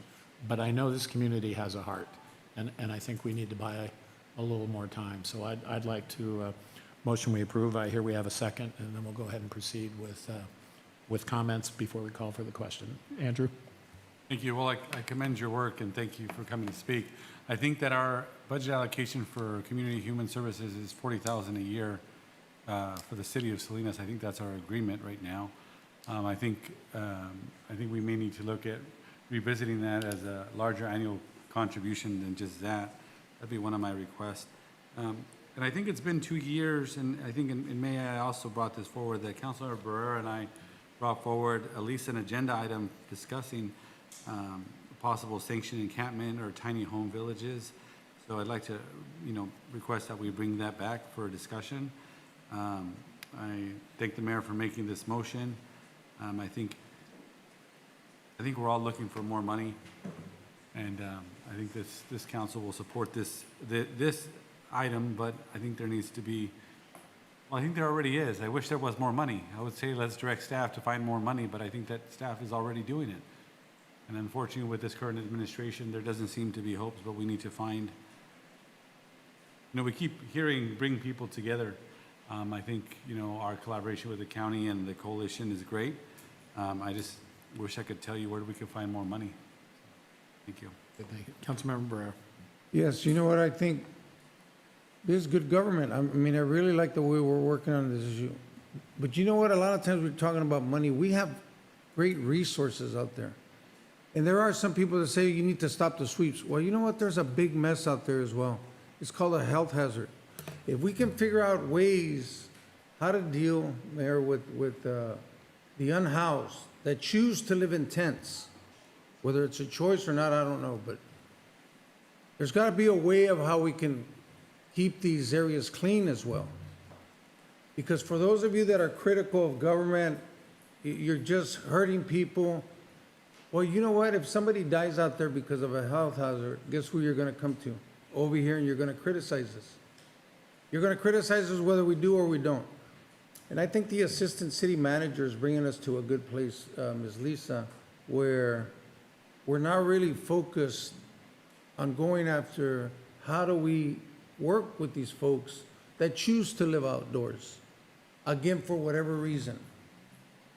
I think in a collaborative effort, we got to figure out how we can come together, however that looks, but it's not always about money. It's really about communication. A few years back, and I'll shut up with this, in Chinatown, there was a group of unhoused people that came and told the city government how they would like to manage themselves in a little area, govern themselves. But you know what we did? We put it to the side because we were too nervous about it. Instead of listening how they would like to see it, they said we would be willing to govern ourselves and make sure it stays clean. I think there's something there. So, Mayor, thank you. Worth noting. Jose? Thank you, Mayor. Just want to start off by thanking the folks at the Chinatown Navigation Center for the work that you guys do. Again, want to reiterate the thanks to Lisa Murphy and Mark Gallegos from the Community Development Department for taking me and Councilmember De La Rosa on a tour of all the homeless services that we provide here at the City of Salinas, or that we support financially. That really provided a more on-the-ground perspective of what our unhoused population goes through and the challenges and the complexities of the continuum of care and wraparound services, because just because we call them wraparound services doesn't mean that they naturally wrap around and naturally come together, right? It takes a lot of work, it takes a lot of manpower. So happy to support this today. I definitely think that moving forward, we will have to explore more sustainable sources of funding, but raising $750,000 in less than a year is no short feat. So I have no shortage of confidence and faith that you guys will be able to meet your goals and will be able to continue to maintain operations of the Chinatown Navigation Center. But the one comment that I will make is, in our background, we see that, in March 2020, following its closure by the Franciscan Workers of Junipero Serra, right? And I would really encourage our faith community to really leverage this as an opportunity to get involved, because this center was started by a faith group, and I think this is an opportunity for the faith community to really step up to the plate and live out what it means to walk in the steps of Jesus. Thank you. Aurelio. I'm not too sure if I heard a second, but if not, I would. Okay, there was a second. Okay, I just wanted to make sure. We're already up to a third. We're up to a third. Okay, third. Yes, I will be supporting this motion. I was worried about the months of December and January, probably more so January. I think we know January is pretty bad in terms of inclement weather. Usually there's maybe about 5 days or 7 days of like sunshine, and then it's rain, rain, rain. And I know that it does continue into February. And if we can keep it open while we continue to find other funding resources and collaborate with the nonprofit sector and see what leverage we can put on the Board of Supervisors to also step in. I know that quite often it feels like in terms of our homeless community, like we're not necessarily the experts in that area, and we really need our county to be creative and innovative in finding solutions. And I'll close with, again, supporting the motion by Mayor Donahue. Thank you. Okay, thank you, Aurelio. Gloria? Yes, thank you, Mayor. I want to thank the staff for coming from the Navigation Center, and I want to also thank you for that day that we went out to visit the Navigation Center, and thank you for all your hard work. And I want to thank our staff. I want to thank our SORT team, because we also were able to meet with them. And as you well know, it's not easy to have this type of job that you're doing out there, and kudos to all of you. But I want to say I'm so glad that, that I think my council members this evening, that we're going to support the Navigation Center. And yes, because I have to tell you, we're just moving people. We need to house them. And that's our vision, is to create housing, permanent housing, right? I think every agency that is in Monterey County, that is the vision of everyone, for everyone to have housing. So to close the Navigation Center and to have people not feel secure that they have a place to go. I know we have all these resources, and thank you. Thank you for the wonderful explanation you gave us and resources. Yes, there's a lot of agencies, but there's a waiting list for everything. We do have to wait, but I really want to commend all of you for being here, the public that's here, and that, I was ready to make the motion, but thank you to my colleagues, and yes, thank you. Margaret? I support the mayor's motion as well. I look at it like we are definitely buying time, and I think that's the right thing to do. I think there's a lot of work being done right now to try to get people into different housing situations from that center, and I appreciate those efforts being done, but it's not going to happen as quickly as we'd like it to. So I am really happy to hear that we are looking at other solutions, and I would direct staff to work on some inclement weather plans that are less expensive. I think that was what city manager suggested, so I support that. And I think there needs to be a lot of coordination between the city and the county. This is a city, county, state, national problem that we all need to work together to come up with creative solutions and innovative solutions. I commend the work of CHS. I know how hard you're working, and thank you for all your efforts. To our staff for supporting them, and there's obviously a lot of collaboration that's happening around unhoused, and we need to continue to do that. And so I firmly support the decision to keep it open through March of 2026. Thank you. All right, Patty, why don't we call for the question, see how we do? Councilmember Barajas? Yes. Councilmember Barrera? Yes. Councilmember Diorigo? Yes. Councilmember De La Rosa? Yes. Councilmember Salazar? Yes. Councilmember Sandoval? Yes. Mayor Donahue? Yes. Motion passes. All right, very good. Thank you, everyone. All right, well, we went out of order, but apparently we still have a consent agenda to consider. So we're gonna consider it. All right, so matters listed under the consent agenda may be enacted by one motion unless a member of the council requests a separate vote or discuss. Members of the public may comment on the consent items collectively during their public comment. So before we proceed to public comment, can I see if anybody would like any item pulled?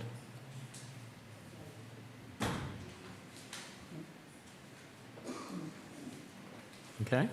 There's a record. Hurry. So moved. That's it. So done. moved. You have no chance to So moved. reconsider. So moved. Nope, cheat. You're not in the No game. motion? So, all right. Let's see it. Public, you want in on this?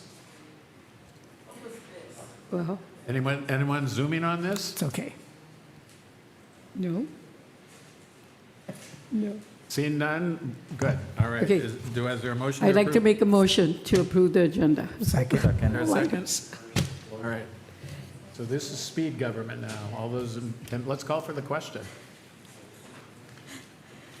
Thank you, Mayor. I'll go ahead and call for the question. And just as a reminder to the council, this is excluding item 343, which was the award of the Sherwood Recreation Center building improvements. So consent, calling for the vote on the remaining consent agenda items. Councilmember Barajas? Yes. Councilmember Barrera? Yes. Councilmember Diorigo? Yes. Councilmember De La Rosa? Yes. Councilmember Salazar? Yes. Councilmember Sandoval? Mayor Donahue? Yes. Motion passes. What just happened?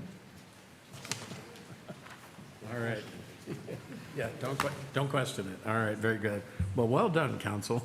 All right, with that, we will proceed to council member reports, appointments, and future agenda items. Andrew, why don't you start us off? Sure, thank you very much. I had an opportunity to attend Steinbeck Rotary.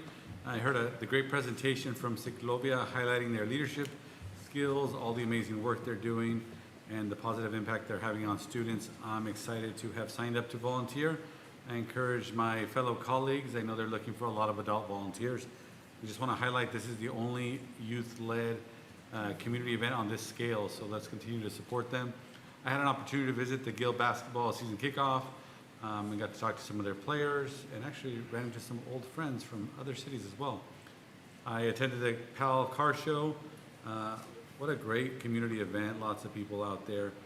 Attended the Rancho San Juan Jamboree, enjoyed wonderful event, lots of teams from all over the Monterey County. Congratulations to the Rancho football team as well as the Rancho San Juan band team. They all did great.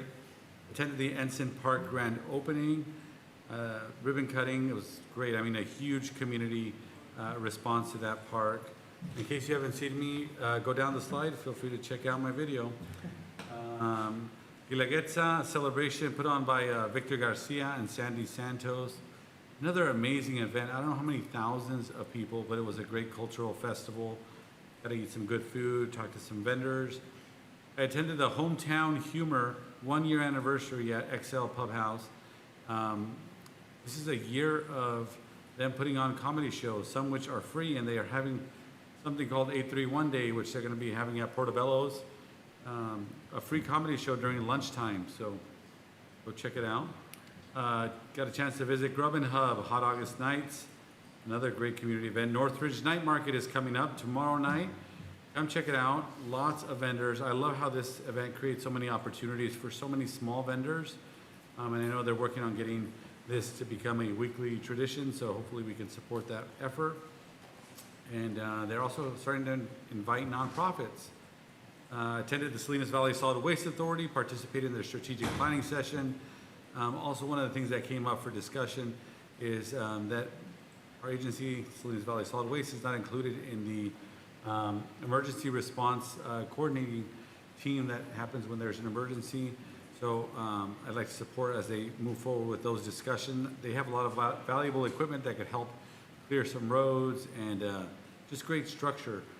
So they could be a valuable asset, especially in the beginning stages of emergencies. I attended Monterey Bay Air Resource District. There is a great new tool. It's a California heat map tool, which has a lot of valuable data as well. And they still have a lot of grant opportunities. If you're a landscaper out there, or even if you just have a lawnmower at home, they have a lot of grant opportunities to upgrade your equipment to electric and help save the environment at the same time.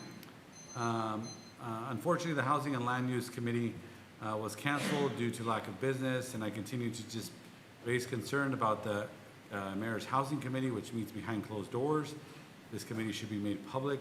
I heard that there's a lot of good work happening behind the scenes, but I'm formally requesting, I want to see the agendas, notes, and outcomes of that committee meeting.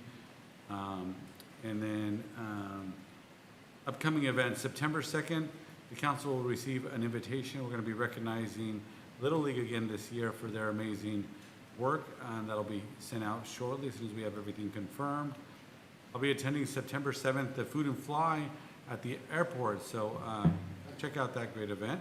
September 10, I am hosting, along with some residents, a small business feedback meeting at Northridge Mall at 6 p.m.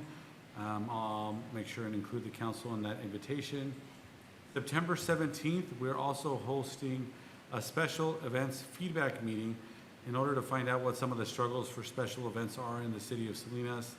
So we're inviting some special event coordinators or people who maybe have tried to create some special events, find out what they're hosting with the goal to come up with some solutions in the future.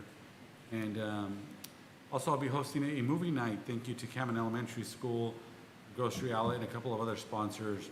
And I'll be posting the details shortly. And just a big thank you as I'm continuing to grow a team of residents from all districts, helping coordinate all these special events and outreach opportunities for our community. Just really stepping up to fill the gaps when sometimes we have to wait a while for the city to react. It sounds like there's a large opportunity for community to get together and bring some solutions and work together. Thank you. Member Barrera. Busy. I want to commend Jonathan, the business owner of the Flying Artichoke Restaurant. Celebrated 10 years of good food over there at the airport, celebrating their new patio. And also a big shout out to Police Officer Danny Garcia. Did a remarkable job with the Pell Car Show. And you know what, I think we need to steal the billboard from Soledad because it's happening in Salinas. There's a lot of events happening and good things. Thank you. And Jose? Thank you, Mayor. I recently had the opportunity to attend a conference up in Palo Alto for the Santa Clara County LGBTQ Public Leadership Summit hosted by the LGBTQ Victory Institute. They're a nationwide organization that focuses on empowering LGBTQ individuals to run for office and serve in government. It was really inspiring to be in a room full of people committed to building a future where other queer individuals are heard, valued, and represented at every level of government. The stories, experiences, and energy reminded me of why representation matters, not just for today, but for the generations that come after us. And I really walked away feeling very energized and hopeful about the future that we can build together, one that's more inclusive and reflective of our diverse communities. I also want to point out the flags that I have here now at my seat on the council. Want to recognize that August is recognized by the state of California as Transgender History Month. And I want to read you guys very briefly some notes on transgender history here in California. So here in the Northern Bay Area region, our region has long been a cornerstone of transgender activism and visibility. from Compton's cafeteria uprising in the San Francisco Tenderloin in 1966, led by transgender women who demanded dignity and safety years before Stonewall, to the countless grassroots organizations that continue to fight for justice. Our history is rooted in courage and collective action. A little bit closer to home, Monterey County has been shaped by transgender leaders and advocates who work every day to expand access to healthcare, protect LGBTQ youth, and ensure that all residents can live authentically and free from discrimination. Groups like the Monterey County LGBTQ+ Collective, the Epicenter, and local health providers such as the Nido Clinic at the Natividad Medical Health Center, which provides life-saving, boring ways that I, as a council member, can continue to communicate and engage with my district residents more effectively in an ongoing manner. Also want to point out, I had the opportunity to attend the Salinas Valley Basin Groundwater Sustainability Agency Board of Directors meeting last week, and want to report back that I was recently appointed to serve on the executive committee on that board. Ooh. So look forward to adding those to my calendar as well. Also had an opportunity to attend the Salinas Airport event last week, hosted in collaboration with the Salinas Valley Chamber of Commerce over at the Flying Artichoke. There's some really neat stuff happening in the pipeline at the airport. Very much encourage all of you all to take a tour out with Airport Manager Nelson out in the airport. Also had an opportunity to attend like most of my colleagues, the Ensign Community Park grand opening and the Guelaguetza, and I got to try some memelitas for the first time, which was a very good treat to have. And also want to point out that the Housing and Land Use Committee did indeed have a meeting. You just didn't show up to that meeting. And also want to point out that I do have a community cleanup scheduled for Saturday, September 20th, with the location to be announced, so keep an eye out for that. And to close out tonight, I would like to request city staff bring back a plan to the City Council on coordination with the County of Monterey for development of a, quote, Alisal Arch, end quote, similar to the Salinas here, Arch buddy. on Main Street. The plan should include plans for a community engagement process, proposed locations, projected costs, funding, and partnerships. And I would like this to be presented to the City Council within 90 days. I would like support from my colleagues on this request. Yes. Sure. I'm your buddy. Thank you. Okay. Let me just start off by disclosing, mine might be long as well. Let's see, going back to August 13th, just want to thank Anthem Christian School for inviting me to their Welcome Back to School. Salinas Fire Department was there. Want to thank them for the invitation. Great bunch of students there, very humble staff. Thank you for the invite. Also on August 24th, also attended the Gill Basketball Academy 17-year celebration at Toro Park. Great to see that they're still running strong, stronger than ever. Also, back in August 14th, I had an opportunity to meet with the assistant to the city manager, Jose Ariola. This was regarding just some local district needs and meeting some of our resident concerns. Just want to thank him for taking the time out to follow up on those district needs and resident concerns. Also on August 17th, I had an opportunity to attend the Ensign Park grand opening. If you haven't been there, I'm going to plug it, 99 La Posada Drive, Salinas, California, 93906. I'd like to thank Luis Ramirez with the Ohlone Castellonian Insular Nation for blessing of the land. Also, again, just can't reiterate enough our gratitude to the Big Sur Land Trust for all their work in bringing this park to fruition. Also, had an opportunity to meet with, again, a city manager regarding a particular constituent in District 6 regarding Pennsylvania Road and some issues there regarding like landscaping and traffic. Also had an opportunity on August 19th, 2025 to attend the Housing and Land Use Committee meeting. Also again on the 21st, had an opportunity to meet with our city manager and assistant to city manager, again regarding local resident and district needs and concerns. Thank you for meeting with me. August 25th, also was able to attend the Salinas Police Activities Car Show. Can't wait till next year. If they like to do any more, keep it up. And then earlier this week, just want to thank again our city manager, assistant city manager Lisa Murphy, and city attorney Chris Callahan for always briefing us and getting us ready for these council meetings. As you can see, we're able to get to our consent calendar without having to pull everything for comment. Two more things. Bronda Road, the roundabout construction. I was forwarded an email from County Supervisor Glenn Church regarding some of the construction going on. I was able to speak with McKinnon Elementary School Principal Alicea.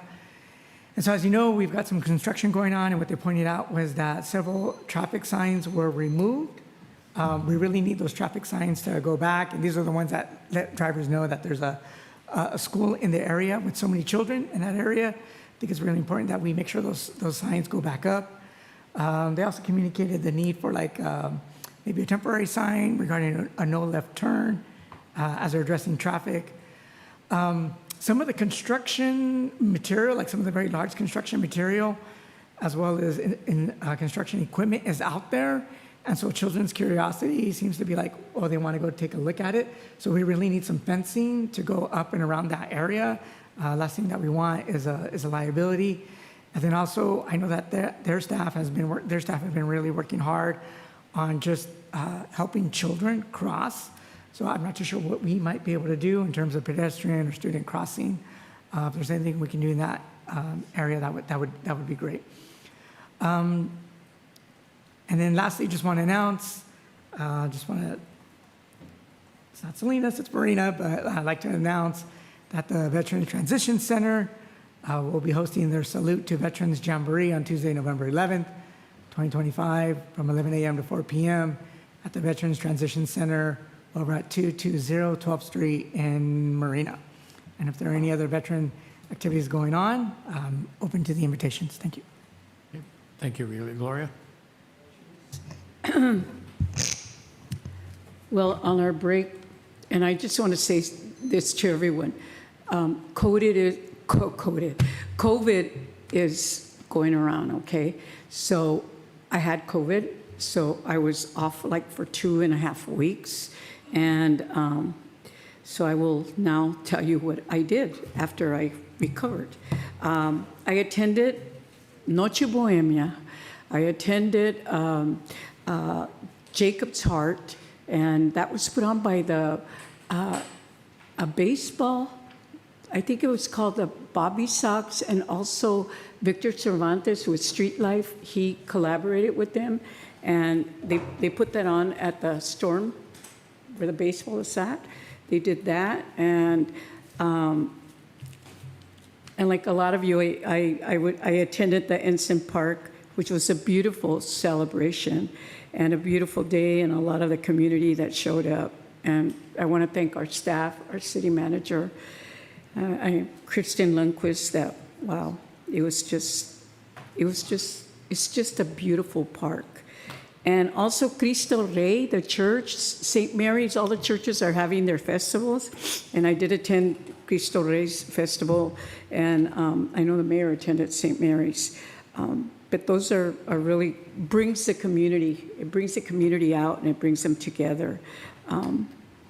Also, I attended the we had a strategic planning meeting, and also a board meeting for the Solid Waste Authority. And yes, when they talked about the emergency part of the strategic plan, I was very impressed to hear when there is an emergency, what they are responsible on doing, and bringing the big trucks to clean up the streets and all that. So that was very, very informative to me. And then I attended the Community Human Services meeting, the board meeting. And for a future agenda item, I would like to have them come and present and just let the rest of the council know all the programs that they have. I'm very impressed with all the programs that they have. And I think that we would benefit from hearing that. Also, let's see. Well, I attended the PAL Car Show, and that was, wow. That was I a great car show. It brought a lot of community members out. It was a beautiful afternoon, and I was really impressed the way they did the trophies with different categories of cars and everything. So a lot of participation, and to all the sponsors and to Danny Garcia that put it on. So that's my report. Thank you, Gloria. Margaret? All right. Cheers to Ensign Park. I think we covered that well. I think my best part was watching the skateboarders and the dogs in the park. I thought that was fantastic. I attended an event at the Active Senior Center where they dedicated a song to Salinas, and it's basically like I Love You California, but it's I Love You Salinas. So I'm going to send you all a copy of it. It was really, really cute, really cheerful.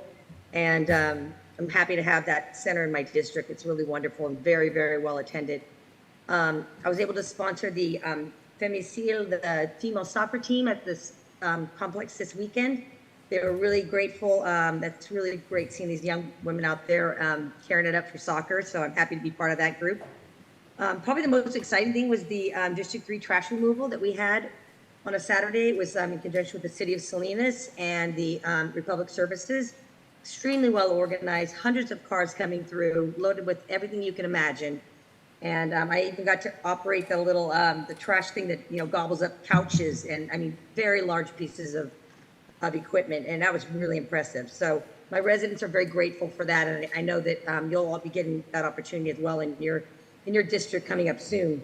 The 50th anniversary of the Steinbeck House happened, and there was a chamber ribbon cutting, and I had the opportunity to meet some of the women that have been there for a very long time. They call themselves mature.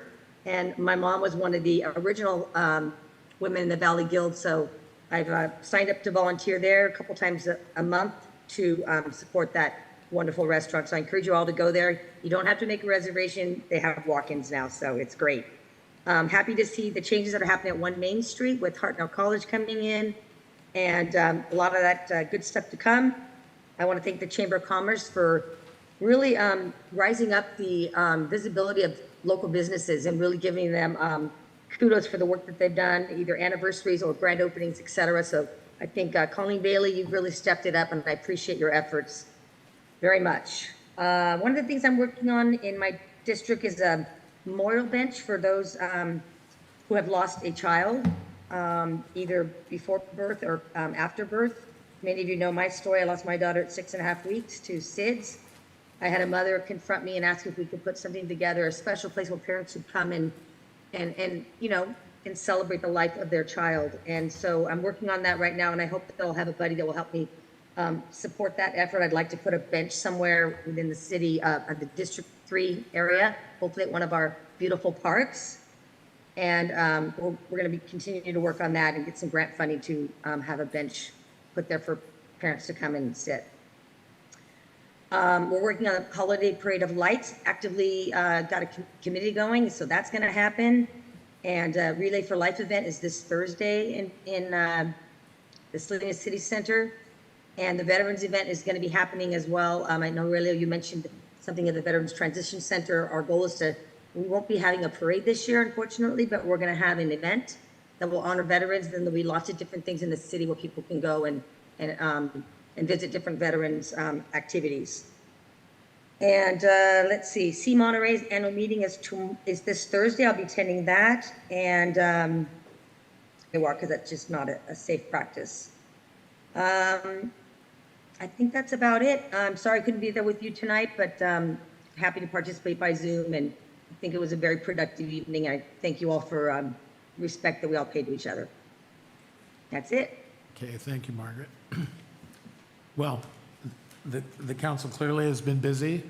I attended some or many of the events that you've heard as well, but I think we heard tonight we've got work to do, and it begins right now. So I won't belabor with any additional comments, and the meeting's adjourned. Thank you. Yes, but before we leave, this is a very appropriate moment of silence. So, Chris. Yeah, thank you, Mayor and Council. So a former member of the City Attorney's Office, Michael Umutalapassy, he was with my office for 7 years, did a lot of great work. particularly during the first Trump administration in terms of defense of DACA and other things and getting the city involved in amicus litigation there. So we were very proud of that work, and he was also a very close friend. He was most recently the city attorney for the city of Milpitas, and he recently passed, leaving behind a wife and a very young boy. So very sad of that, and thank you for this moment of silence.